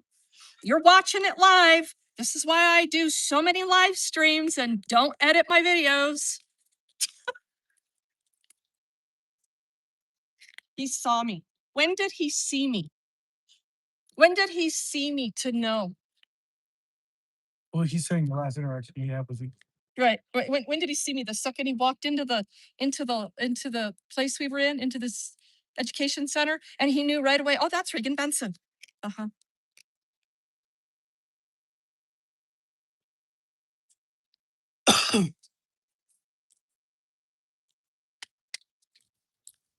And I was really, really nice to him. I was. You know me. Doesn't last long when you turn into a dick, but I was super nice. I feel like to And, witness this live is just completely different. Isn't it? It's not the same. It isn't, is it?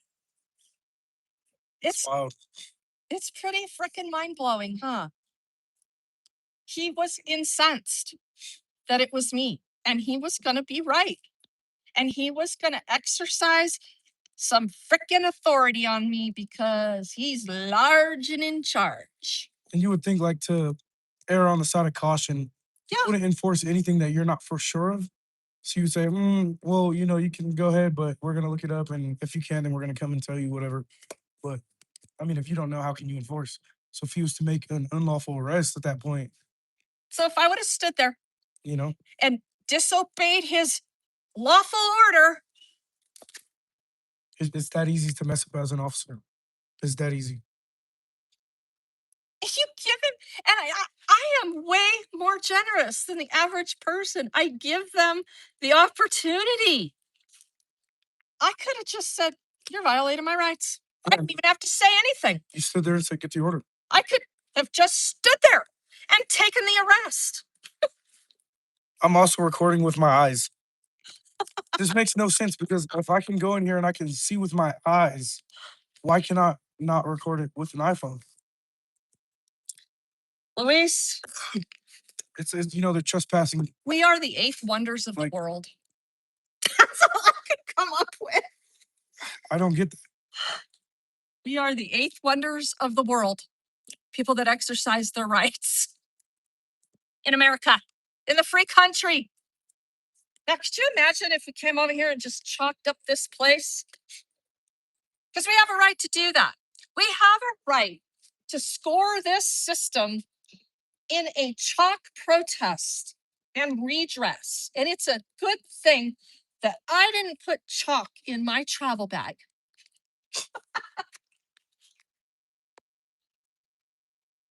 Well, Keep some emergency chalk on you from now on, I know. just in case. But it gotta have colors, right? It gotta have a multitude of colors. You can't just go out in public with one piece of chalk. So if you're wondering, It's not just one piece of chalk. It's an emergency piece of chalk. There's a difference, You're right. You don't just use it for regular old, it's for emergency Yeah. use only. Emergencies only. So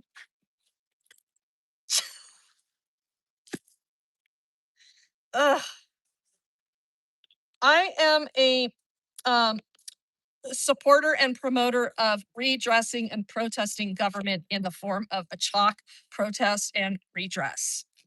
I say bring back chalk protest and redress.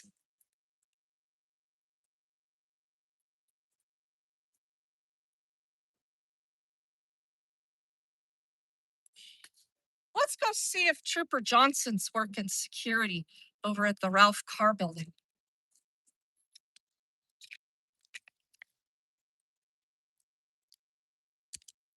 Did you want to go back in there? There's nothing in there. Well, we're going to have to do a redo of this experience. Yeah. So, And if they have anything to say about it, we'll just go back to the live stream. Like uh-huh, right here. uh-huh. He said it. So what if I don't have a phone? What if I don't do QR codes? Yeah, and that's the problem. They're making everything digital. Like, not everybody's gonna. I'm just some 90-year-old grandma, which I will be someday.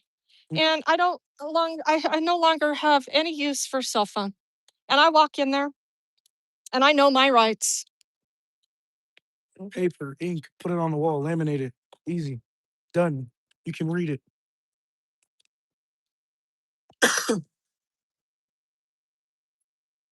And I mean, that's not only a good reference for people, but that's a good reference for officers as well. You would think. You would think. Before they enforce something, they can say, "Oh, let me read this real quick." Yeah. If it was posted on the wall now, this wouldn't have been an issue. Uh-huh. Yep. So you just saw it live right here at the Colorado Supreme Court and Colorado Court of Appeals building.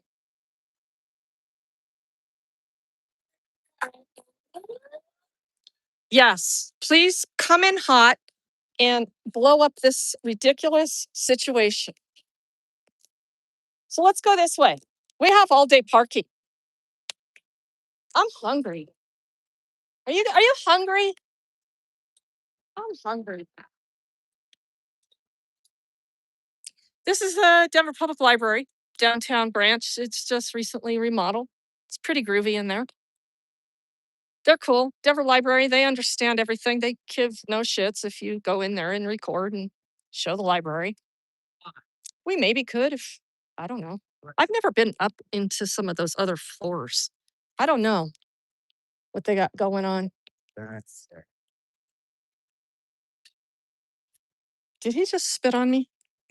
No. Right after.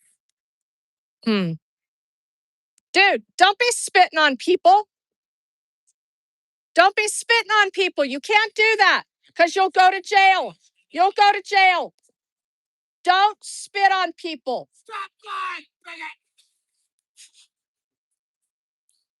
Don't do drugs. We don't know. We don't know what his situation is. Doesn't matter. You don't get to spit on people. He acted like he was spitting on me.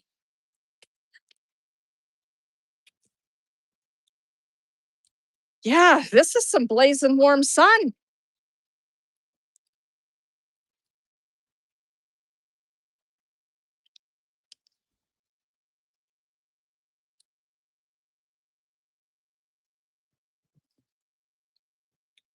See, this is why I don't go anywhere without someone with me at all times now. And the last stream I did, I talked about, just cutting back and doing other stuff. And this is just kind of part of it. Yeah, that Inglewood live stream with they're towing the RV. Yeah. That's pretty crazy. Yeah, I that can't guy's- take it anymore. The tow truck owner. The tow truck owner that I referred to as suck mine, you know what, from Dick's Towing. Yeah, that guy coming after me. And I was there by myself. What's the plan? I don't know. But as soon as I told Brian that he certainly would not have done that if my husband were there, I think he figured out he pretty much fucked up. while this fine young gentleman is not my husband, had he been there, that wouldn't have happened. Everything always happens when I'm not here. Well, there's a reason for that. And that's a very specific reason. And that's why it's really nice to have someone to go out in public and do these things with, because not only do the cops want to kill me, you never know when, a random person like that may just end up really assaulting you badly. We are not in a safe city. So, contrary to all the bullshit that they're feeding people through the press, Denver hasn't been less safe ever. I'm a native. I know what goes on here. All right, let's go check this out.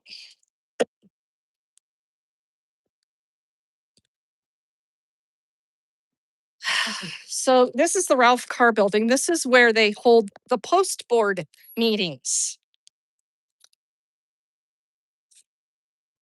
I think still. Who knows? Maybe they've moved them. So, those are quarterly meetings.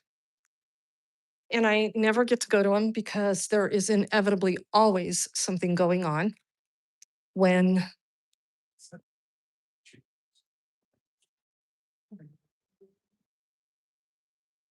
hello. Good, how are you? Your person here, as well as your phone and everything else on your person, Okay. and then go through here. You also put that in the bin as well, please.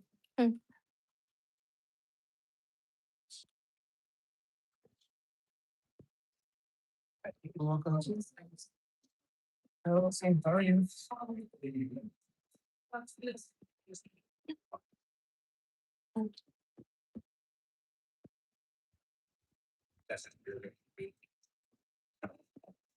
Thank you.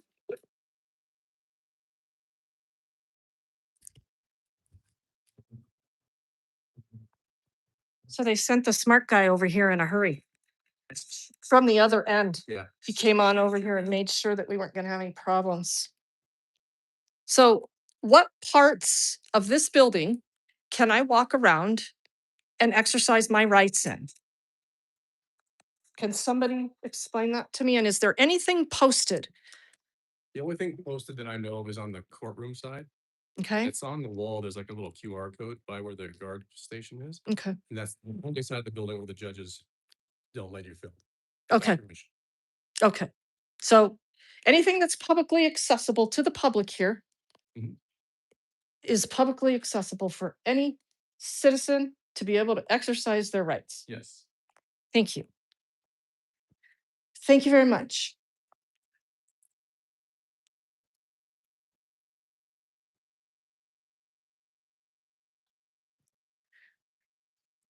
So I don't know exactly what else goes on in the Ralph Carr building besides the post board meeting. But let's see if there's some information stuff. Oh, so see, we could have come through there. Oh, I didn't know that. Okay. I didn't know that. Do you have any information on like the post board meeting or other public meetings that go on in this building? I'm afraid not, ma'am. I'm just. None? Nothing. Okay. None. And is this the information desk? Yes. Okay. Helpful.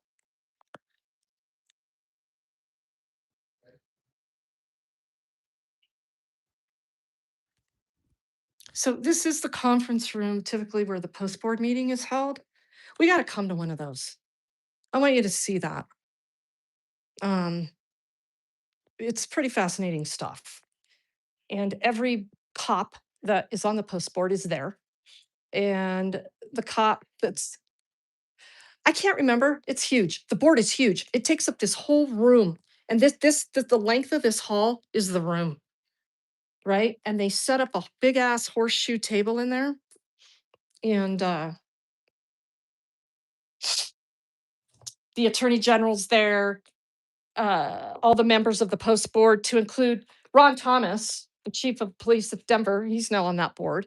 The cop that threw me through the double doors in Fort Morgan, who's now the sheriff of Morgan County, Dave Thomas, or not Dave Thomas. I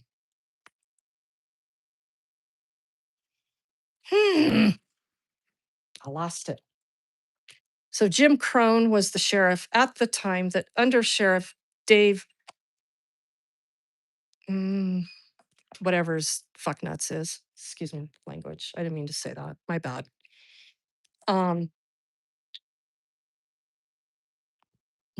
am I trying to say?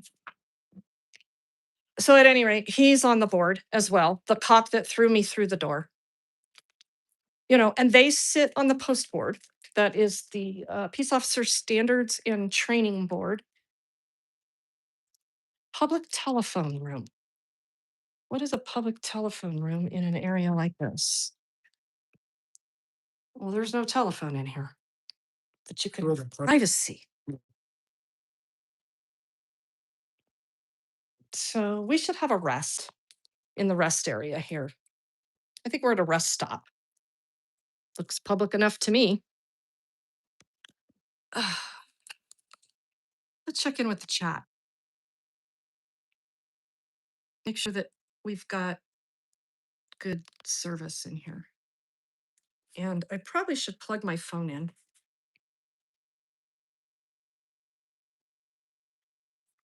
Inevitably, you can go into public spaces where, you know, the government is running those public spaces. And you can have an interaction like that, like we had with Minturn over there. Oh, here's Minturn. Look, here he is again. Thankful for you, so you can just have that for your personal copy. So. Well, thank you very much. You redeemed well today. So yeah, that's great. But you've really kind of important. I'm doing my best to give you the information that's relevant. So. Well, you knew you were going to give me that information when you came in there. So you should have had that information, Minturn. That's how things work. My best. Have a great day. Thank you.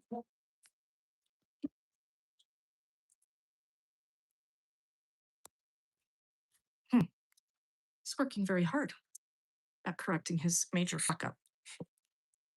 So here we go. Here it is. Supreme Court of Colorado. Brian D. Boatwright, Chief Justice. Order regarding electronic devices and recording for the courthouse at the Ralph Carr Judicial Center. As Chief Executive Head of the judicial system pursuant to the Colorado Constitution, Article 6, Section 5(2), I hereby issue the following Chief Justice order governing use of electronic devices of the courthouse of the Ralph Carr Judicial Center. The Colorado Supreme Court has the responsibility and authority to ensure the efficient performance of judicial functions, to protect the dignity, independence, and integrity of the courts, and to make the lawful actions of the courts effective. Specifically, the Colorado Supreme Court must ensure that individuals who work in, transact business in, and visit the Ralph Carr Courthouse are able to access the justice system freely in a safe and orderly fashion and unhindered by violence, abuse, threats, interference, intimidation, or harassment. Are those for you or me? Thank you. A little snack, some Cheez-Its. You heard me, Sals? I figured I was going to be one in there. Thank you. So you heard all that in a safe and orderly fashion and unhindered by violence, abuse, threats, interference, intimidation, and harassment. Furthermore, the Colorado Supreme Court must minimize conduct and activities that unreasonably interfere or disrupt with the orderly and peaceful conduct of court business by ensuring a neutral forum free of actual or perceived partiality, bias, prejudice, or favoritism. Accordingly, I find that it is reasonable, necessary, and appropriate to impose certain restrictions on the use of electronic devices. On the use of electronic devices conduct in the Ralph Carr Courthouse without regard to the content or viewpoint of any particular message, idea, or form of speech. This order only applies to the Ralph Carr Courthouse, which is defined as the area of the Ralph Carr Judicial Center south of the exterior doors of the building entrance on 14th Avenue and north of the interior sign near the courtyard marked courthouse, including the courtrooms of the Colorado Supreme Court and Court of Appeals, the rotunda, the Supreme Court library. Really? Really? The Colorado Judicial Learning Center and the clerk's office of the Supreme Court and Court of Appeals. This order does not limit the authority of judicial officers to issue necessary and reasonable orders governing the use of electronic devices in their courtrooms. Okay, but let's back up and read that again. So those are the areas, or define that. Those are the areas that Chief Justice Boatwright says he has the authority to rule over.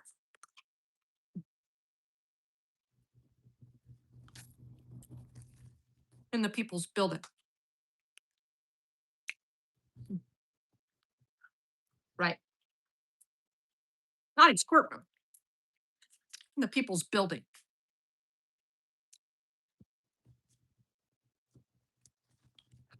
Hold on, let me read. There's another page. Supreme Court and Court of Appeals courtrooms.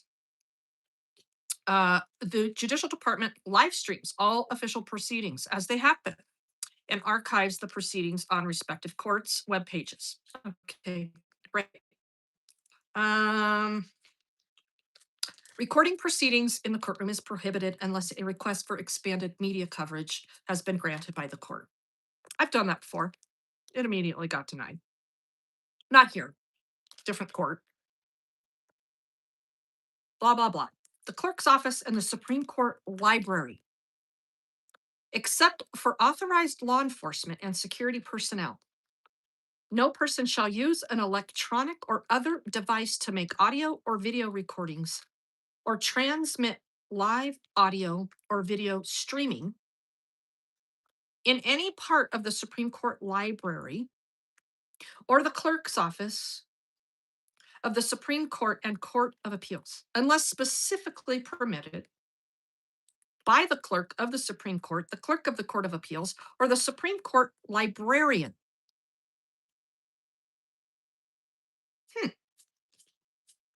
Or their respective designees. We are definitely going back.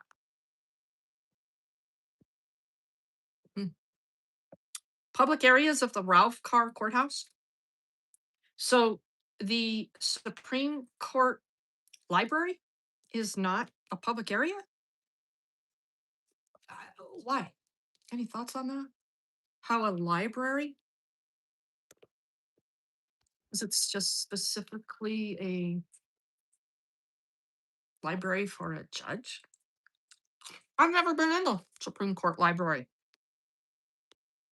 Public areas of the Ralph Carr Courthouse, except in the clerk's offices and Supreme Court library, electronic devices may be used.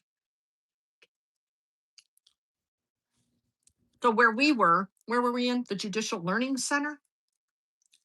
Where he put on the robe? That was fantastic. Let's check out these pictures. So anyway, except in the clerk's offices and Supreme Court library, electronic devices may be used, including audio or video recording or transmitting in the public areas of the Ralph Carr Courthouse, so long as the use is not disruptive of court-related business. Covert recording prohibited. Like Oh. general. Covert recording prohibited, except for state, federal, or local law enforcement officers The following electronic devices are strictly prohibited in the Ralph Clark Courthouse: GoPro cameras, body-worn cameras, and electronic or other devices used to surreptitiously photograph or record.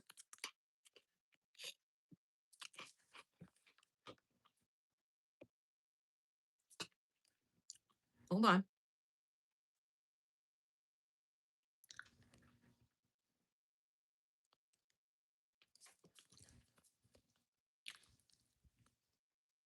Surreptitious. Surreptitious. Surreptitious. Surreptitious. Surreptitious. Surreptitious. Surreptitious. Surreptitious.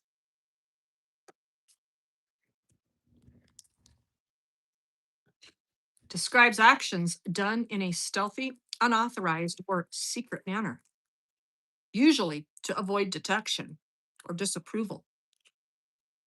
It refers to sneaky or covert behavior, such as taking a surreptitious, surreptitious, surreptitious glance.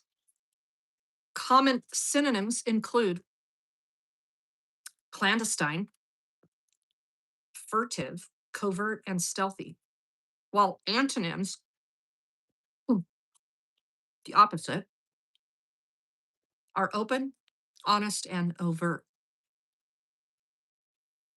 I am an operative overt. That's me. I'm an operative overt. You're gonna see it, and you're probably gonna hear it. I'm not going to be surreptitious. Surreptitious. Surreptitious. I just want to clear that up. So anyway. So also you can't have those devices. Surreptitious.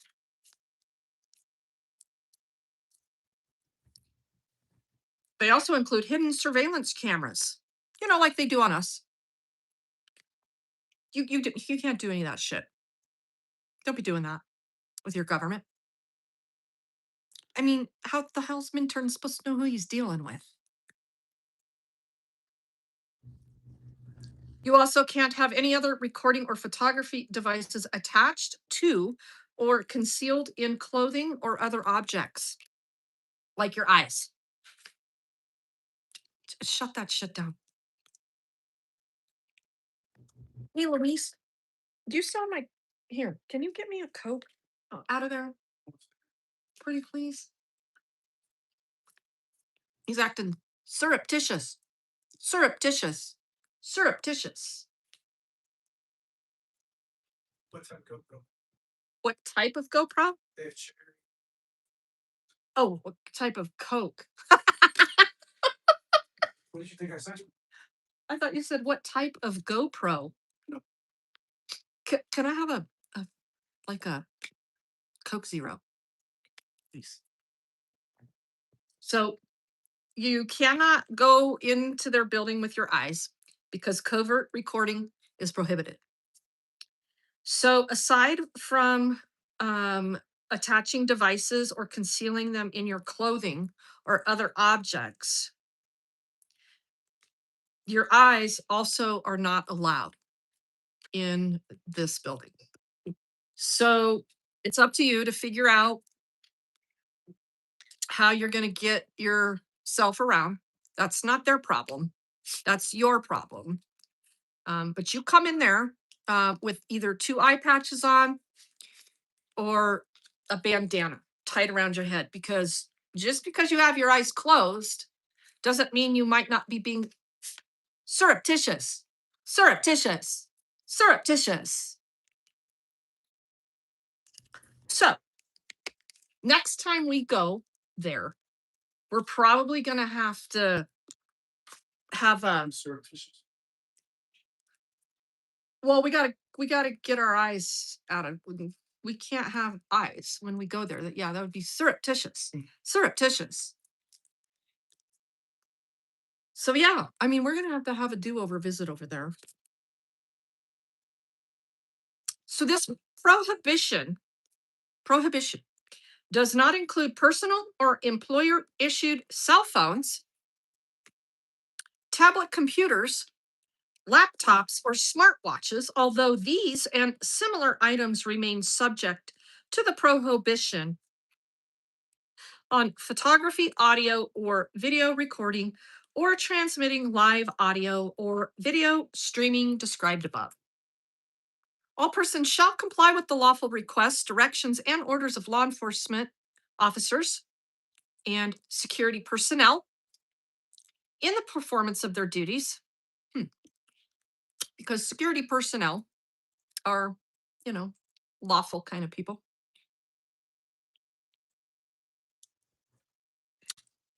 Thank you very much. And failure to do so will constitute a violation of this order. Any violation of this order may result in removal from the building and or contempt proceedings. This order shall not operate to preclude law enforcement officers or security personnel from taking additional appropriate measures to ensure the orderly and peaceful conduct of court and court-related business in the Ralph Carr Courthouse.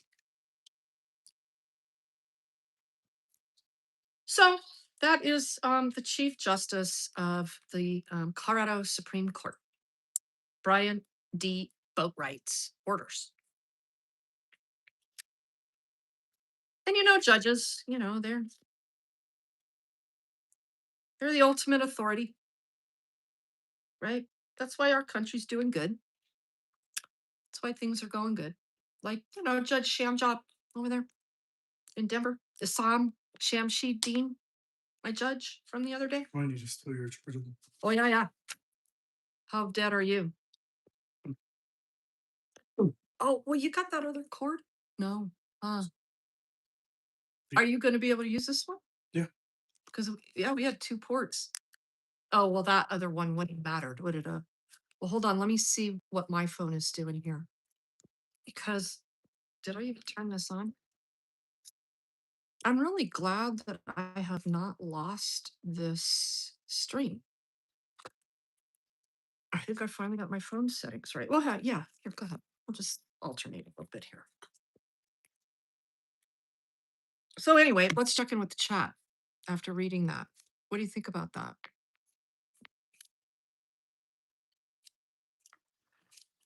Lana and Regan for 2028. That'll be interesting. I'll be the brains. She could be the brawn. I'm not much of a brawn anymore. But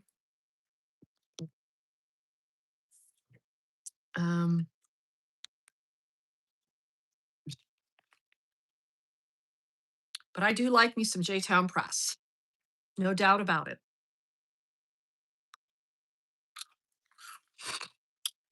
Whoever's younger has to be the brawn. I guarantee you. J-Town's younger. I'm in granny status mode when it comes to activism and taking a beating, you guys. I can't be the physical beatdown anymore.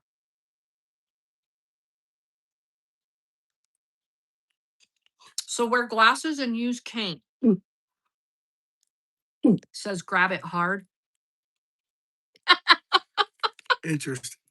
I get in all kinds of trouble for reading the chat. I'm not supposed to do that.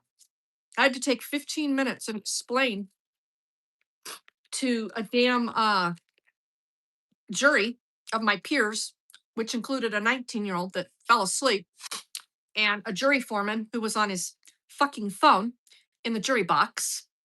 Yeah, I haven't really made that public yet, but oh well, it doesn't matter. Because I'm sure Judge Shamjob was going to address that. And can you blame them with how boring that was? They were all wildly disappointed after they watched the video. They thought oh, because Jamie did a fantastic job. My attorney did a fantastic job during voir dire. She woke everybody up and everybody wanted to be on that damn jury. She is so good. They thought it was some crazy case, right? Mhm. And that they were going to see some shit going down. So they were all hyped up, especially the youngins. So they all lied to get on the damn jury, right? Yeah. So Yeah, that kind of reminds me of I have one of the best criminal defense lawyers probably in the history of women that show up in a courtroom and take no shit. And that is exactly what I wanted because I had to prepare to lose. And when you got to prepare to lose, you don't get somebody in there who's going to go, okay, I'm just really a nice lady and I won't be mean to the judge because the jury might think I'm just mean. Uh-uh. We're not playing that bullshit anymore. And my attorney was not mean to the judge, but she put up with zero shit from him because we already knew where we were headed based on his pre-law school um, summary on our motion to dismiss when it was very clear that he is not, he's really not mastered at knowing law, right? At all. And then called me a liar in the motions hearing and said that the cop's testimony was credible. This would be the same judge who came to a hearing and said that he didn't have any of the evidence for the motions hearing. Yeah, you don't know what the hell's going on. And my attorney said, well, you know, I submitted it on the record at our last hearing, so it's there. So essentially, find it, you fucking moron. She didn't, of course, say that. So he leaves and he comes back with a stack of papers and shit and goes, oh, I found it. It's, I was all in the corner. My predecessor left it sitting in the corner. So yeah, we're gonna have to set this over. Bullshit. You ain't setting nothing over. My attorney, she's like, yeah, what do you think? I said, I'm not giving up my rights to my hearing today and not giving them yet another opportunity to violate my speedy trial rights. And so it had already been decided with the prosecution that we would be going forward with the motions hearing with this stupid judge who was stupid. So he got stupider, not gonna lie. Got really stupider. And so for those of you that understand the process and what it takes, you prepare your appeal way ahead of time, not after you lose. So I knew the last time I was on trial in Denver that the jury pool was getting to be slim pickings. And I don't know why. People just started showing up for jury duty. And people perhaps are pretty sick of the system. And the last time, and it happened in your trial too, Luis. Do you remember the woman? Was it your trial? Was I there for voir dire in your trial? Do you remember this happening? I watched a lot of trials wherein, you know, a juror has every opportunity to get out of jury duty. And there's really, really nothing a judge can do about it. Sure, a judge can hold you in contempt, but a judge will ask you a question during voir dire. If for any reason you do not feel that you can serve on this jury with impartiality, can you please raise your hand? That's it. I mean, that is your opportunity to get out of jury duty. And when the judge asks you a question like that and you're a complete and total fucking moron, please raise your hand and leave. And if you don't want to be there, raise your hand. And I don't care what you say. Make something up and get yourself off of that fucking jury because you are now public enemy number one to potentially putting somebody behind bars who's innocent. So go the fuck home, and hey, don't ever show up again. Nothing's going to happen to you. This is not legal advice. This is my own opinion and my thought process. So for those of you that are watching my live stream, waiting for just a phrase or a sentence that you can hem me up on, I am not giving any legal advice, but if you don't want to serve on a jury, don't. I'll just leave it at that. Okay. So yeah. So my point, last time I was on trial in voir dire, the judge presented that question, and some guy raised his hand. And he wasn't even in the box. He was clear back there in the gallery. So he wouldn't have come in to the box for a long time. Ooh, I'm at 10%. Ooh, this is good. Why is that? How long have we been at this? This phone usually lasts hours. I guess we've been at it for hours. So this dude raises his hand. The judge calls on him. And he literally couldn't have been putting on a bigger act. Yeah, I've seen women like her before, and I already know that I'm not gonna like her. So there's no way I can be partial. And the courtroom got so quiet. Fair enough. He was honest. Fine, dude. If you've seen women like me and you don't like them, get the fuck out of here. Cause yeah, bye. However, that did piss off the judge, and she scolded him immensely and told him that it was quite apparent to her that he was not wanting to serve on the jury and was looking for a way out, and that she was going to go ahead and give it to him. But his comments were very, essentially pretty gross, and you can get the fuck out of my courtroom now. She did it very nice. That was Judge Judith Smith, the judge that I've been talking about in this other case that I have now, who wrote a letter to Phil Weiser wanting him to issue a ruling on this statute being unconstitutional. At first, I thought Judith was maybe doing that because I called her and her friends there in the courthouse. The I don't think I called them the Mean Girls Club, but I called them the essentially the Girls Club. And so I think they worked really hard to say, okay, Regan, you want to talk shit about the women up here at the courthouse? Watch this. Mhm. So they went and found Judge Shamjob and put him in that hearing. So, but anyway, yeah, if you don't want to serve on a jury, don't, because you're worthless. And it's really unfortunate that you're that uneducated and unwilling to do your part in civic duty. But hey, look, the world's full of stupid people.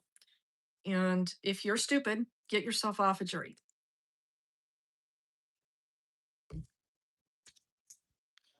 And so, based on, oh, and also during that process and this is becoming more of a common theme as well. Whether or not people are being honest with this one, I don't know. I would say in both instances, it was hard to tell.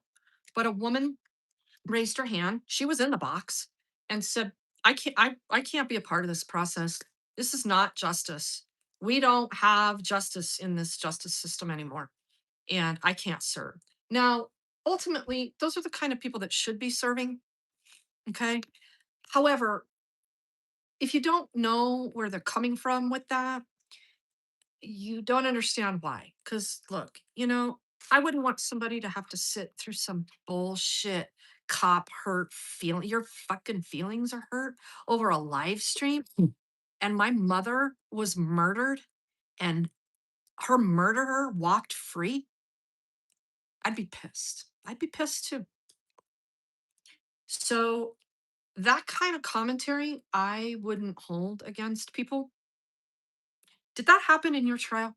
Did you have a woman at some point during selection raise her hand and say, this system, I can't be a part of this system anymore? Yeah, it was like a younger female. She said something about like the cops always being like, basically wrong and just evil, and you know, she didn't want to be a part of their prosecution attempts, Huh. and that she doesn't trust cops. But she said it. See, now in that particular situation, I wonder if she knew that she really should be serving. She knows we've got a problem, you know, and she's got an opportunity. But that's the whole thing. I mean, jurors are told to be honest, right? I had a juror that was a cop in the box. Yeah, They shouldn't even be eligible. he wasn't. He fucking lied. How do you get He sat there and sat there and sat there and then decided. This guy was a lunatic. When he walked in, the courtroom, this is the time where you're supposed to judge a book completely by its cover. Sorry, but it is. So I'm one that doesn't like to go around judging people by their exterior. Okay. But this was the time and place to do it. This dude walked in and I said to myself, he's a cop. And Jamie, my attorney, she had her sheet and immediately crossed him off. Yeah. So we were working to get rid of him. And he wasn't forthcoming to begin with. When the judge asked his questions, he wasn't forthcoming until my attorney, who went last during voir dire, said, if you hear my client calling cops fucking pigs and blah, blah, blah, are you going to be able to be impartial about that? If you hear my client say that she thinks the government is really bad at most everything it does, are you going to be able to deal with that? I mean, she wasn't fucking around, right? And that guy just kept like, his head was going to explode. It was so weird. It was like, dude, so I was watching him, you're literally sitting here trying to figure out if you want to be on this case. Well, my attorney was after him because we were going to get stuck with him. hmm She got him. She fucking nailed his ass. He lost his shit. He's looking around, raising his hand. My attorney, "Oh, could we please pass the microphone to so and so right there?" My attorney's getting all happy. Mr. So and so, can you tell us why can't serve? Or what about my client? Well, our police need protection. And I'm a retired federal law enforcement agent. And we're not doing enough for our police all over this country. This guy was losing his shit. And I'm just literally, this is what he said. I'm just sitting here seething and he's shaking. It was nuts. It was nuts. All these people still didn't know all the details of the case, but they're still learning. They're starting to learn bits and pieces of it as you go. Right. And so they're getting all excited. Right. Everybody's thinking this is going to be some huge federal ICE bullshit case that I did something to an ICE agent or right. Because that's what's happening in our country. And they're going to see something fantastic and they're going to be able to, either stick it to me or set me free. So we got a jury and we were pretty happy with them. And then we weren't. When we figured out that the foreman, the person who ultimately ended up being the foreman, clearly lied also to get on the jury. So we did our best. And that dude was furious. Oh yeah. Yeah, Jennifer. And that's the whole thing about the jury selection process and why it is so crucially important. And interestingly, a very public process. Anybody can walk into a courtroom and watch it. I encourage everyone all the time, wherever you live, go find a jury that's set on your docket in your local court and go to it. Go watch it from start to finish. You can't just pop in and go, oh, he's convicted. Watch it from start to finish. And they played so many games with streaming that trial. I don't know why courts play games about transparency. I don't know. Why do you think they play games? You can sit in there publicly, you know, you just can't record it. Yeah. Yeah. You can take notes, you just can't record it. Yeah. It all makes perfect sense. It's ridiculous. Well, it's because these judges don't want you to see their bad behavior. That's why. That's it. And Judge Shamjob played games all throughout the first day of the trial. People were trying to watch it. Then they changed the process of how to watch it and then announced that they were going to kick people out at a certain point because they can't do white noise with the teams and they can't put it on YouTube and blah, blah, blah, blah, blah, blah, all these fucking excuses. The second day was different, to be more of an asshole. So people that were watching it the first day on a certain way didn't know that it was being streamed on YouTube the next day.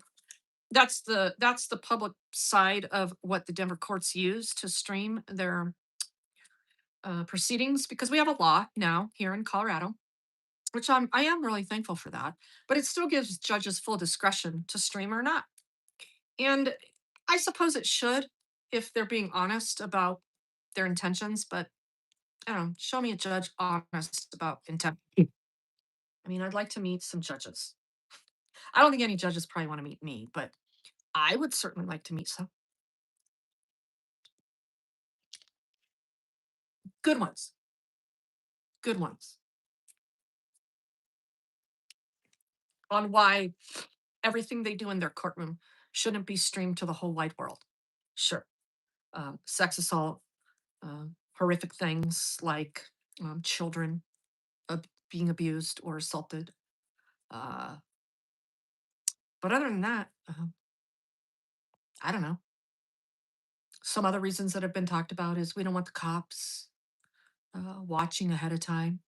Mm, Well, it's not like they don't talk ahead of time.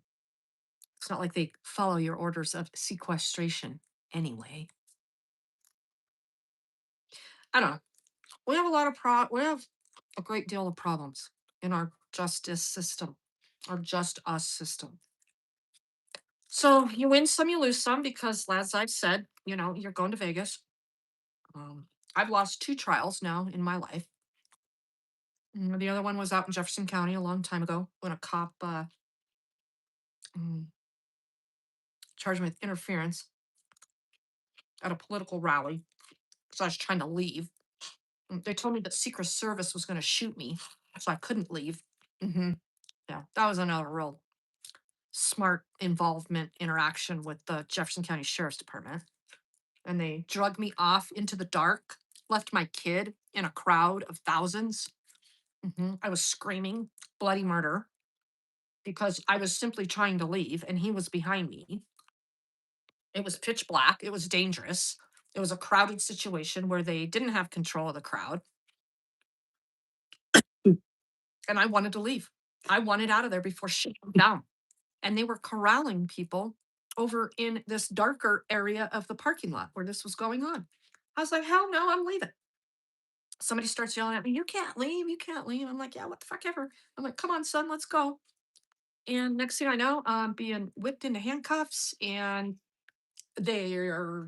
my son is over here and they're pulling me away. And all I see is my kid getting lost in this crowd. I'm freaking the fuck out. Granted, he's old enough to mostly take care of himself, but I don't care how old your kid is. I wouldn't care if that was my 50-year-old kid. That would be a little disconcerting to me. So I was yelling, and the fucking cop kicked my feet out from under me while I was in handcuffs and held me up by my arms, tore my rotator cuff in my shoulder. So that was my first law enforcement injury. But I didn't do anything wrong. It's all good. And so I took that to trial. and I lost. A jury um, convicted me of what was that?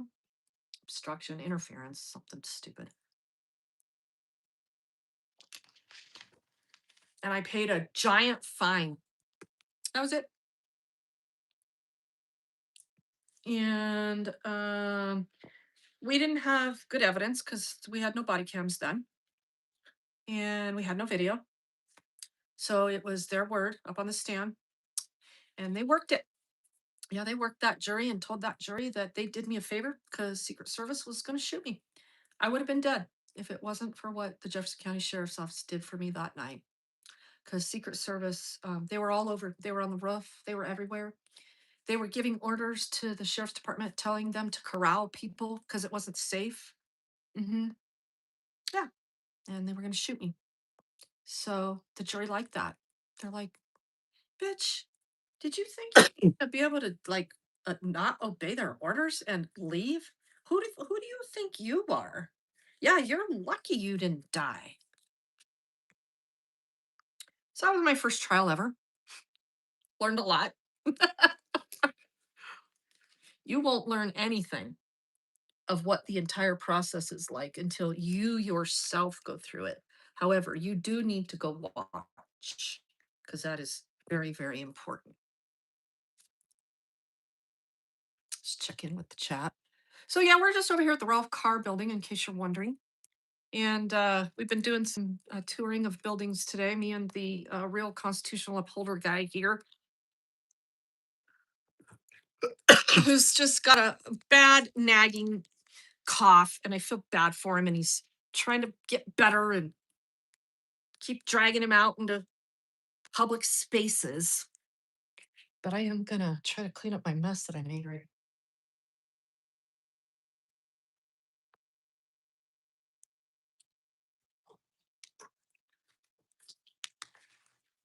This is a nice little area. Yeah. It's got a nice little lounging area over there. It's got a restroom. And doesn't seem to be a problem for the public to use. That's nice.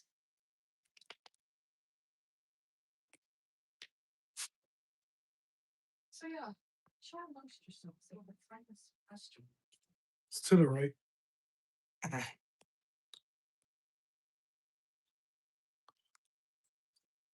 Oh yeah, it's right here.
Am I still charging? Yep. Yeah, see, this is a nice little area here. So I guess there's nothing that goes on in this building, mostly. So what do we need it for? I mean, I don't know. Literally, not a damn thing goes on in here. Uh, huh, I don't know. Weird.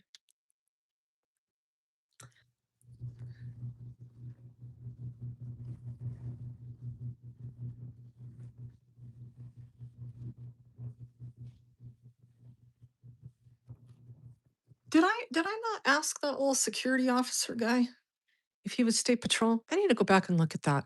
Dude, if you're not a cop, you don't get to identify as one. So I hope somebody has reminded you of that. Yeah, see, there's just.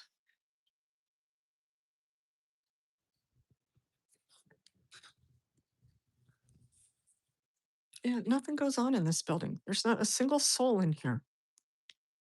How weird. This is a big old fancy, mighty big building. Shouldn't we be hearing some cases, Colorado Court of Appeals? I mean, you're pretty log jammed up on your cases, aren't you? What do you think? Where should we head to now?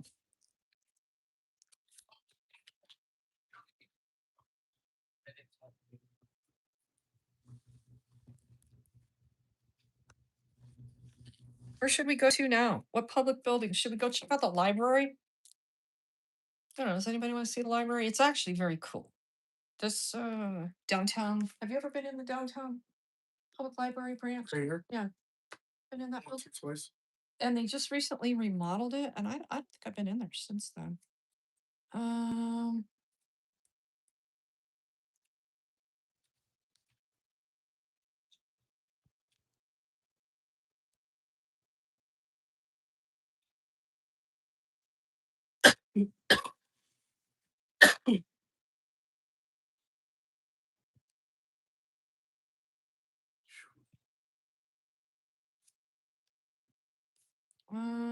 let's see. What else?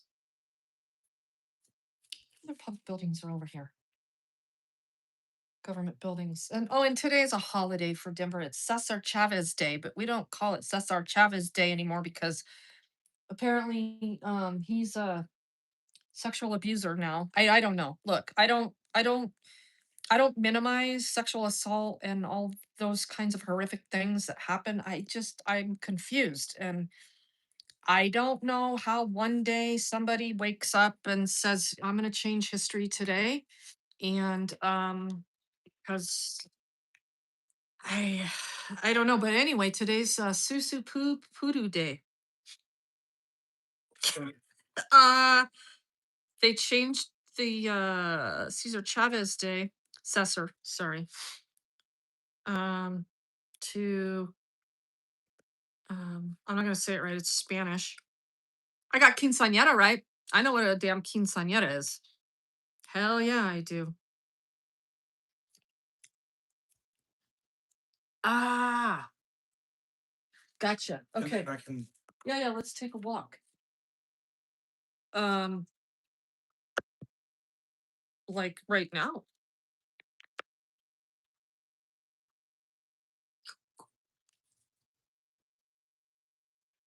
Finish this letter.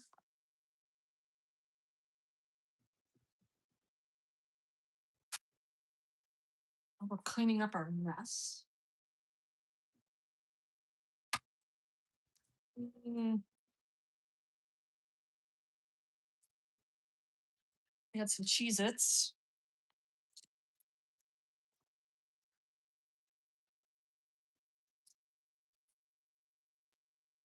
He's making a phone call. He may have to make a mad dash exit. I keep trying to get the videographers to stop stating we're acting within our rights.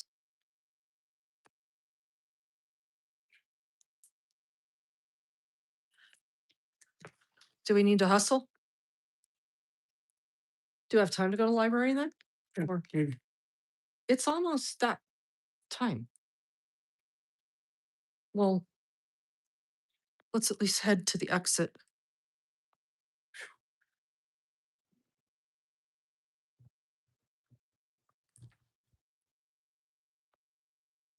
You use the restroom pretty quick. Oh, okay. What time does this building close? 5 o'clock. Okay. Well, we're leaving anyway. Thank you for your courtesy and professionalism. And it's unfortunate that you had to hear my filthy, vile mouth. That's Well, okay. I understand. Well, it's free speech, right? Yeah, hopefully we answered your questions. and Yeah. stuff. Well, you did well. And ultimately, I got this order. Perfect. So thank you very much. Take care. Thank you. Well, I mean, I typically don't like apologize for my vile, filthy mouth, but I mean, I felt kind of bad for the guy. Maybe he's never heard anything like that before. So we could have, this is what connects that building we were in. This is the courthouse hall. So next time we come, I want to understand this whole connection better because there was a case here, right here out on the street. Some guy broke in here, busted out a window right here on the bottom floor, and went up to the 8th floor, apparently, and started a fire. Thank you. Oh, where's Trooper Johnston? Does he not have this post anymore? I'm sorry. He retired last year. Well, isn't that fantastic news? Ah, wow. I got more done this year than I thought. Woo! Right on. Not really, though, because he should have been fucking shit can. You and DMA just see him recently though? Not recent. He was in the park last year. So it's 26. It's only March, right? So that happened last year. So he retired after that. So he retired after that complaint because that complaint was sustained because it was a little obvious. And ultimately, DMA should have had him charged with a crime. He didn't. He drove all over the park that we were just at. Seriously, you tell me what's up because I don't want to go in there if we need to go because I don't want to mess up your day. Um, so you heard me talking about the grass over there in the park. Well, last time we were over there, Johnston was driving his car all over that park, acting like an ass clown.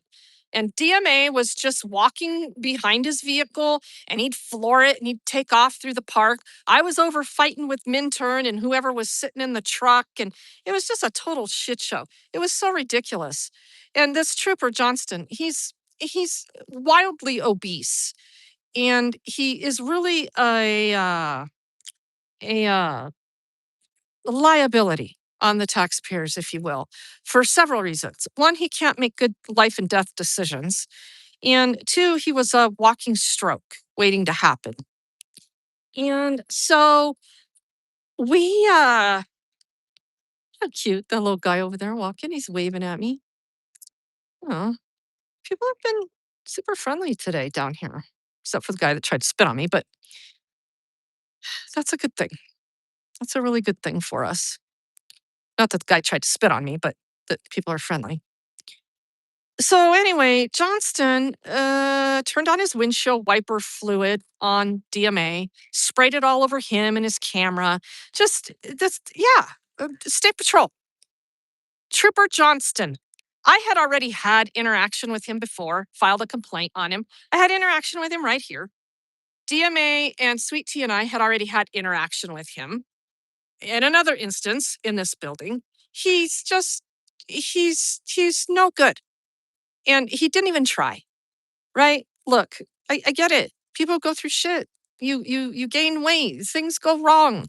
You get sick. There's all kinds of things. But come on, dude, come on.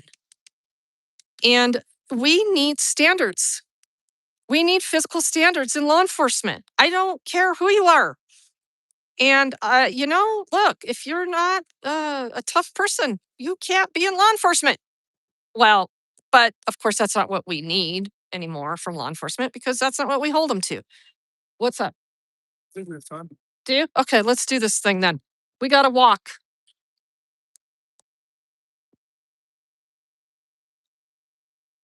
So we're going to walk on over here to the public library. This is the art museum right here, in case you're wondering.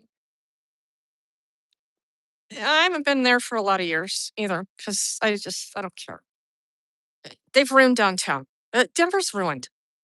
I'm a native and For those of you that are listening and you're from Colorado, you know what that means. When somebody says with some disdain in their voice that I'm a native. Just checking out these cameras here.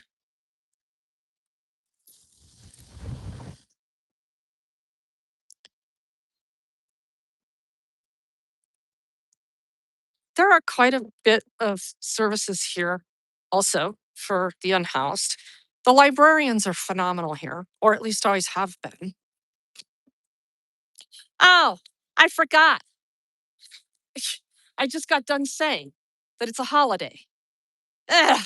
Okay, well, that's what I don't like about the damn library. So, in honor of someone you close, why don't you open and have a party for them? I don't know. Let's have a party for getting the name Cesar Chavez removed from stuff. Let's have a party. Don't close. How stupid. Well, that's government for you. So there you go. What did I say? Everything it touches, it screws up. I'm supposed to say almost everything it touches. I'm not supposed to be saying everything anymore. Even though, prove me wrong, show me something government has done that it hasn't screwed up. I'll wait. Show me something government hasn't touched that it has made far worse. I'll wait. So Civic Center Park is also closed, apparently because of construction. AKA, let's keep the homeless out of this park.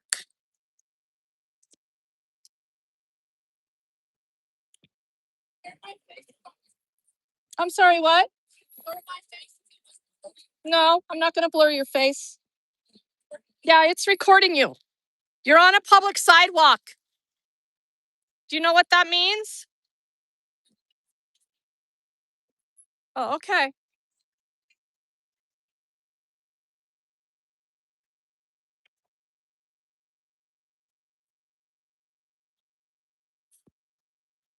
I'm just looking at my phone here for a second. Sorry, that's why I'm just standing here. She told me I needed to blur her face. Ultimately, is what she said.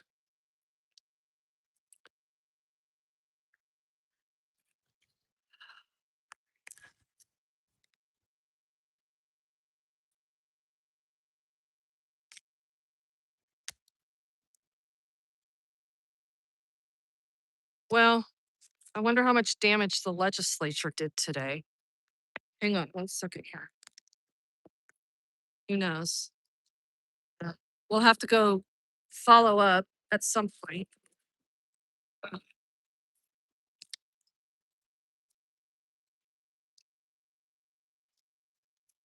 Well, I'm glad I didn't plan a trip to the library today in downtown Denver. I would have been really mad.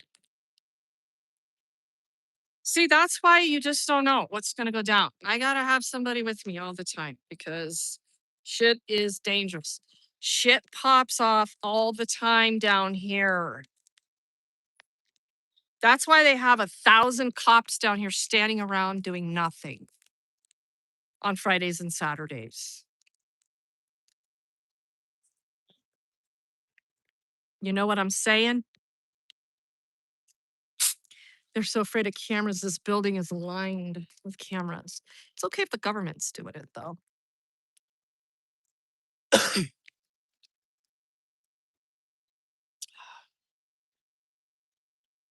I swear, Coke does a terrible product in the plastic bottle on the Coke Zero.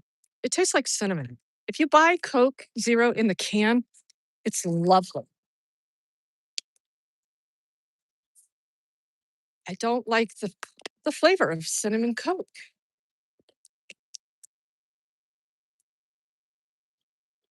Yeah, so I don't know. They got a bulldozer over there in the park. Who knows what they're doing?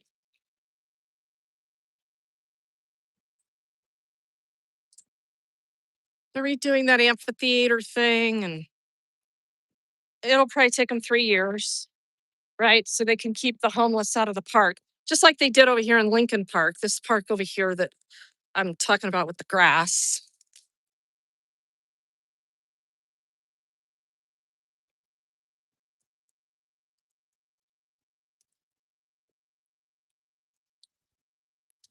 I want to ask that dude what he's doing because he was across the street Yeah, he like has a before. I know, but I wonder why he's moving from spot to spot like that. pointed in the same direction though. He is? Yeah. Oh, there's some park rangers.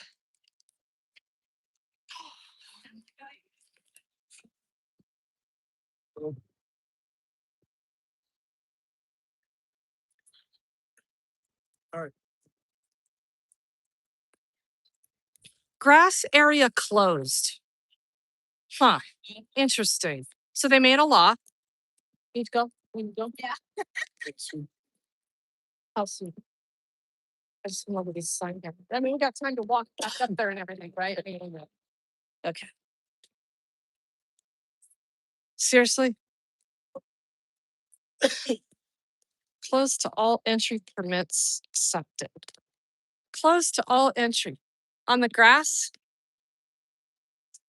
You got a bunch of kids and shit on the grass.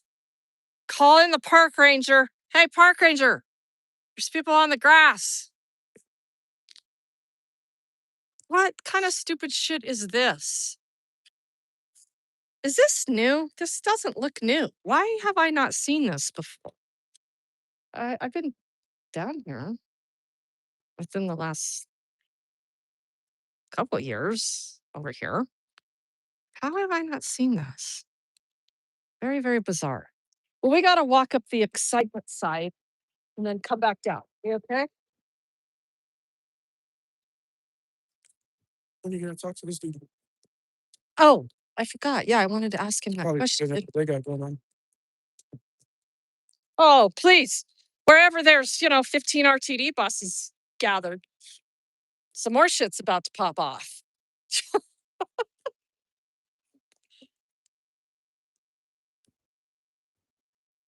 We're going to cross here.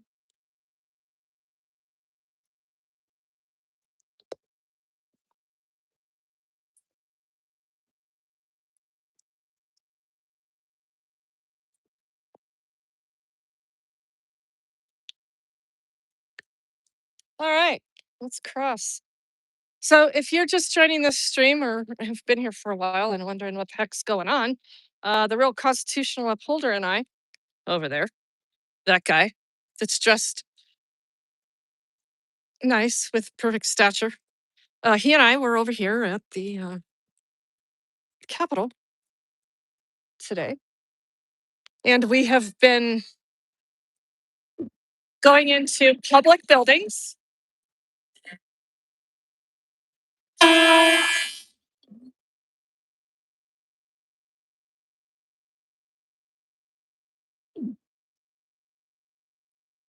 Including this one,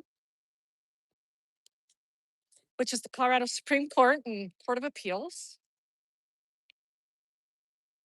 And had another interaction with Sergeant Minturn from the State Patrol. It didn't go great, and he made up, I guess, for it. I don't know. He needs to go take some communication skills classes. Hey, can I ask you what you're doing? I'm just curious because I saw you on the other side. I'm shooting time lapse video for the news. Oh, okay. Yeah. So, Cool. and the key to time lapse is time. So you get to sit in a chair all day. Well, actually, I got to roast in the sun all day. Oh, yeah, because you were out up there, weren't you? Yeah. Yep. You need sunscreen. I actually have gone through a little can of it. Uh-huh. Okay. Well, at least you got it. Yep. Yep. Well, by Wednesday, it'll be snowing. So Exactly. So I had to get out here and get it while I could. right on. So it's just taking a picture and then it's moving up. Yep. So it takes a picture, waits 3 seconds, then moves again, takes another picture. Huh. Well, that's groovy. Is there something coming up on this building? So yeah, that's the Supreme Court Right. for Colorado. And Wednesday we're gonna have a story about a ruling that just came out. A ruling? Oh, okay. Cool. I'll be watching. Channel 7. 6 o'clock. Well, you know, I've got some favorite reporters over there. So Okay, cool. I'm always tuning in. Awesome. Yeah. Wonderful. Well, cool. Thank you. I was Yep. just curious. Have a Yep. good one.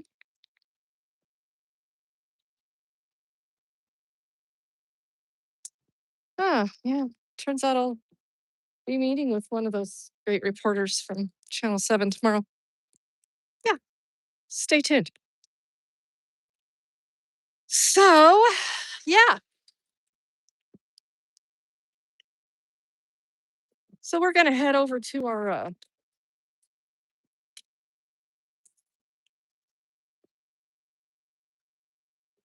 parking lot where we parked. So this whole block literally is that building that we were in.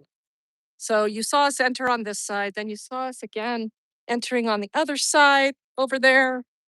Yeah, takes up a whole damn city block. The Supreme Court building. So some dude, as I was saying, in that brand new building right there, broke in at the bottom of it, got on the elevator, went up there to the 8th floor and started a fire or some kind of small fire. They responded quickly and they put out the fire or whatever was going on, arrested the guy. However, the fire suppression system failed in the entire building and ran for hours and hours and hours, and nobody knew it. And it flooded, don't quote me, a lot of floors. And I don't know if it went across the whole building, but it did extensive damage. And water, all water. The basement filled up with water. It turned out to be, you could Google it. It was a really fascinating story. It turned out to be the biggest insurance claim that the state of Colorado has ever had to submit in history. And there was some more talk about it. I mean, look at that building that we were in. And it takes up a whole damn block, a whole damn city block. So this is another chamber where they hold those committee meetings.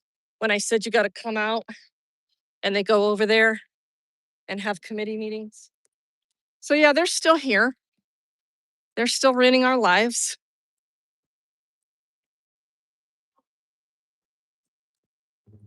That's comforting. And this building, I've never been in this building.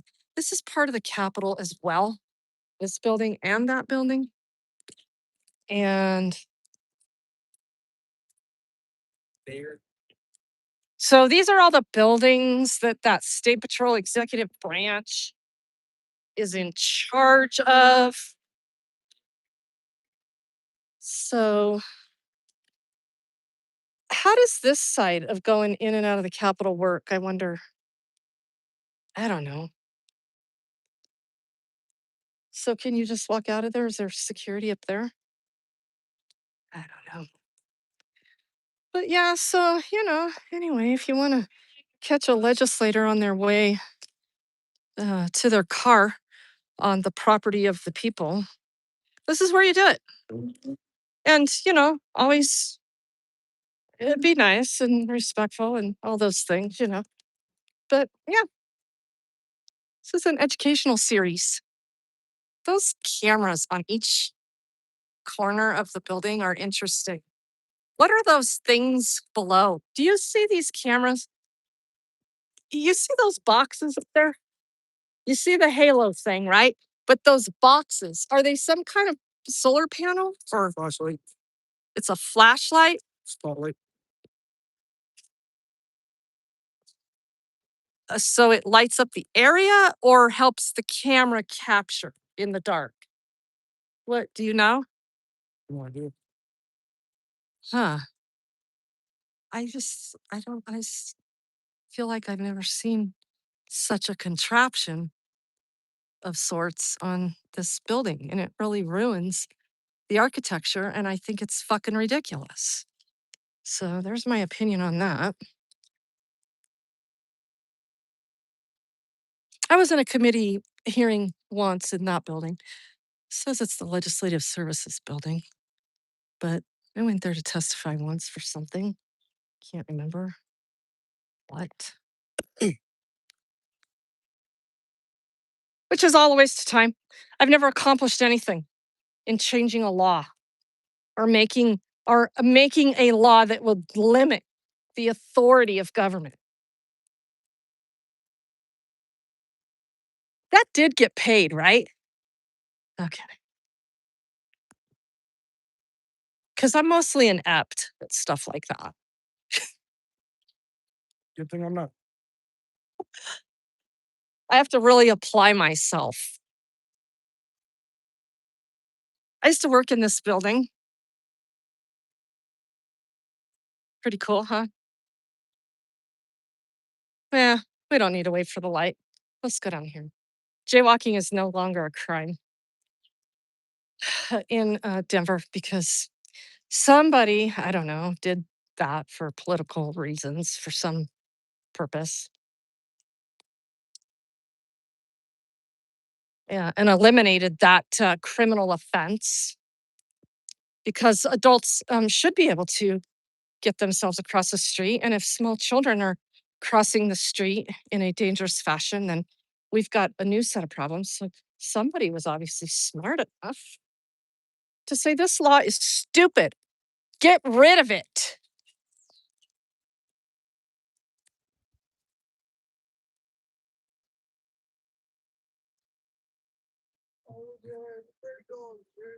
Prairie dog. That's a squirrel. No. The prairie dog, and there's another one. Oh, yeah?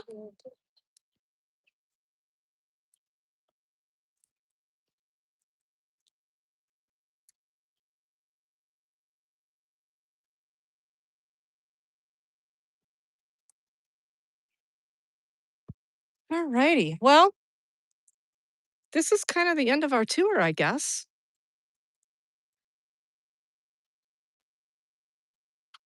Maybe we should keep it rolling in case we come upon some Denver police officers behaving badly. They don't do shit like that. Sorry, my bad. We can keep it rolling and show their good behavior.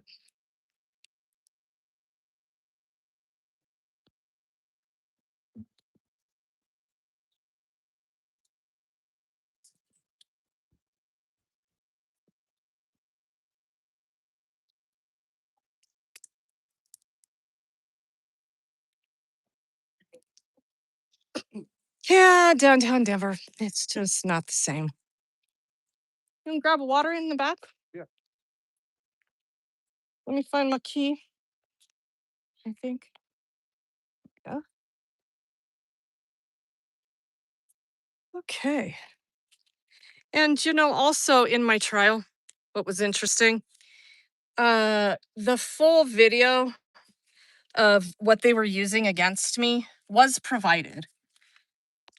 It's an hour and 40 minutes long. A lot of stuff went down in it as far as pertaining to the case and to be able to, huh? You need orange? Oh, I'm good, thank you. And being able to make a determination with the evidence. It's an hour and 40 some minutes long, I think it was. And plus all the evidence and testimony, plus all the other conversations that would take place in deliberations, yada, yada, yada. Yeah, they returned a verdict in less than an hour and a half. Yeah, you tell me what went down. That was fun. Fun day, indeed. I don't know. I'll probably end this, I guess. If something goes down, we'll fire up another one. You just probably won't get a notification. Well, you should. I don't know. I don't know what YouTube's doing this week. But at any rate, yeah, that was fun. And there's our good friend, the real constitutional upholder. And we set out and mission accomplished today, I think. Now we're just going to have our conversations about what it would look like for him to be that professional lobbyist for the people. So, yeah, I just kind of thought about that and I thought, well, I'm going to spring that on him today. So I've sprung it on him. He's seen how it works. And hopefully by next legislative session, the people have a lobbyist for freedom. He will be our freedom lobbyist. And hopefully I won't be in jail by next legislative session. Because if I'm in jail, I'm really going to need a lobbyist. And yeah, put May 8th on your calendars for my sentencing hearing. If you're here or you want to travel here, that would be awesome. Let's have a day in Denver for folks that would love to travel here. If you want to travel here, send me an email. And that'd be a nice time to see Colorado. I don't suggest you stay here long because you'll be irritated as hell. And yeah, and bring personal self-protection mechanisms, whatever those would be. And but yeah, come on out. May 8th, we're gonna have a party over in courtroom 3E, not a literal one. I don't want somebody to take that out of context and say that I was conspiring. Legal party, Illegal, illegal get together, illegal, yes, illegal gathering, legal, not ill. illegal, Do you A. mean ill or a? legal gathering. Okay. Just to make that clear, because remember they took the chat out of my live stream and then they put all the words together that they wanted to tell the jury. And like Brian O'Neill, when he got a civil protection order on me, he said that I said, let's go find him. And he said that I was trying to hunt him down at the District 3 cab meeting, when in reality, DMA was with me and he wanted to go to ask Bell a question. And I said, let's go find him. Right. But since they took the chat out and other things, probably that they wanted to be part of their case. Yeah. So at any rate, just know that I am being watched and scrutinized heavily by the people who are very important in, my life and want to end my life. So yeah, happy trails. And we'll see you next time. I am going to do a live stream here pretty soon, and it's going to be titled A Message to My Jury or A Message to My Jurors. And so if you want to come up on that panel, email me and let's talk about what you saw at my trial. I'm really serious about that. If some of you folks want to get on there and talk about what you saw, I hope this guy will here. He watched a little bit of it. Whoever else is out there that watched a little bit here and there, let me know. I'd love to have that person that watched the whole thing and get your full take on that. But for now, peace out. Thank you for the $5 super chat. Who was that? I forgot. I'm sorry. Earlier you gave that to me. I really appreciate it. Bye-bye. I mean,